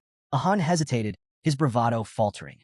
"Commander Ian," he stammered. Then, regaining a shred of pride, he added, "But I was the one who captured her." Commander Ian shot him a cold glare. "Lower your voice," she ordered, her tone sharp enough to make him flinch. Defensive, Ahan tried to justify himself. "I shot the paralyzing arrow. I set the trap." Ian cut him off without missing a beat. "If I hadn't stepped in, you'd be a corpse. That boy with the sword would have taken your head in seconds." Ahan froze, her words sinking in. After a moment, he muttered weakly, "So, this woman, she's your prize now?" "That's right," Ian replied, her voice brooking no argument. Camus, still bound to the tree, watched the exchange with growing curiosity. An internal power struggle? She thought. While her grasp of the barbarian language was limited, she caught enough to piece things together. The girl's name was Ian, and she was clearly their commander, a position of authority that even the brash Ahan seemed to fear. Ahan, still nursing his wounded pride, jabbed a finger toward Ian. "You may be a commander, but you're still just a woman." The clearing fell silent. Ian's eyes burned with fury as a powerful blue aura erupted around her, the air growing tense with her presence. Fixing Ahan with an icy glare, she retorted, "And what difference does that make? If you got a problem with me, come forward. I'll leave you in a bloody heap."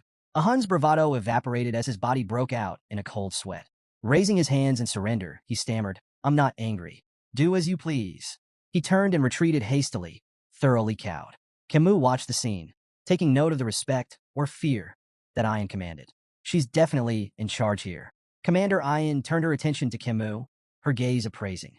"Good eyes, strong physique, as expected from the future leader of the Morg's bloodline," she said, almost to herself. But her tone darkened as she delivered a sudden, sharp kick to Camus' side. Camus winced, anger flashing in her eyes as Ian continued bitterly. "You Morg's bastards sold me into slavery. If not for a stroke of kindness, I'd still be rotting in chains. But you won't be so lucky." Leaning closer, Ian's voice dropped to a menacing whisper. "I'll tame you. You'll feel it in your very bones and soul. Menial tasks, like licking the space between my toes, will become your new routine." Camus' fiery spirit flared as she gritted her teeth. "You think I'll break that easily? Dream on." Before Ian could respond, a piercing scream shattered the tension. A barbarian behind her burst into flames, his agonized cries echoing through the clearing. "What is this? An explosion?" Ian snapped, spinning around to assess the situation. The burning barbarian collapsed as the fire spread, and the remaining warriors scrambled to arm themselves. "It's an ambush," one of them shouted, panic creeping into their voices. From the roaring inferno, a lone figure emerged. The firelight framed him like an avenging specter, his silhouette cutting an imposing figure against the chaos. "Barbarians," the figure called out, his voice sharp and resolute. "You'll pay for what you've done." Camus' face lit up with relief and joy as she recognized the voice. "Uncle Adolf," she exclaimed, her hope renewed. Amidst the burning wreckage, Adolf Morg stood with flames dancing in his hands, his presence commanding and unyielding. His booming voice cut through the battlefield. "Release my niece immediately, or face annihilation." The barbarians froze, startled by the overwhelming force of the Baskerville and Morg's troops who were now hunting them down with ruthless efficiency. Perched on a tree branch above the chaos, Vikir surveyed the scene. His sharp eyes scanned the battlefield, narrowing in thought. Something felt off. The Balak hunters, renowned for their precision and tactical ambushes, were now scattered and in complete disarray. Below, barbarian girls astride their wolves voiced their frustration, barking orders to one another as they struggled to regroup against the relentless onslaught of the Morgs and Baskerville forces. Adolf's voice thundered once more as he spotted several barbarians attempting to flee. "No one escapes. Eliminate every last one of them." Camus, still tied to a tree, watched the pandemonium unfold with a smug grin. They deserve this, she thought, satisfaction gleaming in her eyes. But her moment of amusement was cut short. A rustling sound behind her caught her attention, and she turned her head sharply, her eyes widening in surprise. "Vikir," she exclaimed, her voice far too loud for the circumstances. Emerging from the shadows behind her, Vikir placed a finger to his lips, signaling for silence. Her loud reaction prompted a sigh of exasperation. With a swift motion, Vikir cut the ropes binding her to the tree and helped her to her feet. You came to save me. Camus beamed, her happiness radiant. Vakir, slightly irritated, replied curtly, do you not understand the meaning of silence? Before they could retreat further, Commander Ian stepped out from the shadows, blocking their path. Her sharp eyes gleamed with anticipation as she regarded Vakir. I expected you to come, Ian said, her voice calm yet brimming with authority. She studied him intently, her words carrying a weight that demanded attention. Your speed, your composure, your determination to save her. Impressive. I won't ask about your past, but you've passed. Vakir frowned at her cryptic remark. Past what? Ian offered no explanation, her attention shifting to Camus. The two locked eyes, their gazes sharp and unyielding. Though no words were exchanged, the intensity of their silent battle spoke volumes. Vakir's grip on Camus tightened, a subtle signal that he was ready for action. Concealing my abilities may no longer be an option, he thought grimly. As he studied Ian more closely, a flicker of recognition stirred in his memory. Could she be related to the one who scarred Hugo's nose? The infamous Balak archer, Night Fox, came to mind. But after observing Ian's movements, Vakir dismissed the thought. No, she's too young and inexperienced. Perhaps she shares the same bloodline.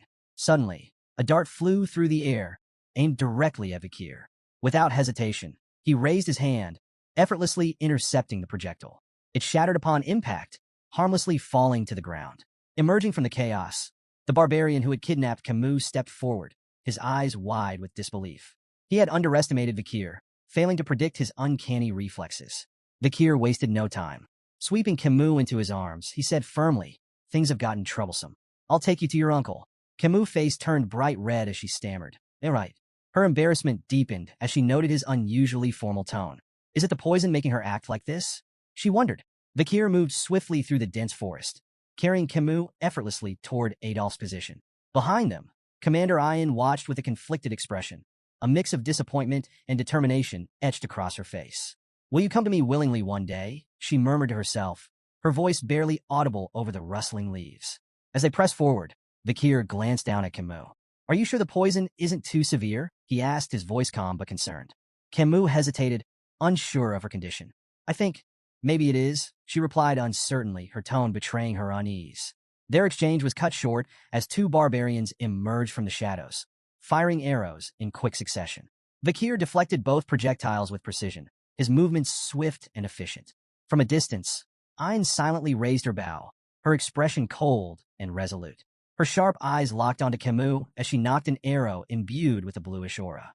Should I eliminate the girl from Morgs? She mused aloud, her voice devoid of emotion. Without hesitation, she released the arrow, its path streaking through the air with deadly accuracy. Vakir's glowing red eyes tracked the arrow as it sped toward them, its trajectory unerringly aimed at Camus. Reacting instinctively, he twisted his body to shield her. Camus, sensing his sudden movement, turned her head just in time to see the arrow close in, only 2 inches from her eye. But the arrow never struck. A shimmering ice wall materialized between them, stopping the projectile in its tracks. Are you hurt, my dear niece? Adolph's voice rang out, laden with worry. He approached quickly, flame still flickering faintly in his hands, the ice spell dissipating as he stepped forward. Uncle! Camus cried, relief washing over her. Adolph wasted no time, reaching out to cast Cure Poison. It's a severe numbing poison, he explained. I've slowed its effects, but we'll need to visit Divine Quo Vadis for complete treatment once we return. But before the spell could fully take effect, Camus pushed his hands away. Let go for a moment, she demanded, surprising Adolph.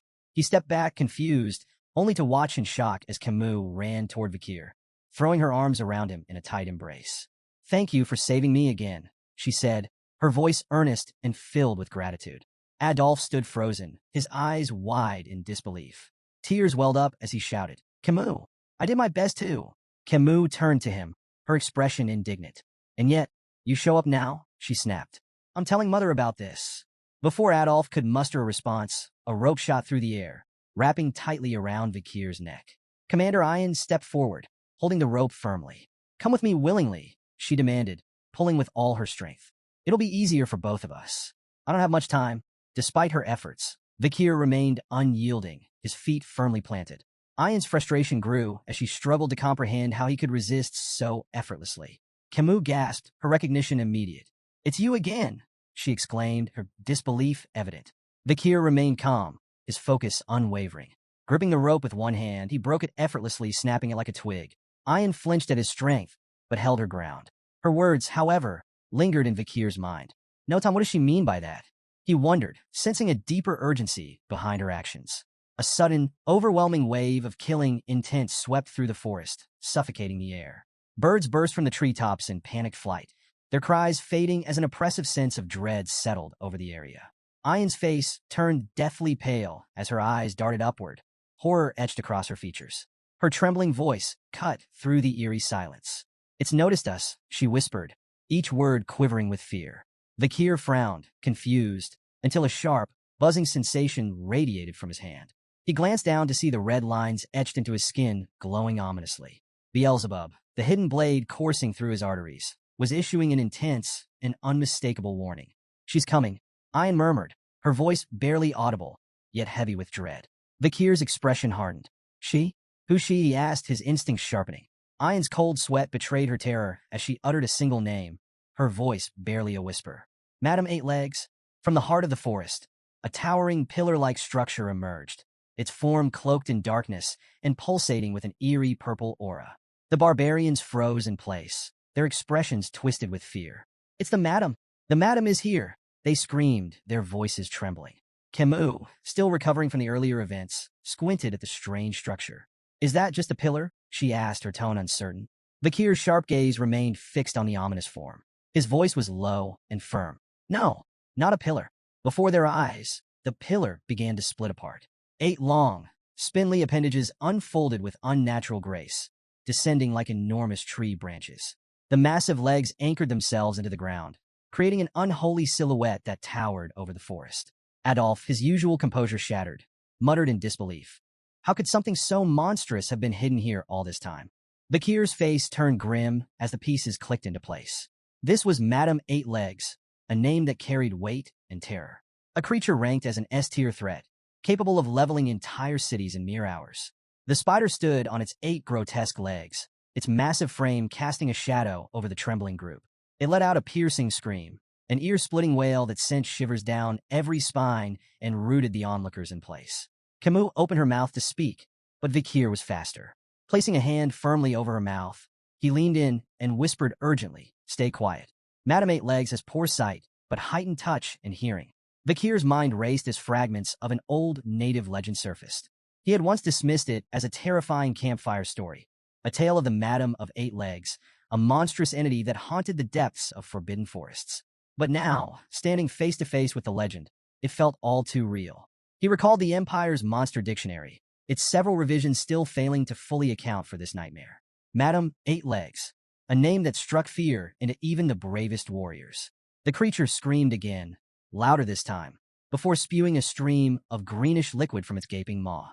The acidic substance rained down in a deadly cascade, hissing and crackling as it melted through trees and rocks alike. Vikir moved swiftly, dodging the falling poison with calculated precision. Beside him, Adolf reacted just as quickly, flames flickering at his fingertips. He conjured a shimmering barrier that shielded himself and Camus from the deadly rain. The forest floor sizzled as the acid ate away at everything it touched. Not far away, a Hun screamed in terror as drops of the green poison landed on his hair. Panicking, he grabbed a knife and hacked off the affected strands, collapsing to his knees as he panted in fear. Ayn shot him a cold glare, her voice sharp and cutting. "Stop screaming in front of Madam Eight Legs." Her eyes flicked briefly toward the monstrous spider, her tone growing darker. "If you weren't the shaman's grandchild, I'd kill you myself." Turning back to the other barbarians, Ayn barked her orders with steely resolve. "Retreat, all of you." On the other side of the chaos, Adolf, cradling Camus in his arms, echoed the sentiment in a quieter tone.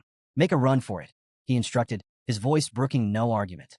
The oppressive presence of Madam Eight Legs seemed to pulse through the forest, suffocating any thoughts of resistance.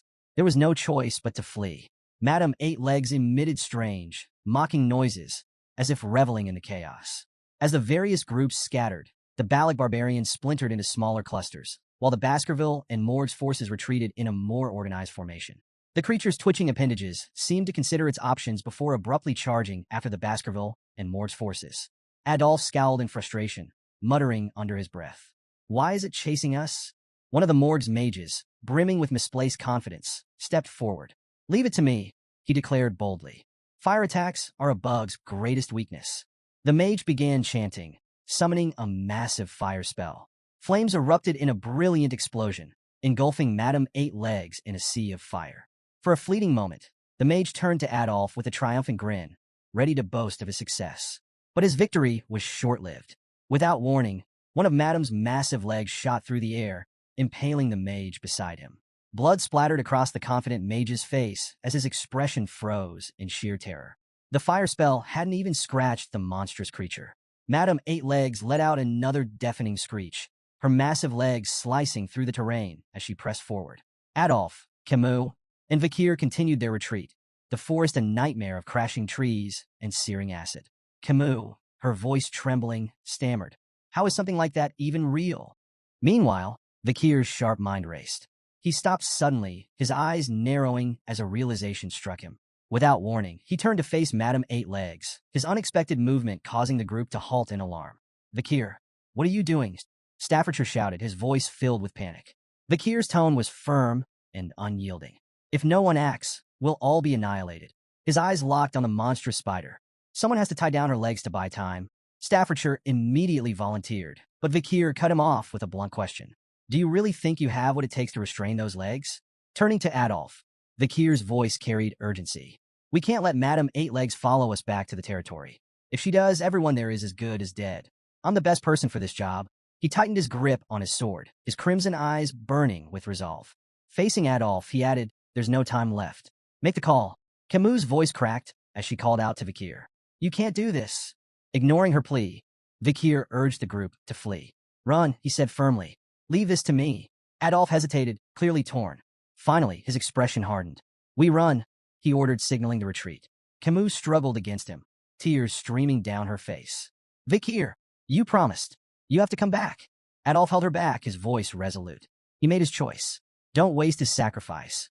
As the group retreated, Vakir remained rooted in place, the weight of his decision pressing heavily on his shoulders. His grip on his sword tightened, but he paused, letting out a slow, resigned sigh. He didn't have a personal stake in the survival of Baskerville territory, nor did he believe the Allied forces were capable of stopping Madame Eight Legs' growing power. Yet, amidst the chaos, he saw an opportunity. "If I can feign my death here," Vakir thought, "I'll finally slip out from under Hugo's watchful eye." This deception could buy him the time he needed, time to master the elusive 10th technique. The unrefined skill lingered in his mind like an itch he couldn't scratch, a secret weapon waiting to be perfected. With mastery of the 10th technique, Vakir could refine his control over his power, burying it so deeply that even Hugo would fail to sense it. Then, when the moment was right, he would return to the clan, not as a hound, but as something far more dangerous. A crimson aura radiated from Vakir's hand as Beelzebub emerged, the weapon's menacing energy reflecting his steely resolve. He knew this battle might truly be his last. If he failed to wield every ounce of strength, skill, and cunning at his disposal, Madame Eight Legs would crush him. His crimson eyes burned with intensity as he committed to unleashing everything. The vast mana reserves gifted by the River Styx, the ethereal energy reserved for the highest-ranking Baskerville techniques, and the raw, unrelenting power of Beelzebub. The demonic sword pulsed in his grip, its blade cloaked in a violent red aura. With calculated precision, Vakir dashed toward Madame Eight Legs, his movements swift and deliberate. The monstrous spider loomed above him, her massive form radiating malice. Vakir leaped high into the air, the red glow surrounding him intensifying with each passing second. For a brief moment, he hovered above the creature, locking eyes with Madame Eight Legs. She let out a piercing, otherworldly scream, her legs twitching in agitation. Channeling the Baskerville 5th technique, Vakir descended with blinding speed, his blade aimed at the creature's head. The air around him vibrated with the sheer force of his attack. Madame Eight Legs struggled violently, but her limbs seemed inexplicably rooted to the ground. Vakir's attack slammed into her head with devastating force, driving it deep into the earth. From afar, a radiant red light burst into the sky, illuminating the entire forest like a second dawn. Adolf, clutching Camus tightly, and the Baskerville triplets fled the scene with tears streaming down their faces. The deafening explosion of energy rattled the trees, and Camus, watching the clash unfold, felt a surge of raw emotion. A single tear slipped down her cheek as she screamed, "Vakir!" In the aftermath, silence blanketed the forest. Only the ominous red glow remained, marking the site of the monumental battle. Bakir's vision blurred and shifted. He was no longer in the forest. Instead, he found himself kneeling before a guillotine. The cold steel blade loomed above him as his eyes locked on Hugo La Baskerville. Hugo stood motionless under the moonlight, his face expressionless. Slowly, he raised his hand, signaling the blade to fall. Bakir's cold gaze didn't waver as the blade descended. He watched as his own head rolled to the ground, his final sight the cold, indifferent gazes of the onlookers. Hugo turned and walked away, his back framed by the pale glow of the moon. In the end, Hugo did it, Bakir thought bitterly. But before the thought could take root, his eyes snapped open. Bakir awoke to the sight of an unfamiliar ceiling, his mind clouded with confusion. He lay on a thin mattress, his body wrapped in heavy bandages, and one eye completely covered. Scars crisscrossed his flesh, and a rope was wound tightly around his neck, its rough fibers biting into his skin. Where am I? He wondered, his thoughts sluggish as he tried to make sense of his surroundings. Fragments of the battle against Madame Eight Legs surged to the forefront of his mind. The blinding explosion that had stunned the monstrous creature lingered vividly, possibly the sole reason he was still breathing. Attempting to sit up, a jolt of searing pain shot through his body, forcing him to stop. Every muscle screamed in protest, his veins felt stretched to their limits, and his bones throbbed with fractures. There wasn't a part of him untouched by the brutal encounter. The memory of Madame's final, devastating attack made the rope around his neck feel like a trivial annoyance in comparison. Yet, ironically, it was that very trap, set during the chaos of battle, that had saved his life, anchoring him just out of reach of certain death. Bakir closed his eyes briefly, evaluating his situation. Despite his injuries, everything seemed to be going according to his plan. Adolphe and Camus had witnessed his supposed final stand, providing ample proof to confirm his death. Hugo's watchful gaze was finally off him. Dragging himself out of the room, Bakir surveyed his surroundings. Barbarians moved about the camp with purpose. Children practiced archery while slaves hurried under harsh commands. The chilling realization hit him. Gulak, the Balak camp. He was deep within the territory of the Baskerville clan's sworn enemies. His eyes scanned the area, noticing something unsettling. Among the slaves were captured soldiers bearing the insignias of both the Baskerville and Mord's clans. Why am I still alive? He wondered. In his condition, escape was impossible, yet his execution seemed equally overdue. Before he could dwell further, a familiar face appeared. A Hun, the barbarian who had kidnapped Camus, sauntered over with a smirk plastered on his face. You should be grateful, a Hun sneered, looking down at him. If you weren't the commander's pet dog, you'd already be boiling in a pot. Pet dog. The phrase echoed in Bakir's mind, igniting a deep, simmering rage. Memories of Hugo flashed before him, of chains, humiliation, and subjugation. A surge of killing intent radiated from Bakir, catching a Hun off guard. Startled but defensive, a Hun lashed out, his fist connecting with Bakir's already battered body and knocking him to the ground. Arrogant bastard, a Hun spat, his frustration evident. With a dismissive glare, he added, Follow the rope, dog. Your owner's waiting. Bakir lay still, his body racked with pain from the fall, his rage boiling beneath his calm exterior. He glared after a Hun's retreating figure, silently vowing to repay the humiliation tenfold once his strength returned. Dragging himself up, Bakir began following the rope tied around his neck. Its length stretched endlessly through the camp, each step testing his patience and fortitude. How far does this thing go? He muttered under his breath, his irritation growing with every tug. Finally, the rope grew taut, and Bakir found himself at its end. What lay before him stopped him in his tracks. Ayan, the barbarian girl from before, stood waist-deep in a small pond. She held the other end of the rope with casual ease, her expression relaxed. As she noticed him, a mischievous smile spread across her face. Lie down, she instructed, her voice carrying an air of playful authority. Bakir froze, his mind racing. He stared at her, bewildered and unsure how to respond to the bizarre command.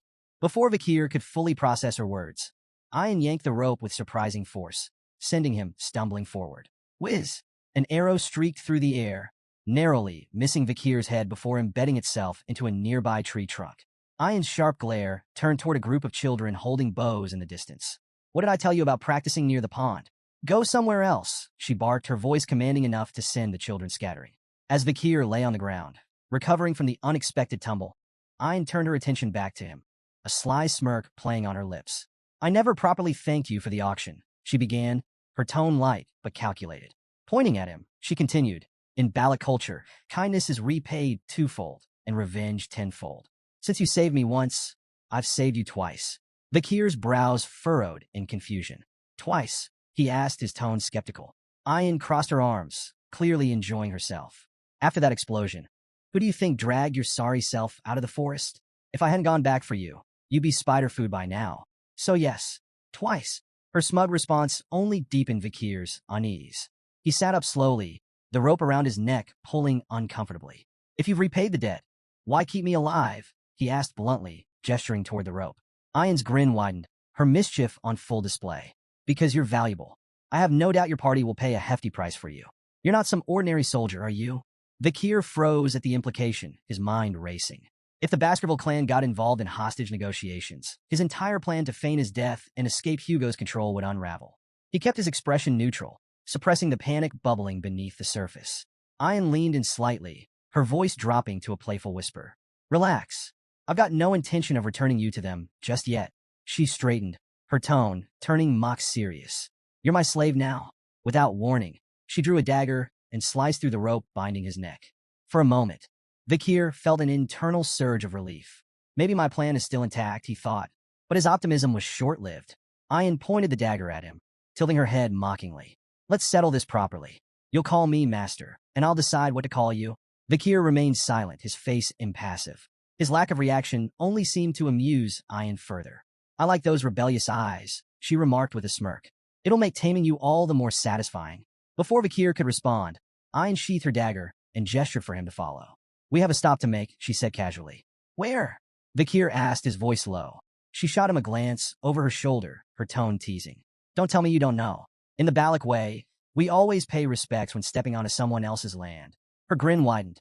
We're going to meet the matriarch. The matriarch's tent loomed ahead, its entrance adorned with intricate carvings.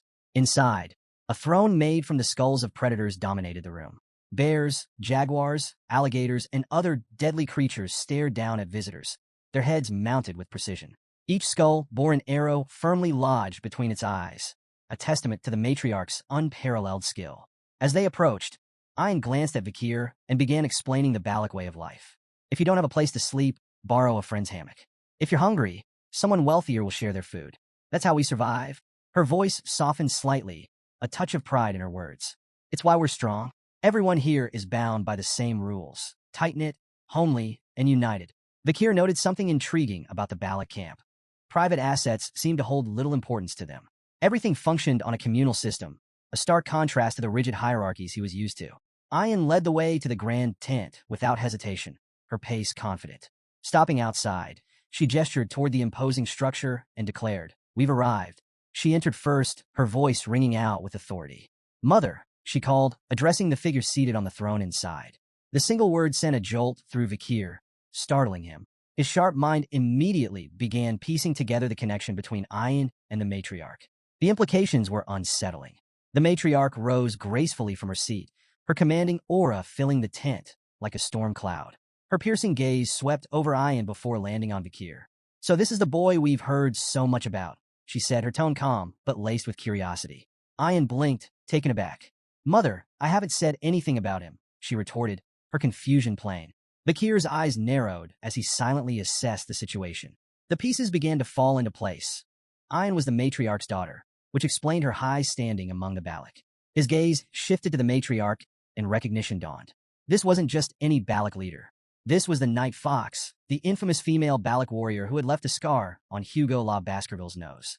Memories of her prowess flooded back, particularly how her influence had made crossing Le Rogue in life engulfing forest nearly impossible during his previous life. Vikir analyzed the hypothetical scenarios from his past.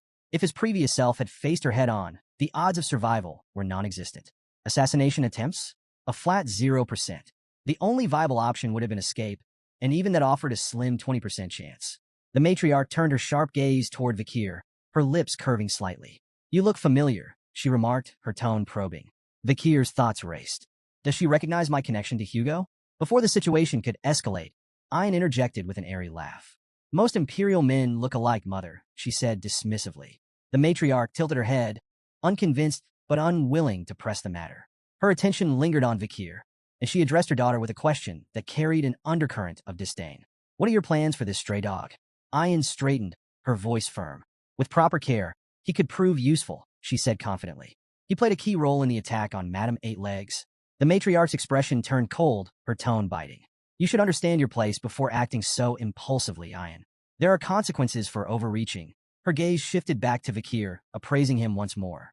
It doesn't matter what state his body is in, as long as the seed remains intact, she said coolly. The room fell silent, tension crackling like a live wire. Ayan, clearly flustered, interrupted quickly. No, that's not why I brought him, she blurted, her usual confidence faltering. The matriarch raised a brow, amused by her daughter's sudden change in tone.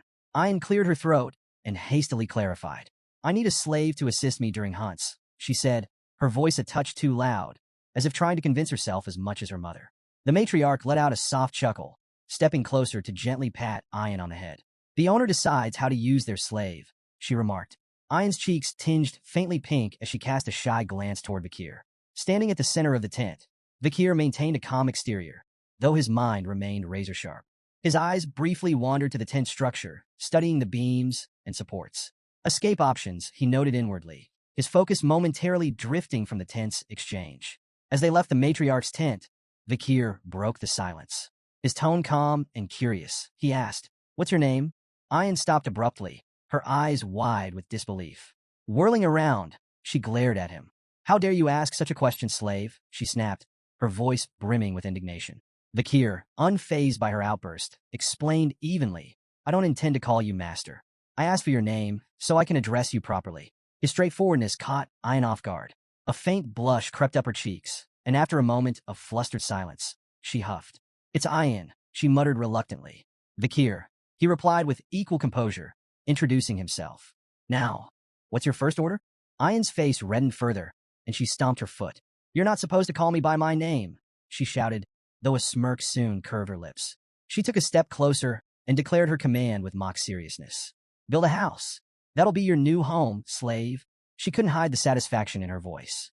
Let's see this imperial swordsman figure out something so far removed from his training, she thought smugly. To her surprise, Vakir smiled. "Sounds enjoyable," he said simply. Hours passed, and Ayan stood staring at the results of Vakir's labor, her jaw practically hitting the ground. Before her stood a perfectly constructed tent, its structure seamless and sturdy. Her disbelief grew as she glanced at the crude tools she had provided him, tools that now seemed laughably unnecessary in his skilled hands. Vakir worked quietly nearby, adding finishing touches with calm efficiency. Ayan finally blurted, How did you do this?" Vakir didn't look up, his tone even as he replied. "During difficult times, relying solely on swordsmanship is a death sentence. To survive, you learn other skills." Ayan's gaze shifted to the expertly crafted drains surrounding the tent. They were flawless, designed to redirect water effectively. "Even the drains are perfect," she muttered, more to herself than to him. Vakir, however, shifted the conversation. "The matriarch's tent," he began, "has a structural issue." Ayan blinked, taken aback. "What are you talking about?" Vakir explained, "The central pillar isn't stable. During the rainy season, the ground beneath it will shift, leading to water leakage." Ayan narrowed her eyes. "And you have a solution, I assume?" "Mix lime-rich dirt with gravel from the nearby hill to make bricks," Vakir said matter-of-factly. "Reinforce the bricks with oil and fire them. They'll stabilize the structure." Ayan crossed her arms, trying to mask her growing admiration. "Fine," she said curtly. "Do it." Methodically, Vakir gathered materials, shaping bricks with precision and drying them over a fire. Ayan accompanied him to the matriarch's tent once the repairs were ready, explaining the plan to her mother. The matriarch watched with skepticism as the repairs were made. But when the work was completed, she examined the tent with astonishment.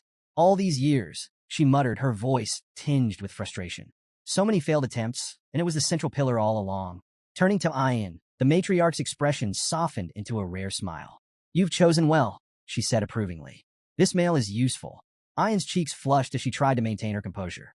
"He's my slave," she mumbled, though her tone lacked its usual edge. The matriarch addressed Vakir directly, her voice commanding. "From now on, you're responsible for handling all such tedious matters in the barracks." By the water's edge, Vakir rinsed clothes methodically, his movements calm and deliberate. Ayan approached, her tone casual, as she struck up a conversation. "Doesn't all this slaving away exhaust you?" she asked, gesturing at the laundry. "You could always consider becoming an official member of the tribe. You know." Without missing a beat, Vakir replied, "It's not so bad." Internally, though, he reflected on how this simpler life, mundane as it was, offered a reprieve from the chaos and treachery he had endured. Whether in the backstabbing politics of the Baskerville clan or the corrupt streets of Underdog City, peace had been a rarity. Ayan observed him for a moment, her gaze appraising. You're surprisingly disciplined, she remarked. Guess it's hard for someone like you to complain, huh? Vakir maintained his calm demeanor. It really isn't that bad. Ayan snorted in disbelief. No way. Tough, tedious work is never easy, no matter how you spin it. As they walked back toward the camp, Ayan nudged him lightly. You should stop with this complacent attitude, she said. Follow my lead. I'll help you figure out how to survive among the Balak people. Who knows? If you do well, maybe I'll even untie that rope around your neck. Vakir glanced at her curiously. What do you want me to do? Ayan smiled slyly, clearly pleased with his directness. Now we're getting somewhere. She paused for dramatic effect. I want you to go on a hunt and bring back some big prey. Intrigued, Vakir pressed her for details. Ayan explained. The warriors haven't brought in anything substantial recently. The kids are growing, and they need meat. If you manage to catch something impressive, it wouldn't be crazy for your title to change from slave to commoner. Playfully slapping him on the back, Ayan added with a grin. You should feel honored to serve as the slave of the Balak's esteemed hunting commander. Vakir winced slightly at the force of her slap, but remained composed. After a brief moment of consideration, he nodded. Fine, I'll do it. Ayan's face lit up with a smile, and for a fleeting moment, a faint blush colored her cheeks. What's with the look? Vakir asked, noticing her expression. Her demeanor shifted immediately. What look? She snapped, quickly turning away. You're imagining things. Unbeknownst to them, a pair of jealous eyes watched from the shadows. Ahan glared at Vakir, his teeth clenched and his fists trembling with rage. Seeing Ayan happily engaging with the outsider stoked a fire of envy and resentment within him. Disgusting bastard, Ahan muttered under his breath, his eyes fixed on Vakir. At the tribe's central gathering, the Balak shaman, a human, began a traditional hazing ceremony. Standing before a pot of glowing charcoal, he withdrew his hands slowly, his face solemn. Gesturing for the hunters to line up, a human's voice carried across the clearing. Step forward to receive the blessing, he intoned, his words heavy with authority. Without it, your hunt will fail. Refuse, and you invite misfortune upon yourself and your kin. One by one, the hunters approached, bowing their heads as the shaman smeared the charcoal across their faces in intricate patterns. Ayan, standing beside Vakir, leaned closer to explain. The markings conceal the hunters from the god of death, she whispered. It's a gesture of guilt, our way of asking forgiveness for taking the lives of our prey. Vakir observed the ritual in silence, noting the presence of a shaman even among the fiercely independent Balak warriors. Nearby, a barbarian girl whispered skeptically to her companion. The shaman's always nagging, she muttered. The boy shrugged, replying, let it go. A human has to make himself seem important somehow. The girl frowned. His blessings don't work anyway, she added. The only time the tribe even bothers with him is for rare hunts or big ceremonies. Vakir absorbed their words quietly. Even in this remote tribe, hierarchies, doubts, and cynicism were no strangers. Just another version of what he had seen across the empire. Later, Ayan approached Vakir, her face adorned with charcoal markings that were noticeably uneven. Vakir raised an eyebrow, fighting the urge to laugh. You look ridiculous, he said flatly, though a hint of amusement crept into his voice. Ayan flushed, furiously wiping her face. I don't get along with the shaman, okay? She snapped, flustered by his teasing. In her embarrassment, she shoved the collar into his hands. Vakir held it up with a deadpan expression. Is this a dog collar? Ignoring his tone, Ayan fastened a similar collar around her own neck.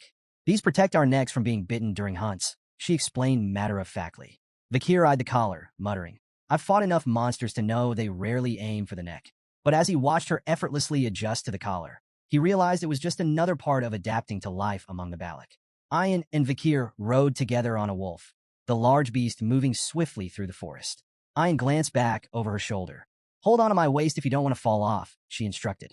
Vakir, stubborn as ever, refused to follow her advice. Moments later, a sharp bump sent him tumbling to the ground. Ayan pulled the wolf to a stop, watching him dust himself off with a smirk. See what happens when you don't listen, she teased. Vakir grimaced, wondering if he had the strength to climb back on the wolf. Before he could decide, an unwelcome voice cut through the air. So this is what you've been up to. They both turned to see Ahan approaching, his expression smug and brimming with disdain. Ayan, you seem awfully free these days, Ahan sneered, his tone dripping with sarcasm. Neglecting your duties to play around, are you? Ayan dismounted and folded her arms. What do you want, Ahan? He stepped closer with dramatic flair. I'm here to tell you that I'll be catching the biggest prey this time. The next hunt? I'll lead the group as captain. My success will bring honor to my family. Ayan raised an eyebrow, unimpressed. You're staking your grandfather's honor on your limited knowledge of shamanism? Bold move. Ignoring her jab, Ahan suddenly lashed out with a kick aimed at Vikir's face. The attack was abrupt, startling Ayan. Ahan, she shouted angrily. What are you doing? Ahan smirked as Vikir sidestepped the blow, his movements subtle yet precise. This guy. Ahan gestured toward Vikir dismissively. He's a burn, injured and slow. How can you rely on him? But before Ahan could continue his tirade, Ayan's expression shifted. A sly smile curled her lips as she pointed at him. You might want to check your waistband before bragging any further. Confused, Ahan glanced down. His expression twisted into shock as he realized his quiver and arrows were missing. Still seated on the ground, Vikir wiped the blood from his lip and held up Ahan's quiver, a smug smile tugging at the corners of his mouth. You should hold onto your weapons as you would your lover, he remarked dryly. Ahan's expression twisted in rage as he realized he'd been outmaneuvered. Before he could fully process the humiliation, Ayan doubled over in laughter, clearly enjoying the spectacle. Seething, Ahan lunged at Vikir. Arrogant slave bastard, he roared, throwing a punch with all his strength. But before the blow could land, Ayan intervened. With a single, swift motion, she used her bow to block the attack. Her voice turned icy as she stared him down. Whose slave do you think you're punishing without permission? She demanded. Ahan, his face flushed with anger and embarrassment, shouted back. He insulted a Balak warrior. That demands punishment. Ayan's expression didn't waver. Pathetic, she muttered, her tone dripping with disdain. Desperate to salvage his pride, Ahan's voice took on a mocking edge. What's this, Ayan? Have you fallen for the slave? Ayan placed a hand on her head, sighing in exasperation. Her irritation was palpable. Vikir is my slave, she admitted coolly. If he's done something wrong, I'll punish him. But you? You have no right to lay a hand on him. The tension in the air was palpable as Ayan turned toward Vikir, who watched the exchange silently, his expression unreadable. Without warning, Ayan's fist shot out, connecting with Vikir's face. The impact sent him sprawling, blood spraying onto the green grass. Ahan stumbled back in shock, his jaw slack as he watched the scene unfold. Ayan turned to Ahan, fixing him with a cold stare. Are you satisfied now? She asked sharply. Ahan opened his mouth to speak, but Ayan cut him off. I get it, you're frustrated. You haven't managed to capture a maiden, and it's eating you up. But touch my slave again, her voice dropped, and I'll make sure you regret it. Ahan, cowed by her words and her sheer presence, nodded reluctantly. His bravado extinguished, he turned and retreated, muttering under his breath.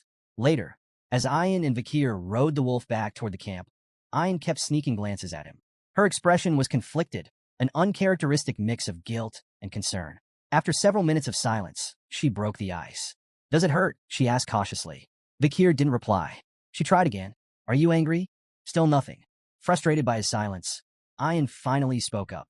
Look, it was necessary, she began defensively. Ahan's stubborn and petty. If I didn't deal with him like that, he'd keep looking for excuses to retaliate. When Vikir remained unresponsive, Ayan sighed heavily. Why aren't you saying anything? Finally, Vikir spoke, his voice calm, but tinged with a hint of dry humor. It hurts? Ayan froze. Then, with surprising agility, she twisted in midair, landing backward on the wolf to face him. Her hands cupped his face as her eyes filled with worry. Does it hurt a lot? Is it bad? Are you in danger? She asked anxiously, her words tumbling out in rapid succession. Vikir remained stoic. It hurts to talk, he replied plainly. But it's not the first time.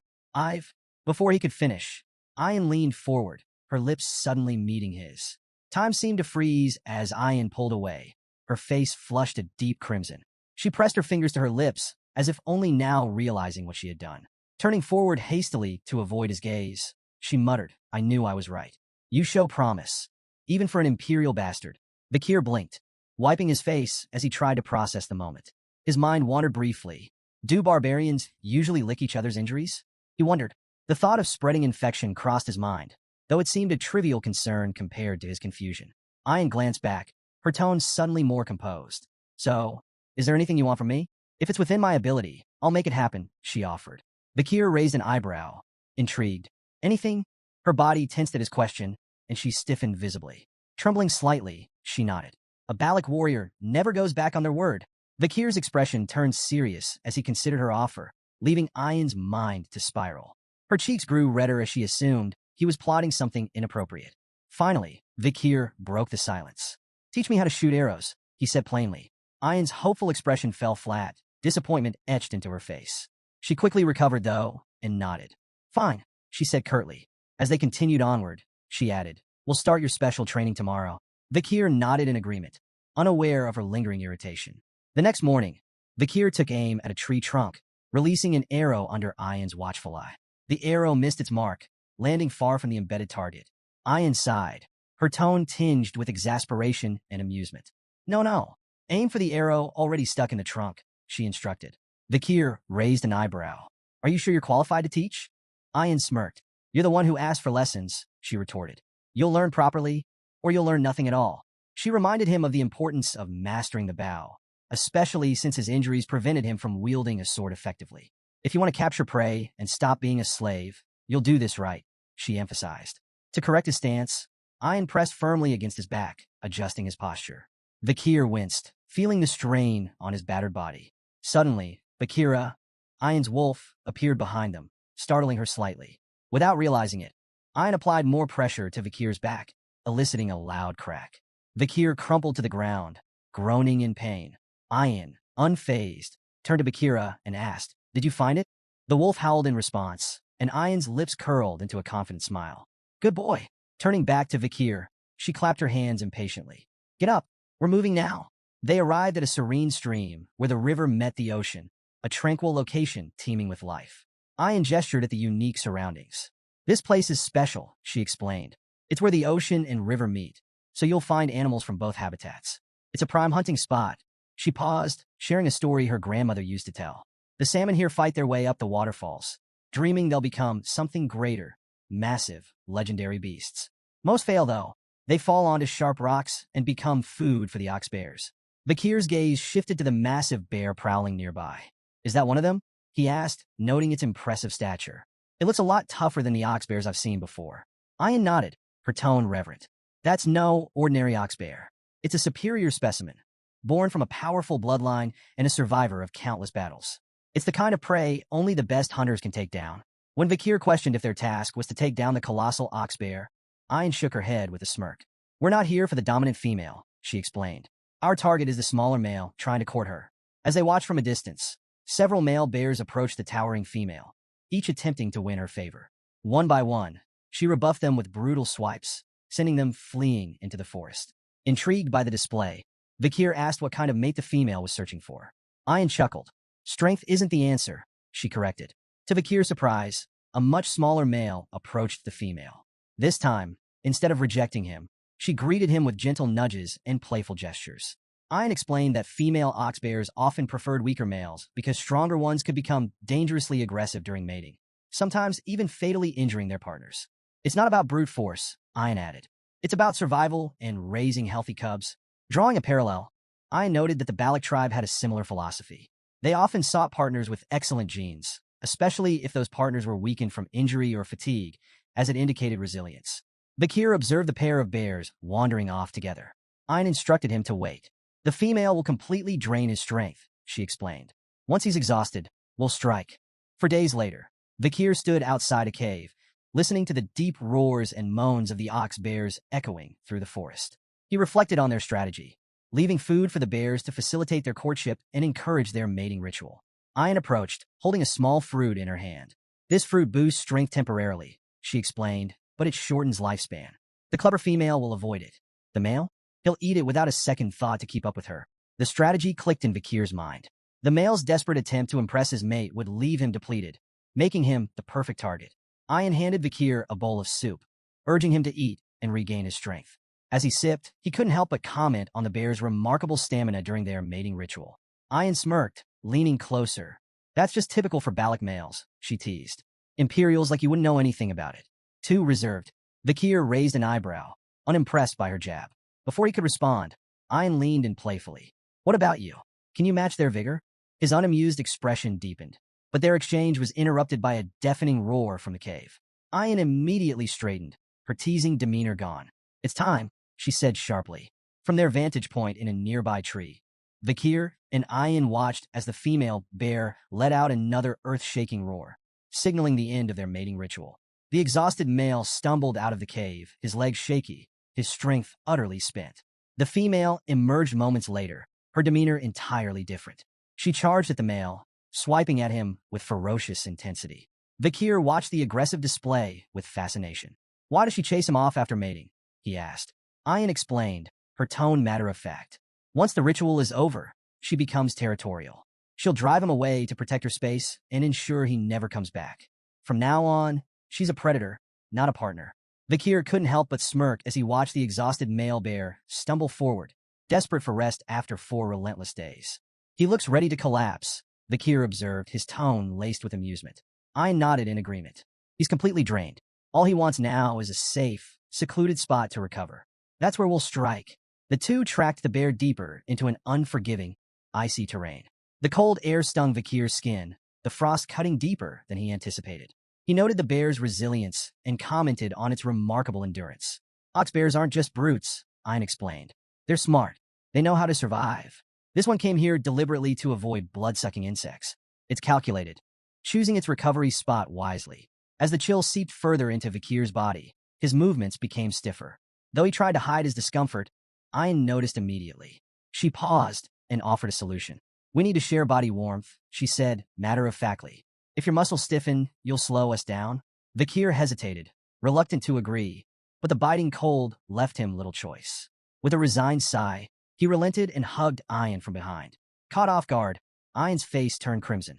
She stammered, quickly rationalizing the situation. This is just a practical decision. I have to keep you healthy. As your master, it's my responsibility. Vakir remained quiet, unsure whether to tease her or let it slide. Their awkward moment was interrupted when Bakira, Ein's wolf, stopped abruptly, his growl low and menacing. The pair froze, their focus sharpening. The tracks, Ein whispered, her tone tense. They've disappeared.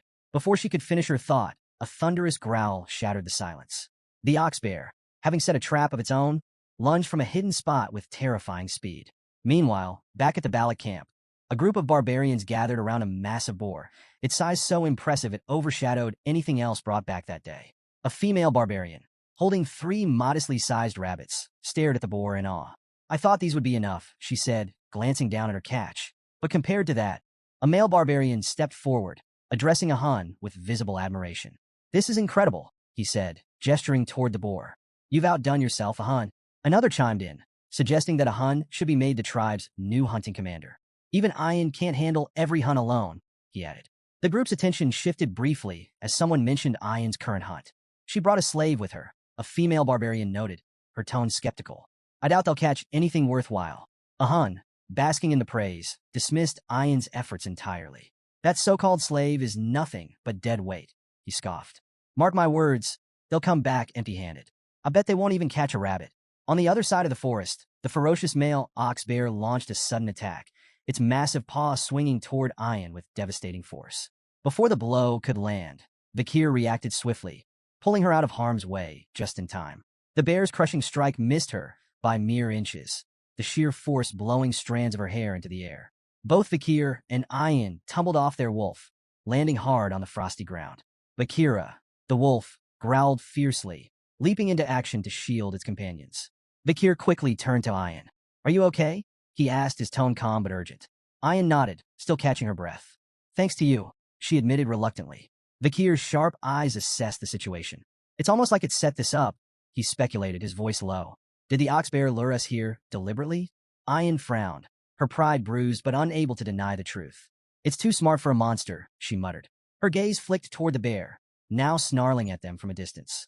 No wonder the female picked it. Realizing there was no avoiding a direct confrontation, Ein felt a pang of inner conflict. Being rescued by her own slave, a status she had so thoroughly emphasized, pricked at her pride. But she quickly steeled herself, standing tall.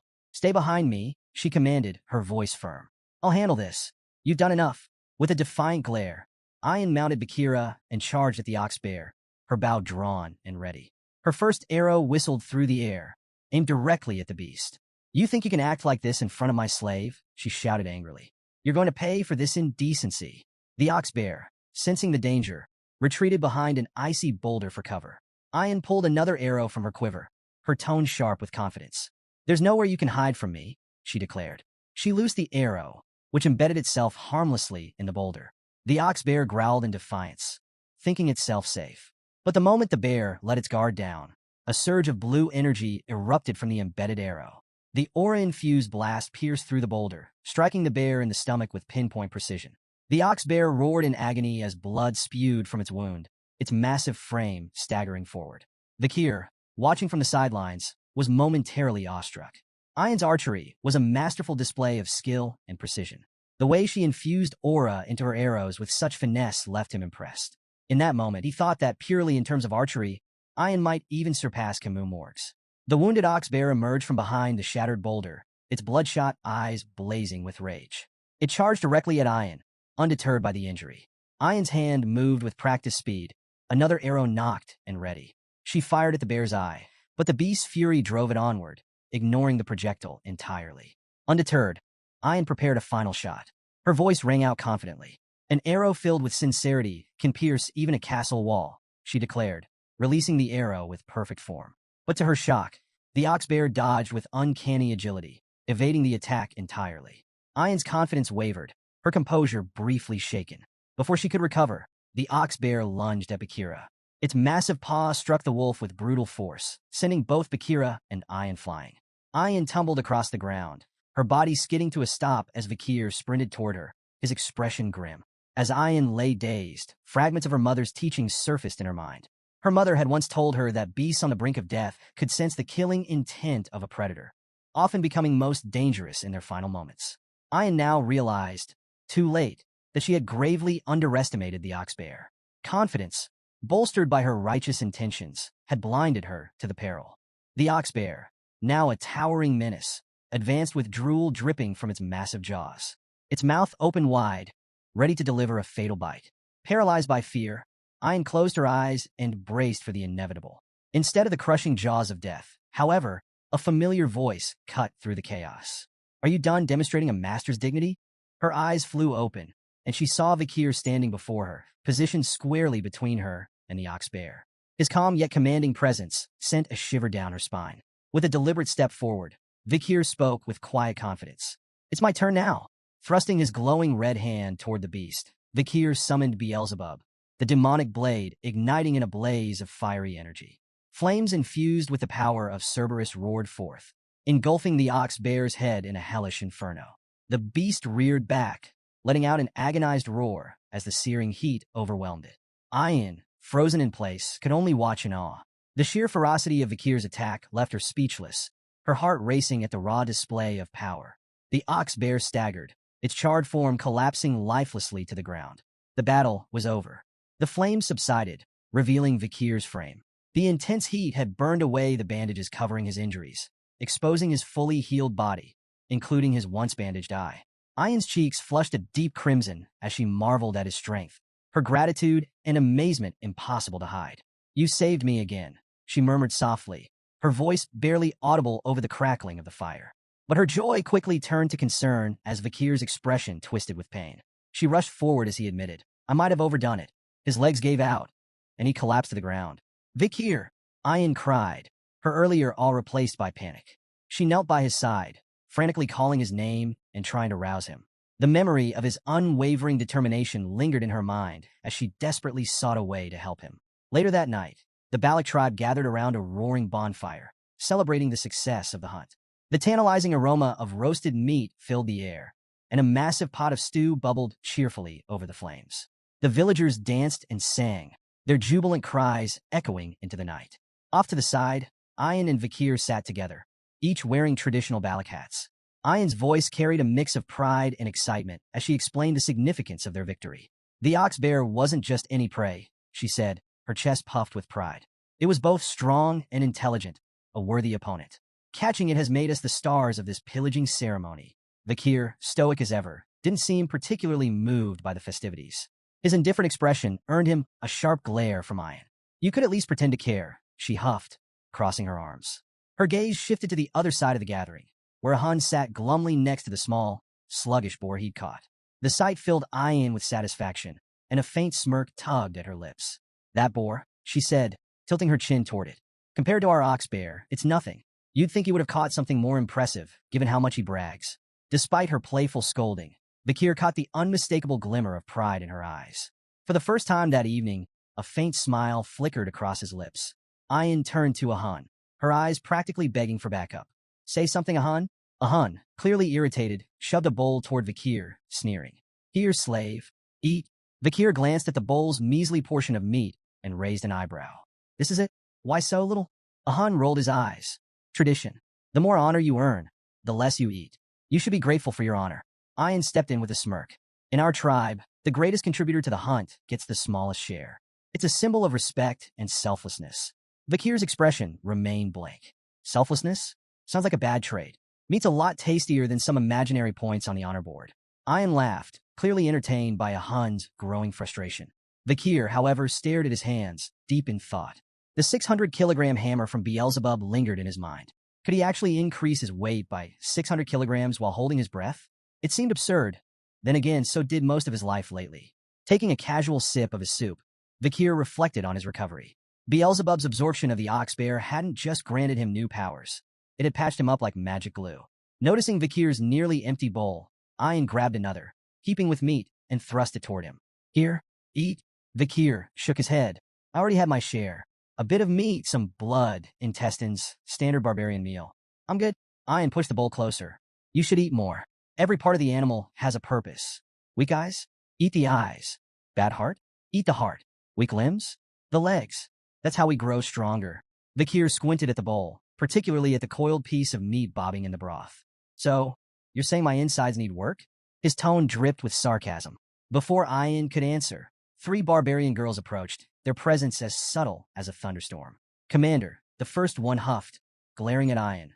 Why are you bothering with him? The second chimed in. It's so obvious what you're doing. And the third? Why waste food on a slave? Vakir ignored the peanut gallery and took a bite. The meat was tougher than he expected, but he chewed through it. Ian's eyes lit up with excitement. Good. Now you'll be ready to fulfill your duty. Vakir stopped mid-bite. Duty? What now? I already played my part in the hunt.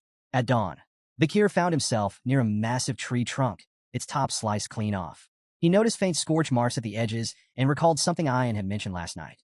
While standing at this very spot, he'd seen slabs of prime meat laid on the trunk. He questioned Ian about wasting such quality food, especially during a shortage. It's an offering, she had explained, her tone reverent. To Madam Eight Legs. It's how we ask for permission to live here. Ah yes, the village's 8-legged landlord. Vakir had taken a moment to digest this, realizing how deeply the Balik people respected and feared the creature. Now, staring at the offering site in the cool morning light, Vakir muttered, what an annoying monster. As Vakir approached his hut, a peculiar scene stopped him in his tracks. A line of barbarian girls, chattering like eager festival-goers. He blinked, trying to piece together the reason for the commotion. Was there a special event he hadn't been told about? One girl proudly announced she'd been in line since dawn. Another gloated about snagging a spot near the front. A third bragged about staying up all night to ensure a place. Amid the chatter, a few speculated about the previous day's hunt.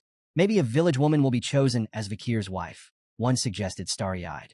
After all, he did take down an ox bear.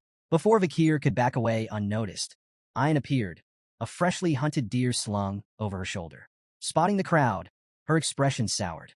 What's this nonsense? She barked. Go home. He's already spoken for. The girls gasped and immediately began protesting. You can't claim him just because you fed him stew, one argued. Yeah, that's unfair, another chimed in. You should have shared with us. Ian narrowed her eyes. If you're so hungry, why don't you catch something yourself? Set some traps. Prove you're worthy. The girls groaned in defeat, explaining they had tried and failed. We even went as far as the Empire's border, one muttered wistfully. But there's no one like him out there. Then keep going. Ian snapped, her tone sharp. Try hell while you're at it. Her glare was enough to send the girls scattering, their excitement evaporating like morning mist. As they disappeared, Ian muttered under her breath, annoyed yet wary. Those sneaky girls might try something while Vakir's still recovering. Her irritation turned into a self-assured smirk. After all, she had fed him the ox bear stew that made her claim indisputable. A sudden shift in the air made her glance sideways. There, not 10 feet away, stood Vakir, arms crossed, watching the entire scene unfold. Ian froze. Oh, I didn't realize you were standing there, she stammered, visibly flustered. Vakir's face twisted slightly as realization dawned. So that's what I ate yesterday. Sensing his discomfort, Ian scrambled to change the subject. Anyway, my mother held a meeting with the elders last night. You'll be called before her soon as the honorable hunter.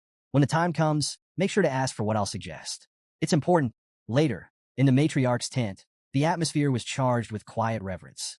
On one side, the elders sat stoically. Opposite them, the younger prodigies gathered in silent awe. Vakir knelt, bowing his head respectfully. The matriarch, the famed night fox of Aquila, greeted him with a warm yet commanding nod. "You've brought great honor to our village by hunting the ox bear," she said. "Because of you, we feasted well." Vakir replied humbly, "I only did my duty." The matriarch smiled, her gaze sharp yet kind. "You've healed quickly, proof of both your resilience and the tribe's care," she noted. As Vakir observed her, he felt a flicker of respect. Despite her reputation as a fearsome archer who had once terrorized even the Empire, she carried herself with an almost maternal warmth. He couldn't help but compare her to Hugo, both commanding figures, but her demeanor was far more approachable. The matriarch rose gracefully, her voice commanding as she addressed the gathering. "Vakir's deeds have proven his worth. From this day forward, he is no longer a slave, but a member of the Balak family." The room buzzed with a mix of murmurs and hushed whispers. While many nodded in agreement, a few elders, notably a human, the tribe's shaman and Ian's grandfather, exchanged skeptical glances. A human cleared his throat loudly, his disapproval evident. The matriarch ignored the undercurrent of dissent, her tone steady. "As a member of our family, you have earned a reward. Speak your desire." She paused, her lips curling into a teasing smile. "Perhaps a maiden to share your life? I would gladly bless such a union. Or, if that's not your interest, perhaps a loyal servant instead?" Ian, standing nearby, subtly gestured to Vakir with discreet hand signs. Her message was clear. Stick to the plan. Vakir locked eyes with her briefly, before closing his own in thought. When he reopened them, his voice was calm, yet firm as he spoke. "I request to bathe in a hero's spring." A heavy silence blanketed the room. The weight of his words hung in the air like a thundercloud. The matriarch's playful demeanor vanished, replaced by a sharp, calculating expression. Her gaze bore into Vakir. "Do you understand what you're asking?" she asked, her voice cold. Before Vakir could reply, a human stood abruptly, his voice booming with anger. "Such arrogance!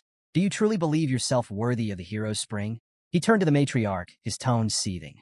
"This place is sacred, reserved for the strongest warriors of the Balak. His request is nothing but an insult." The room erupted in murmurs as other elders chimed in.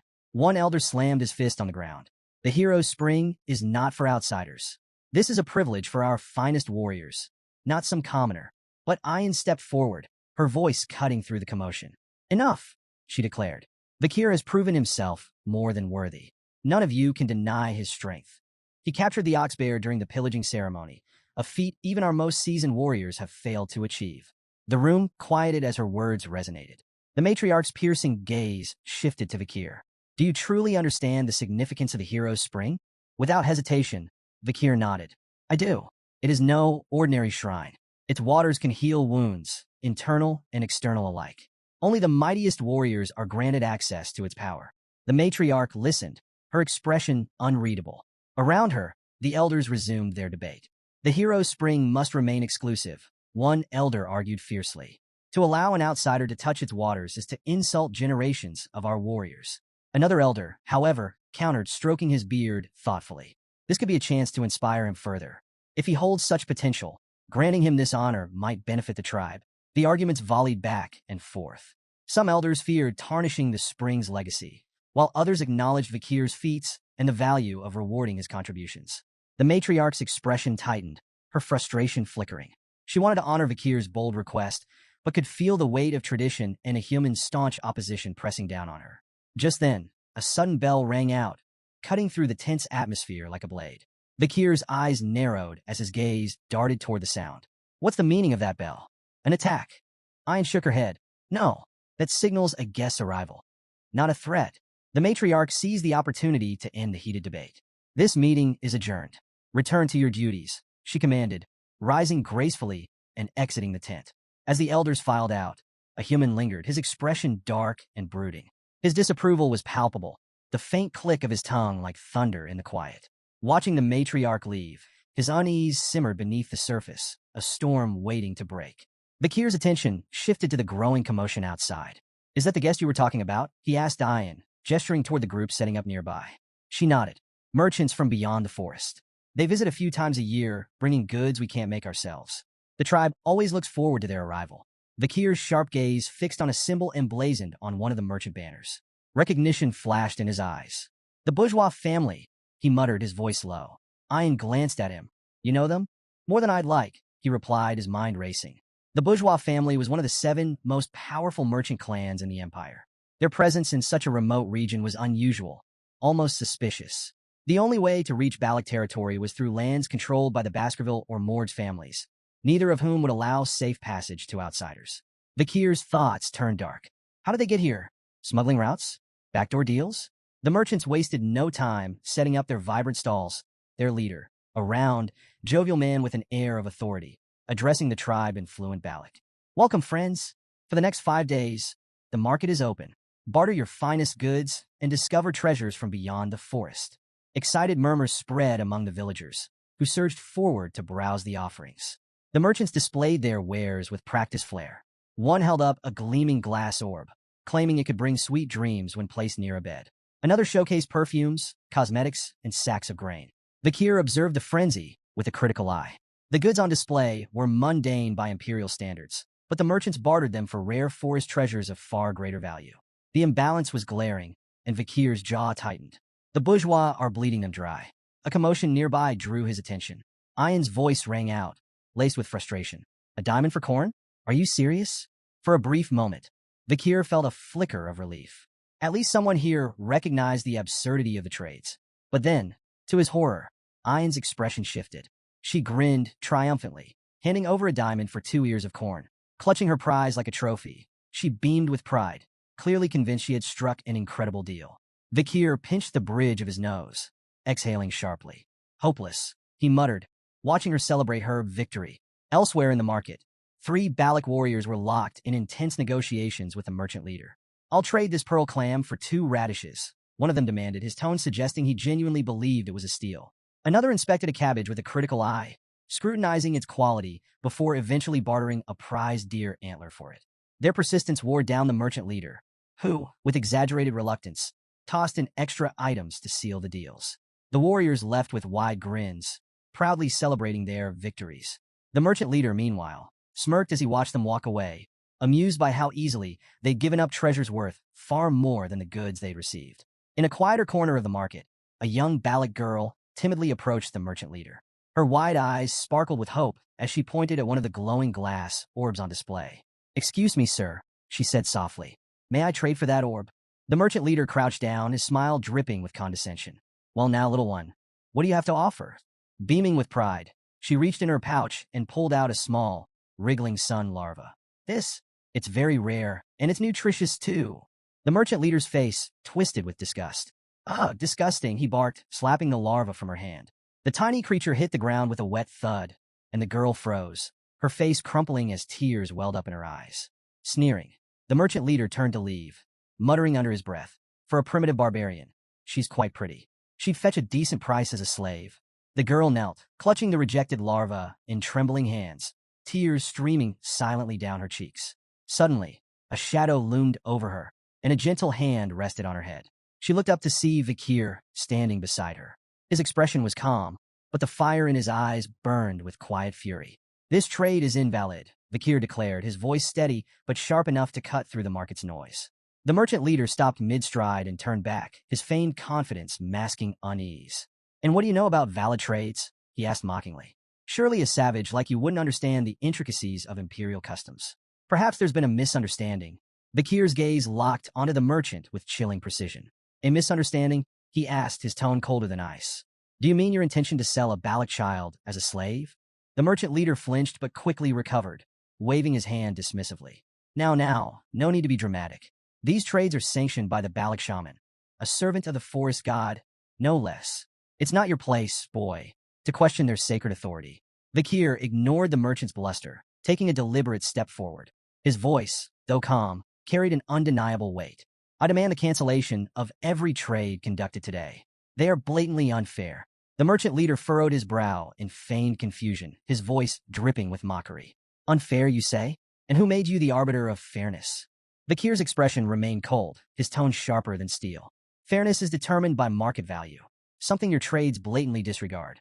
He stepped forward, his presence commanding, as he began dismantling the merchant's schemes piece by piece. "Take that corn you bartered. Each ear is worth 100 gold at most. Yet a diamond, worth 2 million gold, was given in exchange. And the ox-bear horn? Properly crafted into billiard balls, it would fetch no less than 1 million gold. It's comparable in value to goblin bud mushrooms, banned for export due to their high medicinal demand in the empire." The crowd murmured in disbelief as the merchant leader's confident grin began to crack. Vikir's precise breakdown of values left the merchants visibly shaken, their earlier smugness now replaced with unease. Reaching for one of the merchant's prized items, a glass orb, Vikir held it aloft for all to see. "And this," he began, his voice heavy with contempt, "is your so-called treasure for sweet dreams." The merchant leader forced a tight smile. "Ah yes, one of our finest wares, a marvel for peaceful sleep, perfect for weary minds." Vikir rolled the orb between his fingers, his eyes narrowing. "This orb is coated with microscopic holes that release a drug. It's banned in the Empire for its devastating effects. While it may induce dreams at first, prolonged exposure destroys the mind, leaving its users broken." Without warning, he crushed the orb in his hand. The crowd gasped as shards fell to the ground, releasing a fine, powdery mist into the air. "This isn't a treasure," Vikir continued, his voice hard as iron. "It's poison, and you've been spreading it under the guise of trade." The merchant leader stumbled backward, his pale face glistening with sweat. Nearby, one of his associates leaned in, whispering frantically, "Who is this boy? How does he know so much?" The leader swallowed hard, his voice barely audible. "Someone who knows far too much." Ayan's voice cut through the tense silence like a whip. "What did you mean by poison bodies and harm?" she demanded, her fury palpable. Vikir gave her a single nod, confirming her worst suspicions. Ayan's expression darkened further, and her rage turned toward the merchant leader. "How dare you poison our people?" she roared, her voice trembling with indignation. "You've been deceiving the Balak without fear or consequence, haven't you?" The merchant leader raised his hands, stammering as he searched for a defense. But before he could speak, a sharp whistle pierced the air. Ayan's arrow struck true, embedding itself in his shoulder. The leader screamed in pain, clutching the wound as blood seeped through his fingers. His face contorted in agony as he staggered back, tears springing to his eyes. "You cowards preyed on us with your lies and poisons." Ayan snarled, her bow drawn and ready for another shot. The merchant leader glared at her, his voice weak but venomous. "You'll regret this," he spat, his words barely audible over his labored breathing. His companions wasted no time. Scrambling to their feet, they shouted frantic orders to pack their goods. The merchants hastily mounted their horses, clutching whatever they could as they fled into the night, leaving behind shattered wares and stunned villagers. Vikir watched the merchants flee into the shadows of the forest. He turned to Ayan, his expression calm but questioning. "You're letting them escape?" he asked. "You know they'll regroup to recover their losses. Why not end it now?" Ayan lowered her bow, a cold glint in her eyes. "Sometimes you don't kill the beast outright," she said sharply. "You wound it, let it run, and it'll lead you back to the pack. Then you take them all down in one strike." Vikir considered her strategy, his gaze shifting back to the fading silhouettes. The merchant leader, still clutching his bleeding shoulder, cursed and spat promises of revenge as he stumbled deeper into the forest with his group.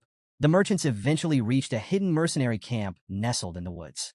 The firelight cast flickering shadows over the assembled fighters, their sharp weapons glinting ominously. The merchant leader, now seething with a mix of pain and humiliation, wasted no time ranting. "Those savages," he roared. "They humiliated us. They stole everything." The mercenary leader leaned lazily against a tree, his piercing eyes shining in the light of the campfire. Lighting a cigarette, he smirked. "Sounds like words won't get you far with that lot," he drawled, exhaling a cloud of smoke. "You hired us to handle your dirty work, didn't you? So we'll handle it. Either we wipe them out or drag them back in chains. It's your call." The merchant leader hesitated, his earlier bravado now tempered by the reality of the Balak's strength. "You don't understand," he said, his voice wavering. "The Balaks aren't ordinary. You'll need everything you've got to defeat them." The mercenary leader chuckled, flicking ash from his cigarette. "If you're that scared, why'd you bother hiring us in the first place? You're paying for results, so let us do our job. And remember," he added, his tone darkening, "our deal still stands. We get a cut of your profits. If things go south, we'll help ourselves to the spoils." Reluctantly, the merchant leader nodded. "Fine, just make them pay for what they did." The mercenaries began preparing for their ambush, whispering strategies under the cover of night. One passed a matchstick to his companion, who lit a cigarette, then handed it to a third man eager to do the same. "Hold up," the second man warned. "Only two to a match. You know the superstition. Third man gets bad luck." The third mercenary scoffed, lighting his cigarette anyway. "Superstitions for fools," he muttered. The words barely left his lips when an arrow whistled through the air, striking him clean through the forehead. He dropped like a stone, cigarette still smoldering between his fingers. "What the second man began, but his words were cut short as a second arrow slammed into his skull. The camp erupted in chaos, but the mercenary leader remained oblivious. He continued regaling the merchant leader with stories of past exploits, boasting about how many Baloks he had captured and sold into slavery. The merchant leader's horrified expression brought his tale to an abrupt halt. He turned just in time to see an arrow embed itself squarely into his forehead. The mercenary leader collapsed without a sound, his life ending mid-sentence. Panic spread through the camp like wildfire. The merchant leader, shaking with fear, screamed at the remaining mercenaries. "Put out the fires! Extinguish your cigarettes! They can see us!" From a hidden vantage point, Ayn lowered her bow, her expression fierce and unrelenting. "Aim for their heads," she ordered her warriors, her voice calm, yet deadly. The Balak archers obeyed with chilling precision, each shot delivering swift and silent retribution. Vakir surveyed the chaos, his expression betraying a rare flicker of surprise. Turning to Ayn, he asked, "How are your warriors hitting their marks so perfectly in this light?" Ayn smirked.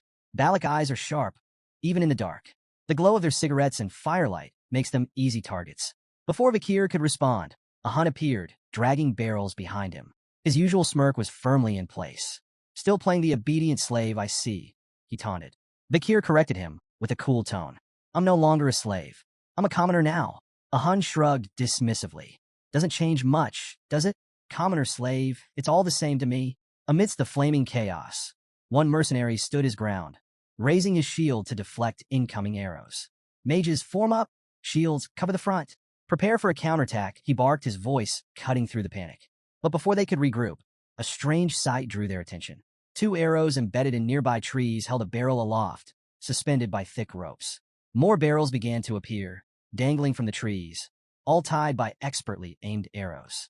"What kind of trickery is this?" a mercenary shouted, his voice edged with panic. One soldier sniffed the air and muttered, "It's alcohol." His realization was cut short as a volley of flaming arrows rained down. The suspended barrels exploded in a fiery inferno, engulfing the camp in a massive blaze. The fire spread rapidly, consuming everything in its path. The screams of burning mercenaries filled the night air, mingling with the crackle of flames. Hidden behind a tree, the merchant leader's face twisted in horror. "They're using oil barrels as weapons," he muttered, his voice trembling. "Launching them with arrows? How?"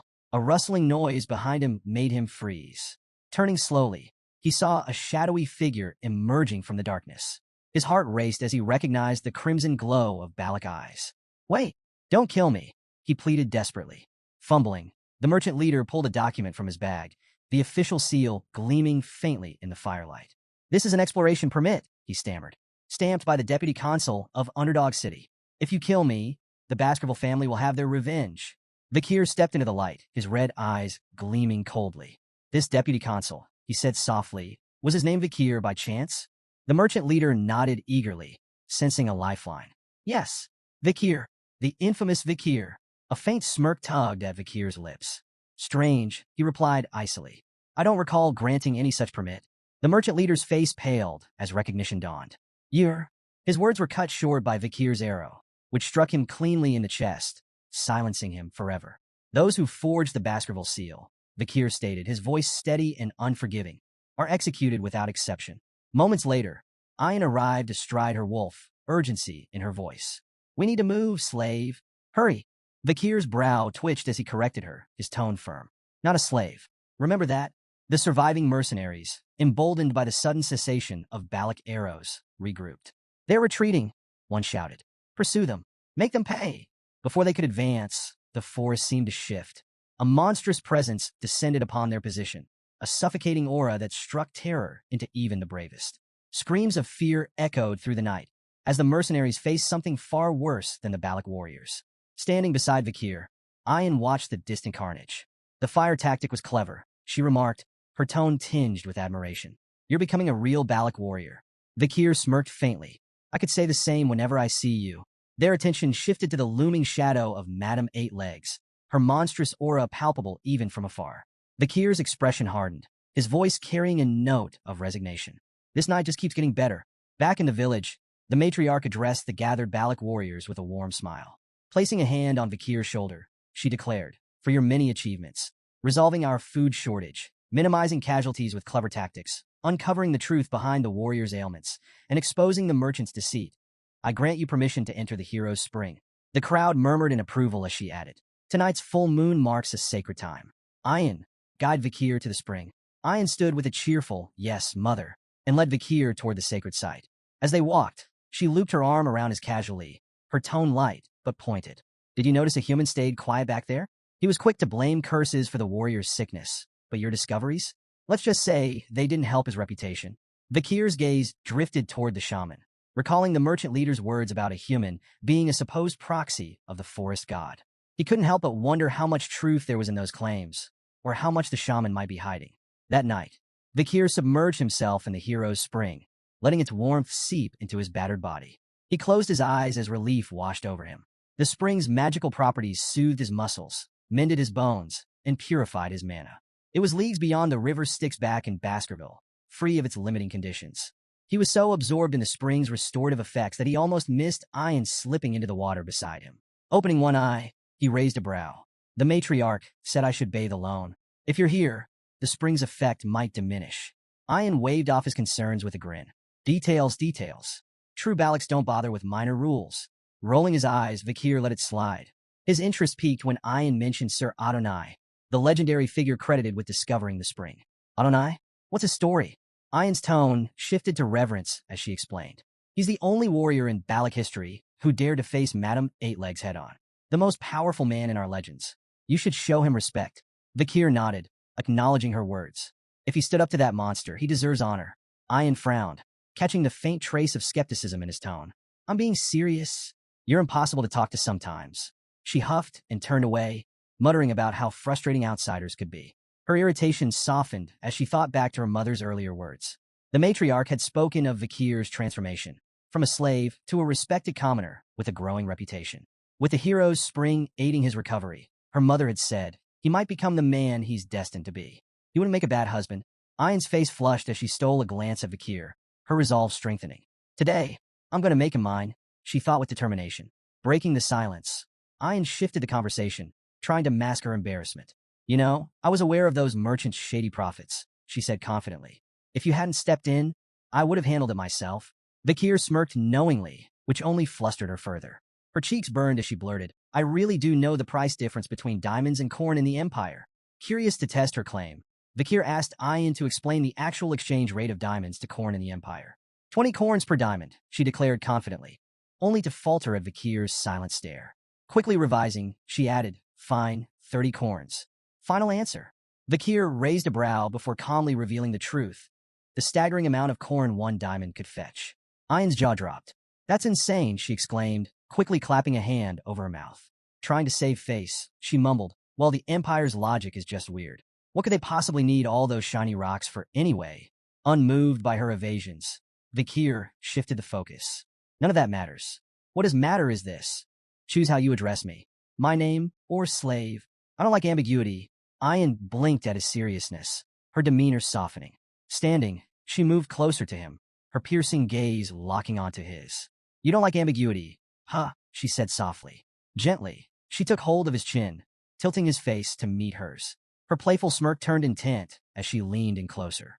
Then I won't call you slave, and I won't call you Vikir, either. Her voice dropped to a whisper, teasingly. What I want to call you is... Suddenly, their moment was shattered by the splash of children joyfully diving into the spring. Commander, they shouted as they ran toward Ayan, completely ignoring the tension in the air. Vikir's brother. Vikir. Ayan spun around, startled. How did you even get here? She demanded, her exasperation drowned out by their laughter and splashing. Vikir glanced at the commotion, only half listening. Her unfinished words lingered in his mind. If it's not my name or slave, then what does she want to call me? Ayan's temper flared as the kids splashed around. You rascals. If you keep playing here, the spring's effects will be ruined. But Vikir smirked, his tone laced with amusement. Didn't someone say a true Balac doesn't bother with minor rules? The children immediately took his side, chiming in with playful glee. Yes, stingy Ayan? One of the older children stepped forward, his serious tone contrasting with the chaos. It was the matriarch's command, he explained. She said the sick children should use the spring. It'll help heal the damage caused by the merchant's drugs. Ayan froze, her expression shifting to one of realization. Mother planned this, she muttered, her tone exasperated. Of course she did. Nearby, a small girl shyly approached Vikir, her brother by her side. Thank you for helping my sister, the boy said, his voice filled with gratitude. The girl nodded, adding a soft, Thank you. Ahan, who had been observing the scene in silence, stepped forward hesitantly. His face was tight with frustration, but his voice was sincere. I misunderstood you, Vikir. I'm sorry. Vikir's response was simple and unimpressed. Yeah, Ayan threw her hands up in disbelief. We're apologizing here. Is ya all you have to say? Unfazed, Vikir shrugged. Ahan's got too much anger in him. Better he learns to manage that first. Ayan's warm smile lingered as she glanced at Vikir, a light blush spreading across her face. We still have so much time together, she thought, feeling a quiet contentment. With a cheerful grin, she called out, Congratulations on officially becoming one of us, Vikir. After some time, a loud thud broke the peace as a solid punch sent Ahan sprawling to the ground. He groaned, clutching his face, blood trickling from his nose. Standing over him was none other than Vikir van Baskerville, now a striking 17-year-old. You're more of a crybaby than I thought, Vikir said with faint amusement. Ahan gritted his teeth, wiping the blood from his nose as he scrambled to his feet. Don't walk away. Let's go another round.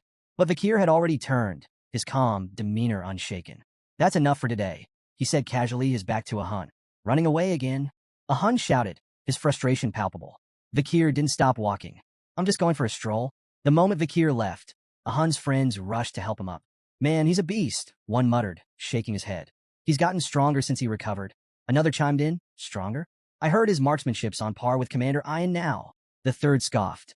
On par? Don't make me laugh. I could probably give him a bloody nose with one punch. Ahan surprised them by revealing the truth. You don't get it. His punch didn't even hit me. His friends blinked in confusion. What are you talking about? Ahan clenched his fists, still feeling the phantom impact. It stopped right in front of my face. The wind pressure from his punch made my nose bleed. Elsewhere, Vikir stood in front of a wall riddled with massive holes. Sweat dripped from his brow as he exhaled, his chest heaving from exertion. Finally, he muttered, the sixth technique perfected. His gaze sharpened as he assessed the destruction before him. At just 17, Vikir had mastered the six-fong technique, a feat even seasoned Baskerville swordsmen rarely achieved. Pride flickered in his eyes, but he remained grounded. The path to the pinnacle, the 10th technique, still stretched far ahead. Beyond his swordsmanship, Vikir had cultivated 6 mana circles, raising himself to the rank of a high-tier graduate. He reflected briefly on the tools and techniques that had brought him here.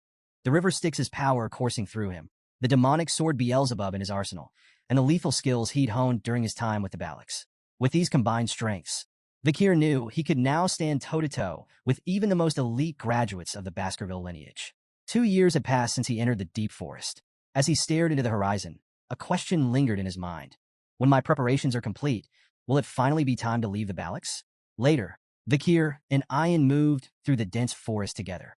Vikir crouched down, examining faint impressions in the dirt with a sharp eye. These tracks, he said, his voice steady, are from a deep forest snake Masasu. An old, massive one. Ayan nodded, her expression momentarily serious. If we catch it, Vikir continued, it'll feed the village for 4 days. As he stood and turned to her, he noticed something was off. Ayan's gaze was distant, her face clouded with thought. You seem distracted, Vikir remarked, narrowing his eyes. Something on your mind other than the hunt? Caught off guard by Vikir's question, Ayan's face flushed crimson, and she stumbled over her words. Of course not, she blurted, though her tone was anything but convincing. Desperate to change the subject, she quickly pulled a knife from her belt. Anyway, she said hastily, another hunting group wanted me to ask you about something. Vikir's brow arched, suspicion flickering in his eyes. It was clear she was dodging the conversation. Ayan held up the blade for him to inspect. They found this on an imperialist who trespassed into the forest, she explained. Do you recognize the emblem? Vikir leaned closer, his sharp gaze scanning the intricate design on the blade's hilt. His expression darkened as he nodded. I do. That emblem belongs to the Leviathan clan, one of the 7 imperial clans, alongside Baskerville. Ayan's face fell as she processed the information. We thought it might have belonged to someone from the mercenary group we took down 2 years ago, she admitted. But it looks like this is something bigger. Her tone grew heavier as she continued. There's something off about all of this. We've been finding traces of a red liquid at random locations around the headquarters. Glass bottles, shattered and discarded, always left behind by intruders who disappear before we can catch them. Vikir's eyes narrowed. What kind of red liquid? Ayan sighed. We're not sure, but it's deliberate. The hunting group did manage to capture someone once, but she hesitated, her frustration evident. They swallowed poison before we could question them. This dagger is all they left behind. She paused, studying Vikir intently. Her demeanor shifted, her voice lowering. Vikir, she asked softly, do you want to go back to your hometown?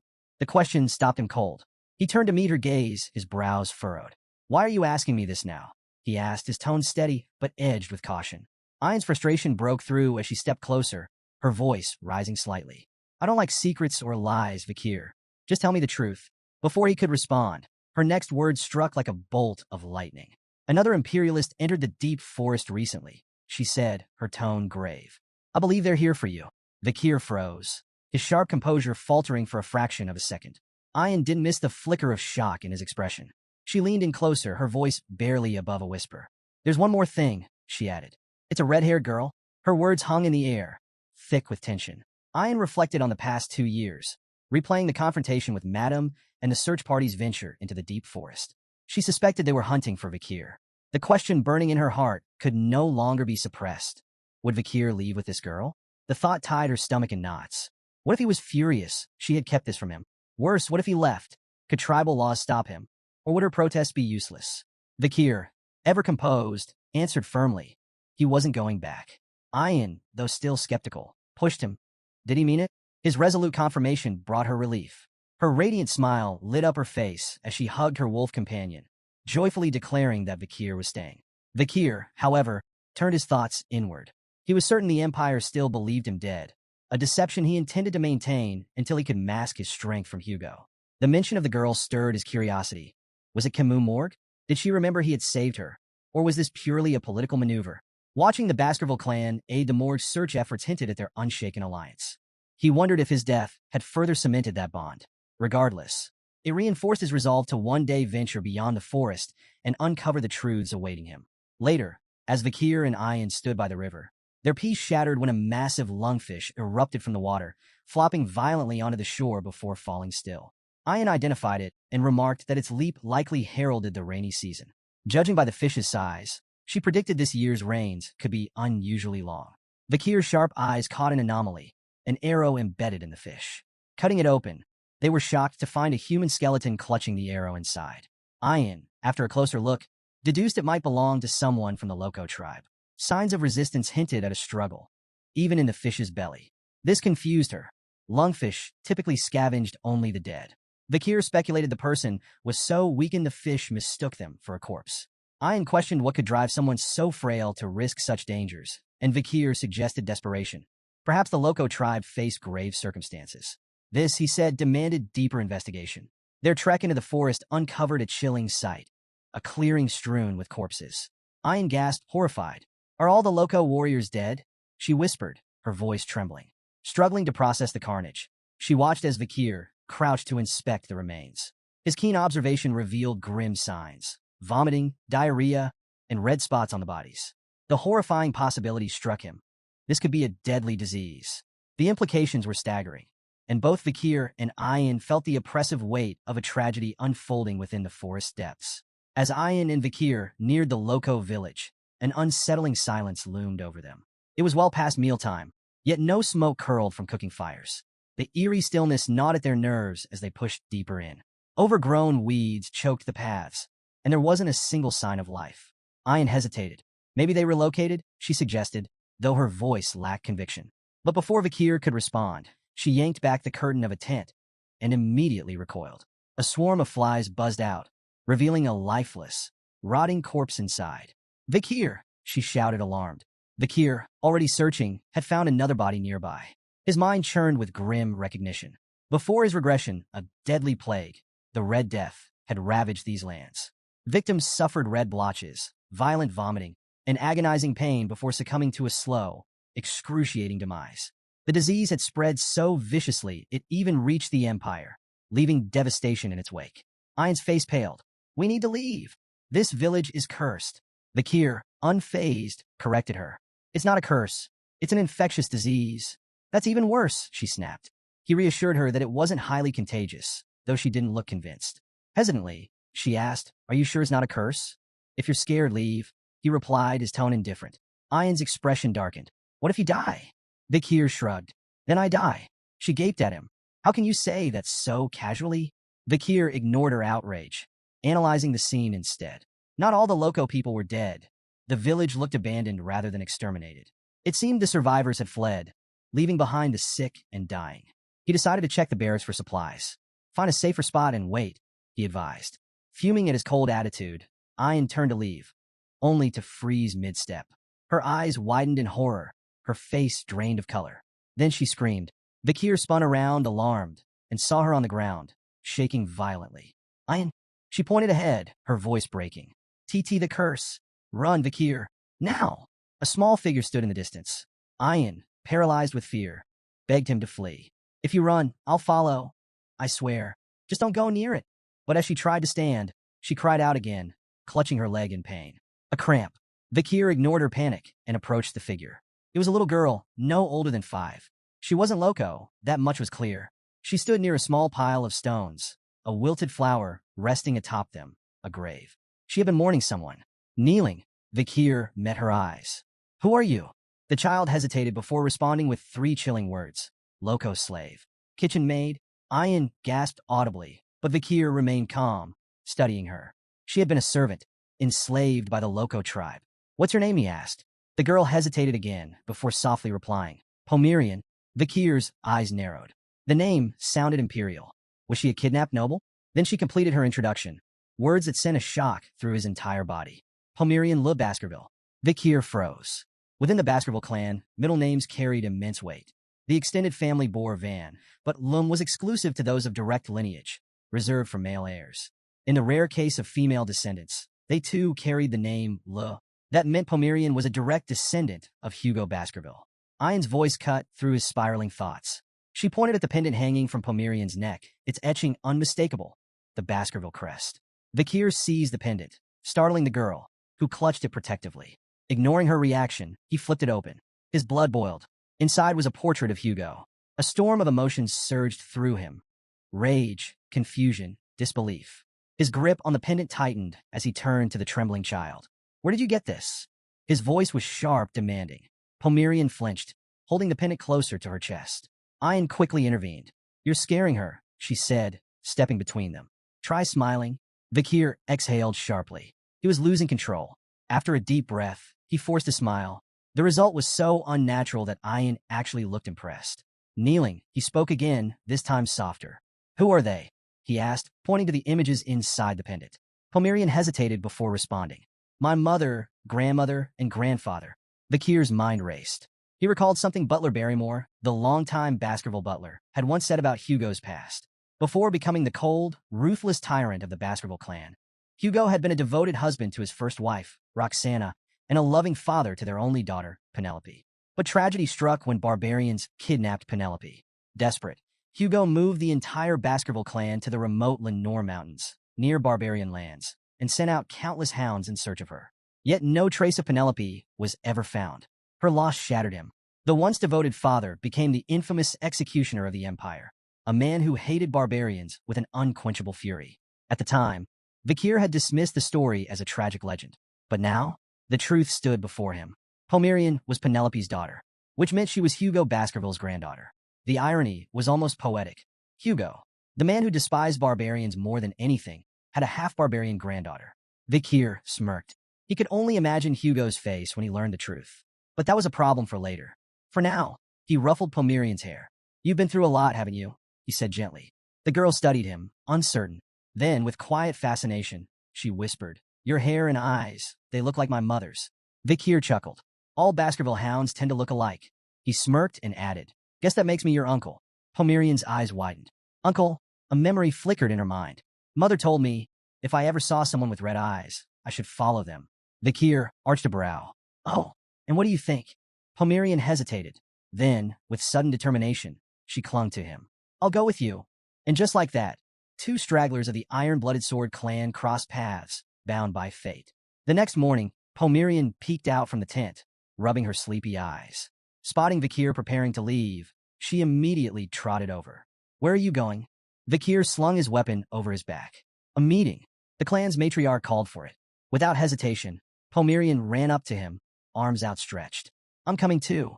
Before he could refuse, she climbed into his arms, clinging to him like a stubborn little monkey. Vikir sighed, realizing there was no point in arguing. She wasn't afraid of much, except being left behind. As he carried her on his back, his thoughts drifted to the road ahead. The Balik village wasn't a place for a child. She needed safety, civilization, A home far from Hugo's grasp. This wasn't just his fight anymore. He had someone to protect. His resolve hardened. He needed help. First, he'd see the matriarch. Then, he'd find Chihuahua and make arrangements to leave the forest for good. Inside the matriarch's tent, the atmosphere was tense. The matriarch's weary eyes scanned the gathered elders and shamans as she addressed the growing crisis. The disease is spreading, she said gravely. If the rainy season begins while it persists, the consequences will be catastrophic. The shaman scoffed. This is no disease. It's a curse. He declared that the spirits of their ancestors were furious, and the only solution was a grand ritual to appease them. Ian immediately objected. This isn't a curse. If we don't act fast, more will die. We need to move the village. The elders pushed back. Their ancestors' ashes were buried here. The land was sacred. Leaving was unthinkable. Ian's group refused to back down. The children are dying, one of them argued. What's the point of honoring the dead if we let the living perish? The shaman supporters held firm. The ancestors are punishing us. If we abandon them, we'll be cursed forever. Meanwhile, Ian's group speculated about the true cause. Tainted mushrooms, parasites, or a contagious infection. Voices rose in frustration. The debate became a battlefield of faith versus logic. Eventually, all eyes turned to the matriarch. The room fell silent, awaiting her verdict. She hesitated. This wasn't just about survival. It was about their identity. Did I in the back? Vakir observed quietly, piecing together the truth. He had seen this before, the Red Death. It was as ruthless as the Black Death that had once devastated the Empire. Two figures had once played key roles in stopping its spread. Camus Morgue, who created a massive firewall to contain the infection. Dolores, the saintess of Quo Vadis, who purified the afflicted with divine power. But their aid had only extended to the Empire. The barbarians in the Lenore Mountains had been left to rot. Most perished, and the Baskerville clan had benefited greatly from their extinction. With fewer barbarians, low-tier monsters overran the region, wreaking havoc on civilians. The Empire funneled more resources into Baskerville hands to manage the threat, allowing Hugo to consolidate his power. Vakir clenched his fists. This wouldn't become another stepping stone for Hugo's rise. Suddenly, he raised his hand. The matriarch's gaze snapped to him. The entire tent fell silent. Then, with quiet confidence, Vakir made his declaration. I know how to stop the Red Death. Vakir's method was put to the test. A goblin, bound and suspended upside down, was submerged in water drawn from an infected source. Seconds passed. When they pulled it out, horror rippled through the crowd. Red spots bloomed across its skin, the telltale mark of the Red Death. Without hesitation, the barbarians threw the writhing creature into a fire. Better to burn it than risk the disease spreading. Ian turned to Vakir, her expression shifting between shock and realization. Every goblin exposed to the contaminated water had shown symptoms. So it really spreads through water, she muttered. Vakir nodded. Boiling the water will neutralize it. That's our best defense. To verify his claim, they escalated the experiment. Ian suggested testing boiled water safety, so they dropped a goblin directly into the boiling pot. It died instantly. Ian winced. Well, that didn't work. Vakir, unfazed, replied, let's try cooled, boiled water instead. After adjusting the test, 2 goblins were submerged in cooled, previously boiled water. This time, no red spots appeared. The gathered barbarians murmured in awe. Boiled water was safe. The matriarch, watching the results unfold, finally spoke. You've given us hope, Vakir. Despite their breakthrough, Vakir remained cautious. The Red Death doesn't just spread through water. It can be transmitted through breathing, eye contact, and exposure to mucous membranes. Stay vigilant, especially during the early morning fog. Ian smirked, casting a smug glance at the shaman. Funny, I remember someone insisting it was a curse. The shaman scowled but quickly fired back. And how do you plan to avoid rain? The river will flood. The humidity will rise. You can't fight water forever. Vakir didn't argue. The shaman was right. The rainy season would spread the infection faster than ever. The Lenore River would overflow, drowning the forest in contaminated water. So he made a bold decision. We need to relocate. The elders stiffened in outrage. You already know the answer to that. One snapped. We cannot abandon the graves of our ancestors. Vakir remained unfazed. Then we won't abandon them. We'll adapt. As the rainy season arrived, the Lenore River swelled, turning the deep forest into a treacherous swamp. Normally, the Balak village would have been washed away. But this time was different. Under Vakir's direction, the barbarians worked tirelessly, constructing elevated platforms, rope bridges, and reinforced barriers. 2 warriors pulled massive support beams into place, securing them high in the towering trees. Others wove thick rope walkways to link their new homes above the floodwaters. When the work was done, the village no longer stood on the ground. it thrived above it.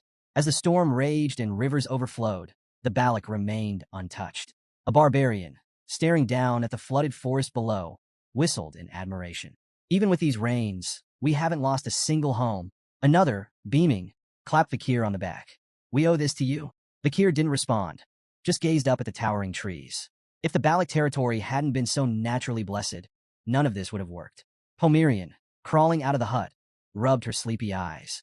I want to stay with you, she murmured, clinging to Vakir's leg. Before he could respond, urgent shouts cut through the air. Two barbarians were waving frantically from a nearby platform.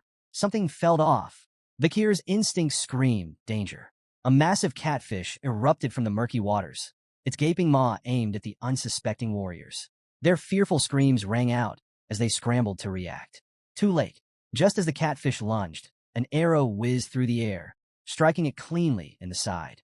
The impact sent the beast flailing back into the water. The sharpshooter? Ayan. Lowering her bow, she glared at the catfish. You ugly bastard. Try that again, and I'll turn you in a stew. Vakir exhaled, momentarily impressed. Fast, precise, sufficient. Ayan had saved them in seconds. He turned to her. That thing, is it the infamous Mishisu? Ayan shook her head. No, this one's Ka. It's ruled these waters for decades. Before she could say more, Ka slammed into a platform. The impact sent two barbarians tumbling toward the water. Vakir moved instantly.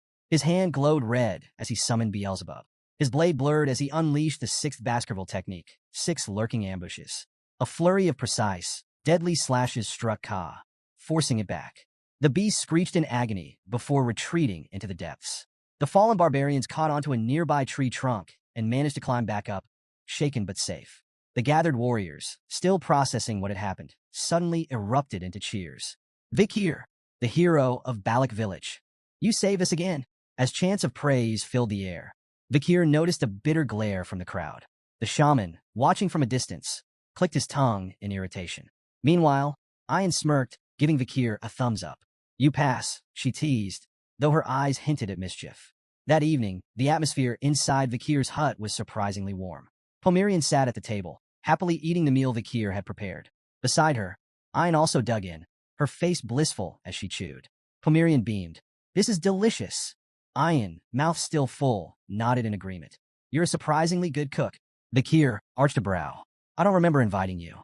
Ayan, flashing a mischievous grin, pointed to her empty plate. The smell led me here. Can't just ignore fate.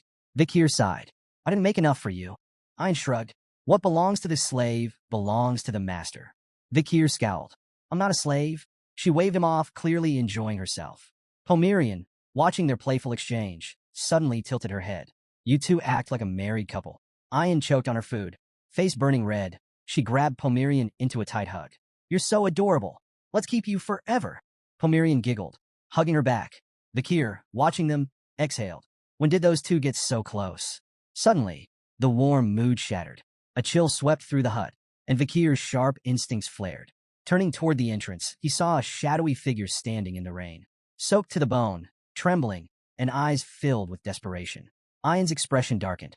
Ahan, the young warrior stepped forward, his voice shaking. Vakir, I need your help. His tears mixed with the rain. Please save my little sister. The rain pounded against the tent, the dim light inside barely piercing the gloom. On a makeshift bed, a frail young girl lay still, her breathing ragged. Red bruises mottled her small body, a cruel sign of her worsening condition. Vakir, Ayan, and Ahun stood around her, the weight of the moment pressing down on them. Breaking the silence, Vakir's voice was calm but firm. When did this start? Ahun swallowed hard. Yesterday. She went into the swamp to gather wood for the village. Ayan added softly. Yahello is always trying to help. She's kind, too kind.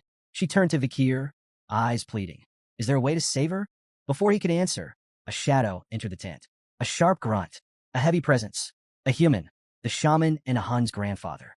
His piercing gaze swept over them before settling on Yahello. His face twisted with disapproval. Foolish girl, he muttered, voice dripping with contempt. I warned you not to go near that swamp. His frustration exploded. He turned on Ahun and slapped him across the face. The crack echoed in the tent. Useless boy, he spat. You and your imperial spy bastard friend have disgraced this tribe. His glare bore into Vakir. Ayan bristled at the insult, but Ahun didn't fight back. Tears slid down his face, silent and unchallenged. The shaman's voice boomed. declaring Ahul's condition a divine curse, punishment for neglecting ancestral rites. Only an offering will cleanse this taint, he warned. The matriarch will understand. With that, he stormed out.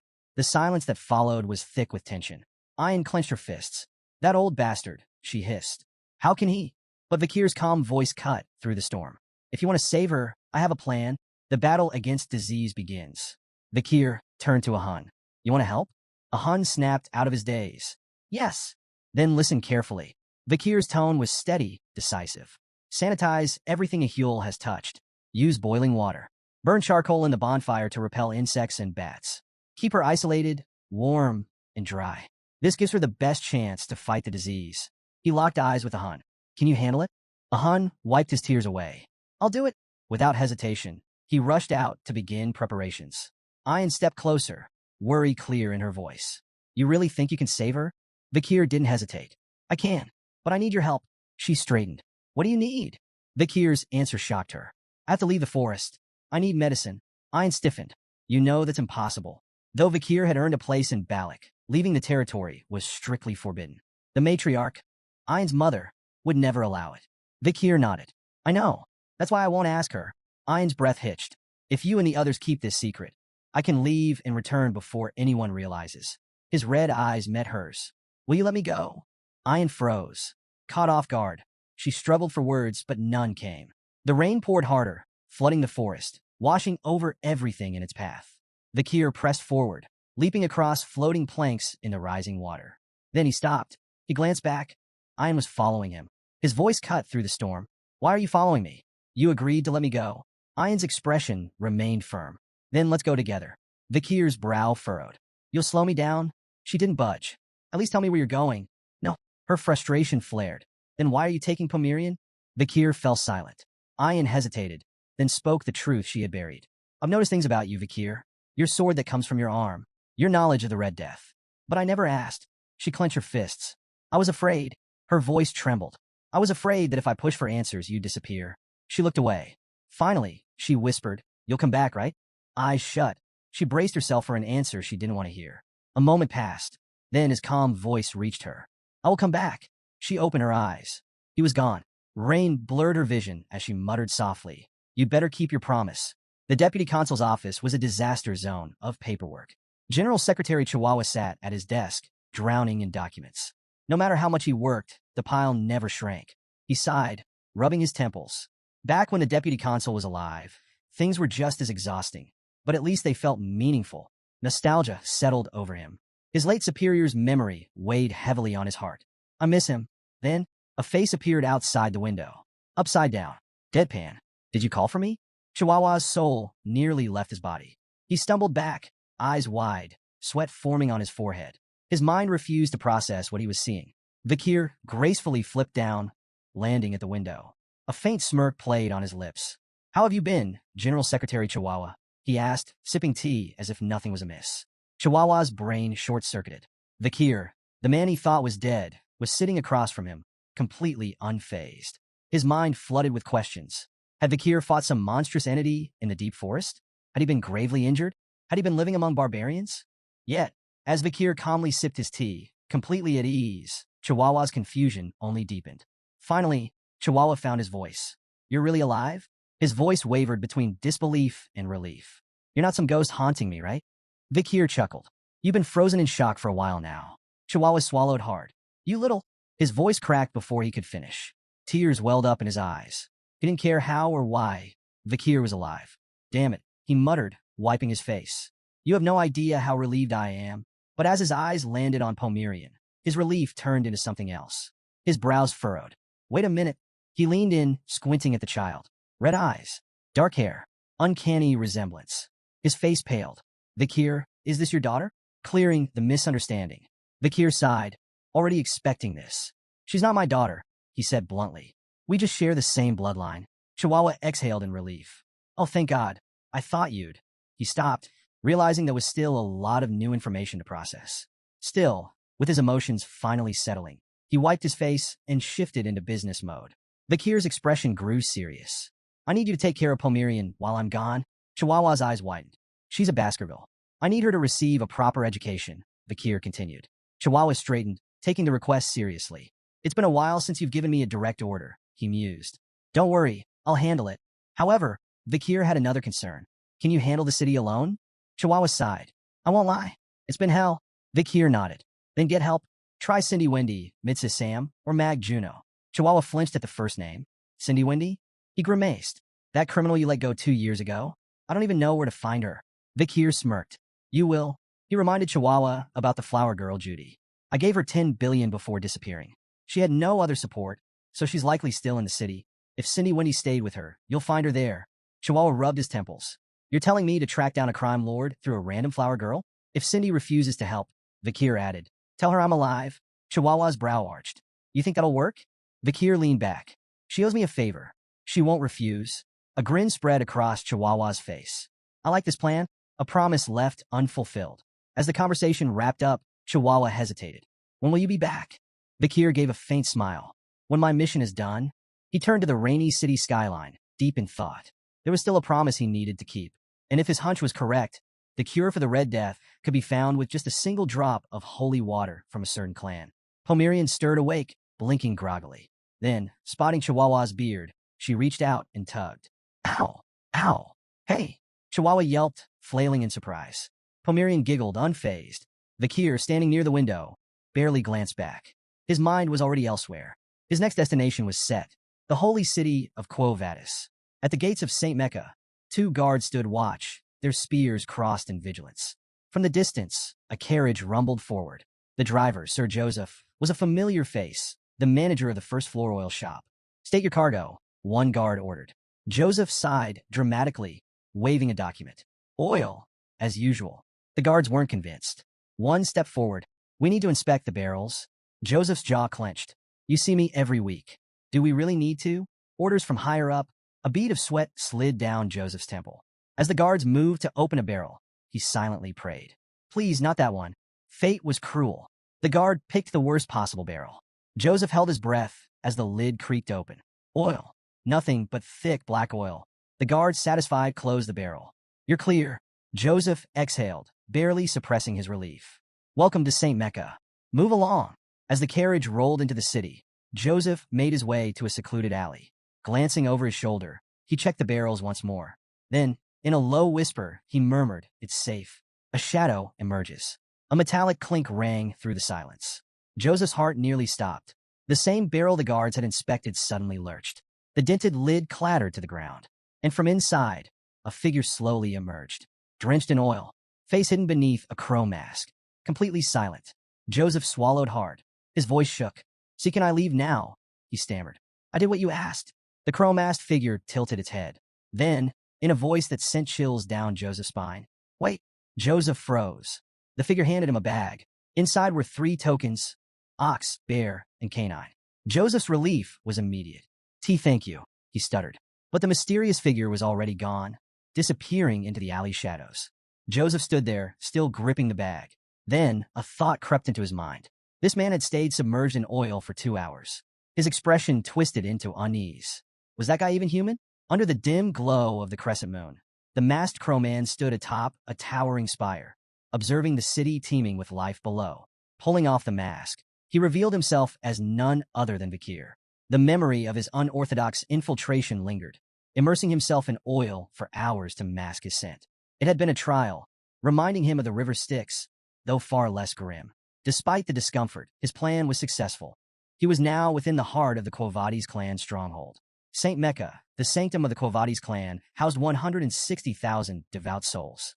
Bound by stringent religious laws, its citizens renounced material desires and maintained an eerie discipline. Even if gold littered the streets, they would pass by without a glance. This facade of harmony, rooted in rigid control, struck Vikir as oppressive. The solemn toll of a bell shattered his musings. High above, the bell tower stood as a silent sentinel. At its signal, the bustling city froze. Citizens halted mid-stride, bowed their heads, and shut their eyes in unison, uttering prayers as the air grew heavy with reverence. Their white garments seemed to glow in the evening light, a sea of purity that hid any individual expression. Weaving through the immobile crowd, Vikir felt like a shadow slipping between statues, his mind preoccupied with the suffocating devotion that gripped this city. As darkness fell, he approached a secluded well. From his jacket, He produced a small glass vial, its contents ominously swirling under the moonlight. Tipping it into the well, he released the bacteria responsible for the Red Death. It was a calculated gamble. In a city as devout and disciplined as St. Mecca, the outbreak would force authorities into swift containment, avoiding a catastrophic death toll. The Red Death's chaos, however, would sow the seeds of distrust and division. The sound of soft footsteps jolted him from his task. 3 children stood a short distance away, their wide eyes fixed on him. Whispering among themselves, they debated whether to approach or run. Vakir's sharp gaze pinned them in place, and a cold fear crept over them. "Stay away from the well," he commanded, his voice low and foreboding. "It's cursed. Anyone who drinks from it will be claimed by death." The children's faces turned pale, and with a shared scream, they bolted into the night, convinced they'd encountered a ghostly specter. Satisfied they wouldn't return, Vakir added a theatrical touch. He hurled a dagger near the well, murmuring that it bore the marks of the Leviathan clan, known for their mastery of poisons and treachery. As the blade lodged into the ground, Vakir's mind raced. The Leviathan clan's presence in the spread of the Red Death was plausible. Their enmity with the Kovades clan made them prime suspects, and the resulting blame could ignite tensions into a full-blown war. A slow grin crept across his face. The board was set, and the first pieces were moving. With his groundwork laid, Vakir turned his attention to his next objective. The hour was near for the city's sacred ritual involving holy water. His destination? A meeting with Saintess Dolores herself. Under the pale moonlight, a grand mansion shimmered like a beacon, drawing hopeful souls to its gates. A restless crowd gathered, their voices a chorus of desperation and reverence. Rumors swirled. Within these walls resided the Saintess, a healer of miracles. The sick, the wounded, and the desperate all yearned for her divine touch. Suddenly, a calm yet commanding voice echoed from within. "Why have you come at this hour?" The crowd hushed instantly, recognizing the voice of the Saintess. A ripple of excitement spread as nobles and merchants pushed forward, each eager to flaunt their wealth and influence, hoping to secure an audience. A young noble from the Dortsmile region, heir to the Jonathan clan, boasted of his family's military prowess and ties to the Alphonse clan.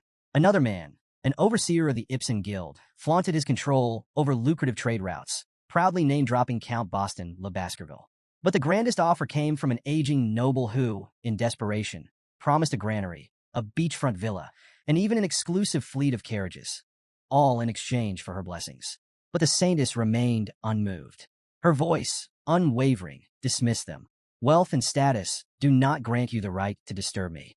Disheartened but obedient, the crowd gradually dispersed into the night. Yet one figure remained. Vakir. The glow of his crow mask shimmered under the moonlight as he stood in quiet contemplation. Memories resurfaced, visions of the Saintess in his past life. On a battlefield soaked in blood, she had walked among the wounded, her pristine white robes stained crimson, yet her divine light never wavered. Unlike the nobles who sought her favor now, she had always despised wealth and power, standing apart from the corruption that plagued the elite. Then, her voice broke through his thoughts once more. "You, who are you?" Vakir knelt, his voice steady yet reverent. "I am but a lost lamb seeking guidance." A pause. Then, with a slow creak, the door opened, and golden light poured out, illuminating the darkness. "Enter," she commanded. Stepping inside, Vakir was met with a breathtaking sight. The grand hall glowed with a warm, celestial radiance. At its center, an ornate fountain stood, adorned with an angelic statue, its water shimmering like liquid gold. The Saintess's voice resonated from the fountain itself. "Tell me, lost one, how did you lose your way?" For a brief moment, Vakir considered the possibility that the Saintess would refuse to meet him in person. Given his masked appearance, it wasn't an unreasonable assumption. Still, he remained composed and carefully placed a leather pouch on the fountain's edge. "The slums are plagued by an epidemic," he stated plainly. "This water, it's tainted with a dark energy." He stepped back, waiting. If the Saintess truly possessed divine power, she would sense the malevolence within. But the chamber remained eerily silent. Then her voice cut through the air like a blade. "You lie." The accusation barely settled before the chamber filled with the sound of approaching footsteps. Knights emerged from the upper level, positioning themselves like sentinels above him.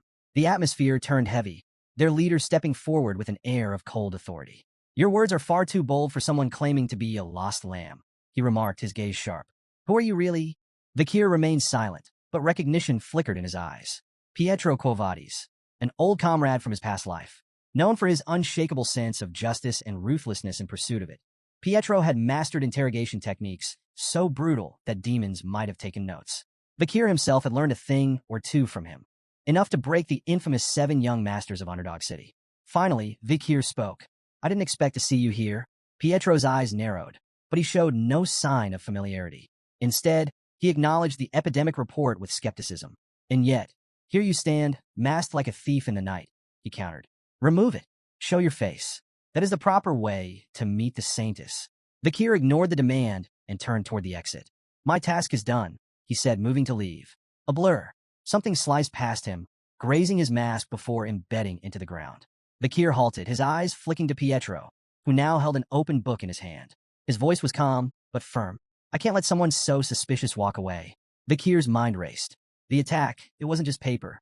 Pietro had infused the scripture itself with divine energy, turning sacred verses into weapons.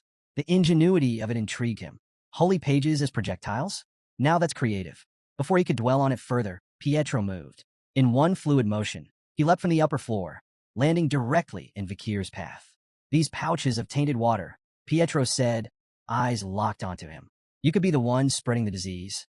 Vakir let out a low chuckle. If that were true, why would I report it? Pietro remained unfazed. A smokescreen, a way to lure the Saintess out. Vakir kept his face unreadable, but inwardly, he had to admit, Pietro wasn't wrong. Without warning, another flurry of scripture-infused pages shot toward him. Vakir moved instantly, twisting through the assault with precise, calculated steps. Pages cut through the air, glowing with divine radiance, yet not a single one touched him. He landed lightly on the opposite side of the chamber, his eyes assessing Pietro. Fast, tactical, as sharp as ever. He considered activating his aura to shift the battle in his favor. But the moment he did, the truth would be undeniable. He was a Baskerville. And that wasn't a secret he was willing to reveal. Not yet. Vakir saw an opening and took it. Launching off the wall, he propelled himself forward, his foot swinging in a powerful kick aimed straight at Pietro. The knight barely had time to raise his arm guard, reinforced with his holy book as a shield. The impact sent a shockwave through the floor, cracking the stone beneath him. Pietro staggered, his eyes widening in disbelief. That strength! How does he have such monstrous power in such a small frame? But Vakir wasn't done. Using the rebound, he pushed off Pietro's guard and flipped backward, landing gracefully. He smirked. 600 kilogram stability. A technique he had developed 2 years ago after taking down the legendary Oxbear. This was its first real test in battle, and judging by the cracked floor and Pietro's shaken stance, it worked beautifully. Not giving Pietro a chance to recover, Vakir shot forward, unleashing a relentless barrage of punches. Pietro blocked with his book, deflecting the blows, but the sheer speed and force behind them made it impossible to counter. Pietro clenched his jaw. This lost lamb isn't weak at all. Then, Vakir raised a hand, and with a flick of his wrist, Cerberus flame ignited. A surge of fire erupted toward Pietro, consuming his book in an instant. Flames licked at his hands, searing his skin. With a pained grunt, Pietro flung the burning tome aside and plunged his hands into the fountain, desperately trying to cool the blistering heat. Vakir remained composed. Do you want to keep going? Pietro, despite his obvious pain, wasn't ready to back down. Gritting his teeth, he lunged forward. You use sorcery. You stand against the divine. Vakir sighed. Then, without hesitation, he kicked the burning book straight at Pietro's face. The knight recoiled, momentarily blinded. That was the opening. Vakir moved like a shadow, closing the distance instantly. His fist slammed into Pietro's chest with devastating force. A sickening crack echoed through the room as Pietro's armor shattered. The sheer impact sent him hurtling backward, crashing into the grand fountain. The angelic statue collapsed in a spray of water and stone before Pietro slammed into the far wall, blood spilling from his mouth. Silence. The knights above stared in frozen disbelief. One whispered, "Is this a dream?" Another stammered, "Pietro lost?" The fallen knight lay crumpled amidst the rubble, his breath ragged. Slowly, his comrades moved, forming a defensive formation with shields raised and swords drawn, ready to face Vakir. Vakir exhaled, adjusting his stance. "If you want to continue, A voice cut through the tension like a blade. Enough! The air in the room shifted. The knights immediately stepped aside, bowing as she entered. Vakir turned his gaze to her. Saintess Dolores. She took in the scene, the shattered fountain, the wounded Pietro, the knights bristling with tension. Then, her sharp eyes settled on Vakir. So, she mused, her voice laced with amusement. You're the lost young lamb? Vakir met her gaze. That's what I said. A small smile played on her lips. You look more like a puppy than a lamb. A small, stubborn puppy, covered in bruises. One night flared with anger. He's no puppy. He's a bloodthirsty wolf. The saintess waved off the remark with a chuckle. Be a dear and fetch some tea. What? Tea. The knight hesitated, but ultimately obeyed, clearly confused. Meanwhile, Dolores turned and began walking away. She glanced back at Vikir, her expression unreadable. Come, she said. We need to talk. Vikir sat across from the saintess at an ornately set tea table, his posture relaxed, but his senses alert. Behind her, Pietro stood like a sentinel, his sharp gaze locked onto Vikir, ever watchful. Vikir studied Saintess Dolores Quo Vadis. Despite appearing no older than 16, her name carried immense weight. During the war against demons, she had worked tirelessly on the front lines, healing the wounded when all seemed lost. To soldiers and marshals alike, she was a beacon of hope, a symbol of compassion in an age of despair. Even Vikir, hardened by battle, had once regarded her with a degree of reverence. Then, unexpectedly, she sighed. I've been really stressed lately. Vikir blinked. That was not what he expected. The saintess continued, seemingly unfazed by his silence. I just got back from the Imperial Academy of Colosso. I'm on break, but family matters have kept me busy. Vikir narrowed his eyes. What was she playing at? Why shift the conversation to something so mundane? She turned her gaze to the window, watching the moonlit city below. Nobles and merchants are relentless. They demand my presence at all hours, but most of their problems are self-inflicted. She swirled her tea absent-mindedly. Narcotics, personal misadventures, things they call urgent, but are really just the consequences of their own indulgence. Very few of them are actually suffering from serious illnesses. Taking a slow sip of her tea, she exhaled softly. People rarely care about justice, righteousness, or equality. They only focus on their immediate needs. Her words hung in the air, an unspoken challenge for Vikir to reflect on them. Vikir, ever composed, responded evenly. Theology is essentially the process of understanding humans, so such things are inevitable. The saintess's eyes flickered with intrigue. Asmo's Old Testament, chapter 6, verse 9. For the first time, genuine surprise flashed across her face.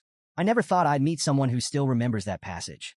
Vikir said nothing, merely taking a sip of his own tea. This woman was sharper than most gave her credit for. Still, there were more pressing matters. He placed a pouch of contaminated water on the table. There's an epidemic in the slums of St. Mecca, he stated. It's spreading fast. The saintess's demeanor shifted instantly, her light-hearted tone vanishing. Are you certain? Vikir nodded. See for yourself. She studied the pouch carefully, but did not immediately take it. Her gaze flickered back to him. Did you have anything to do with this? Vikir met her eyes, unshaken. If I did, why would I be telling you? Pietro, ever the skeptic, tensed. Silence settled over the room as the saintess continued scrutinizing him. Vikir could almost hear her calculating the risks, the possibilities. Then, slowly he raised his hand. Pietro moved instantly. In a blur, he stepped between them, reaching for his weapon. Saintess stepped back, but there was no attack. Instead, a radiant golden glow enveloped Vikir's hand. I dislike harming innocent people, he said simply. Especially in my hometown. Pietro froze. The saintess stared, her previous composure breaking in a genuine astonishment. The power radiating from Vikir, it was unmistakable. Are you? She hesitated, her voice tinged with disbelief. A believer of Lewin? Vikir remained unfazed. He met the saintess's gaze and spoke with calm precision. Now, will you hear me out? With no objections, he began recounting his findings. He detailed how he had witnessed suspicious individuals pouring liquid from glass bottles into the slum's water supply. These figures, he asserted, were the real culprits behind the epidemic. The saintess's eyes darkened. And their motive? Wordlessly, Vikir unfolded a map, laying it on the table. He pointed to two key locations, his tone measured as he explained his deductions. The Leviathan clan, the bourgeois family, two factions with everything to gain from a crisis. The Leviathan clan thrives on poison, Vikir began. They would see this epidemic as an experiment, an opportunity to collect samples and refine their methods. If the Quo Vadis clan collapses, their influence will spread unchecked. The saintess's lips pressed into a thin line. She knew of the Leviathan clan's long-standing enmity with her own. But Vikir wasn't finished. He tapped another point on the map. The bourgeois family. They don't need poison. They profit from disaster. His voice was sharp, cutting through the tension. When an epidemic sweeps through, the poor die first. Landowners go bankrupt. Factories shut down. Stores close. That's when the bourgeois family steps in, buying up land, seizing assets, expanding their empire. The saintess and Pietro exchanged stunned glances. It all made too much sense. Vikir leaned back. The Leviathan clan sets the fire. The bourgeois family waits for the ashes to settle. And to mask their scheme, they blame the native tribes of the deep forest. Silence. Pietro looked like he'd just swallowed glass. The saintess, normally composed, found herself genuinely shaken. Vikir had pieced together an insidious conspiracy with alarming clarity. Finally, she exhaled. Just who on earth are you? Vikir smirked. Call me Night Bloodhound. Pietro scoffed. Blasphemous. His gaze flicked to Vikir's dark attire. His torn cloak, the faint traces of blood still staining his boots. That name suits you far too well. The saintess, however, remained thoughtful. Even if your name is ominous, your words hold weight. She stood. Pietro, we're going to the slums? Pietro straightened. Understood. They would investigate the epidemic firsthand and report their findings to the Quo Vadis leadership. Vikir observed the saintess in silence. She acted swiftly and decisively, a rare trait among nobles. Meeting her had been fortunate. With her involved, the truth wouldn't stay buried for long. As she prepared to leave, the saintess glanced back at him. There was something about him that unsettled her. His small frame, battered from battle, seemed at odds with the sheer power he had displayed.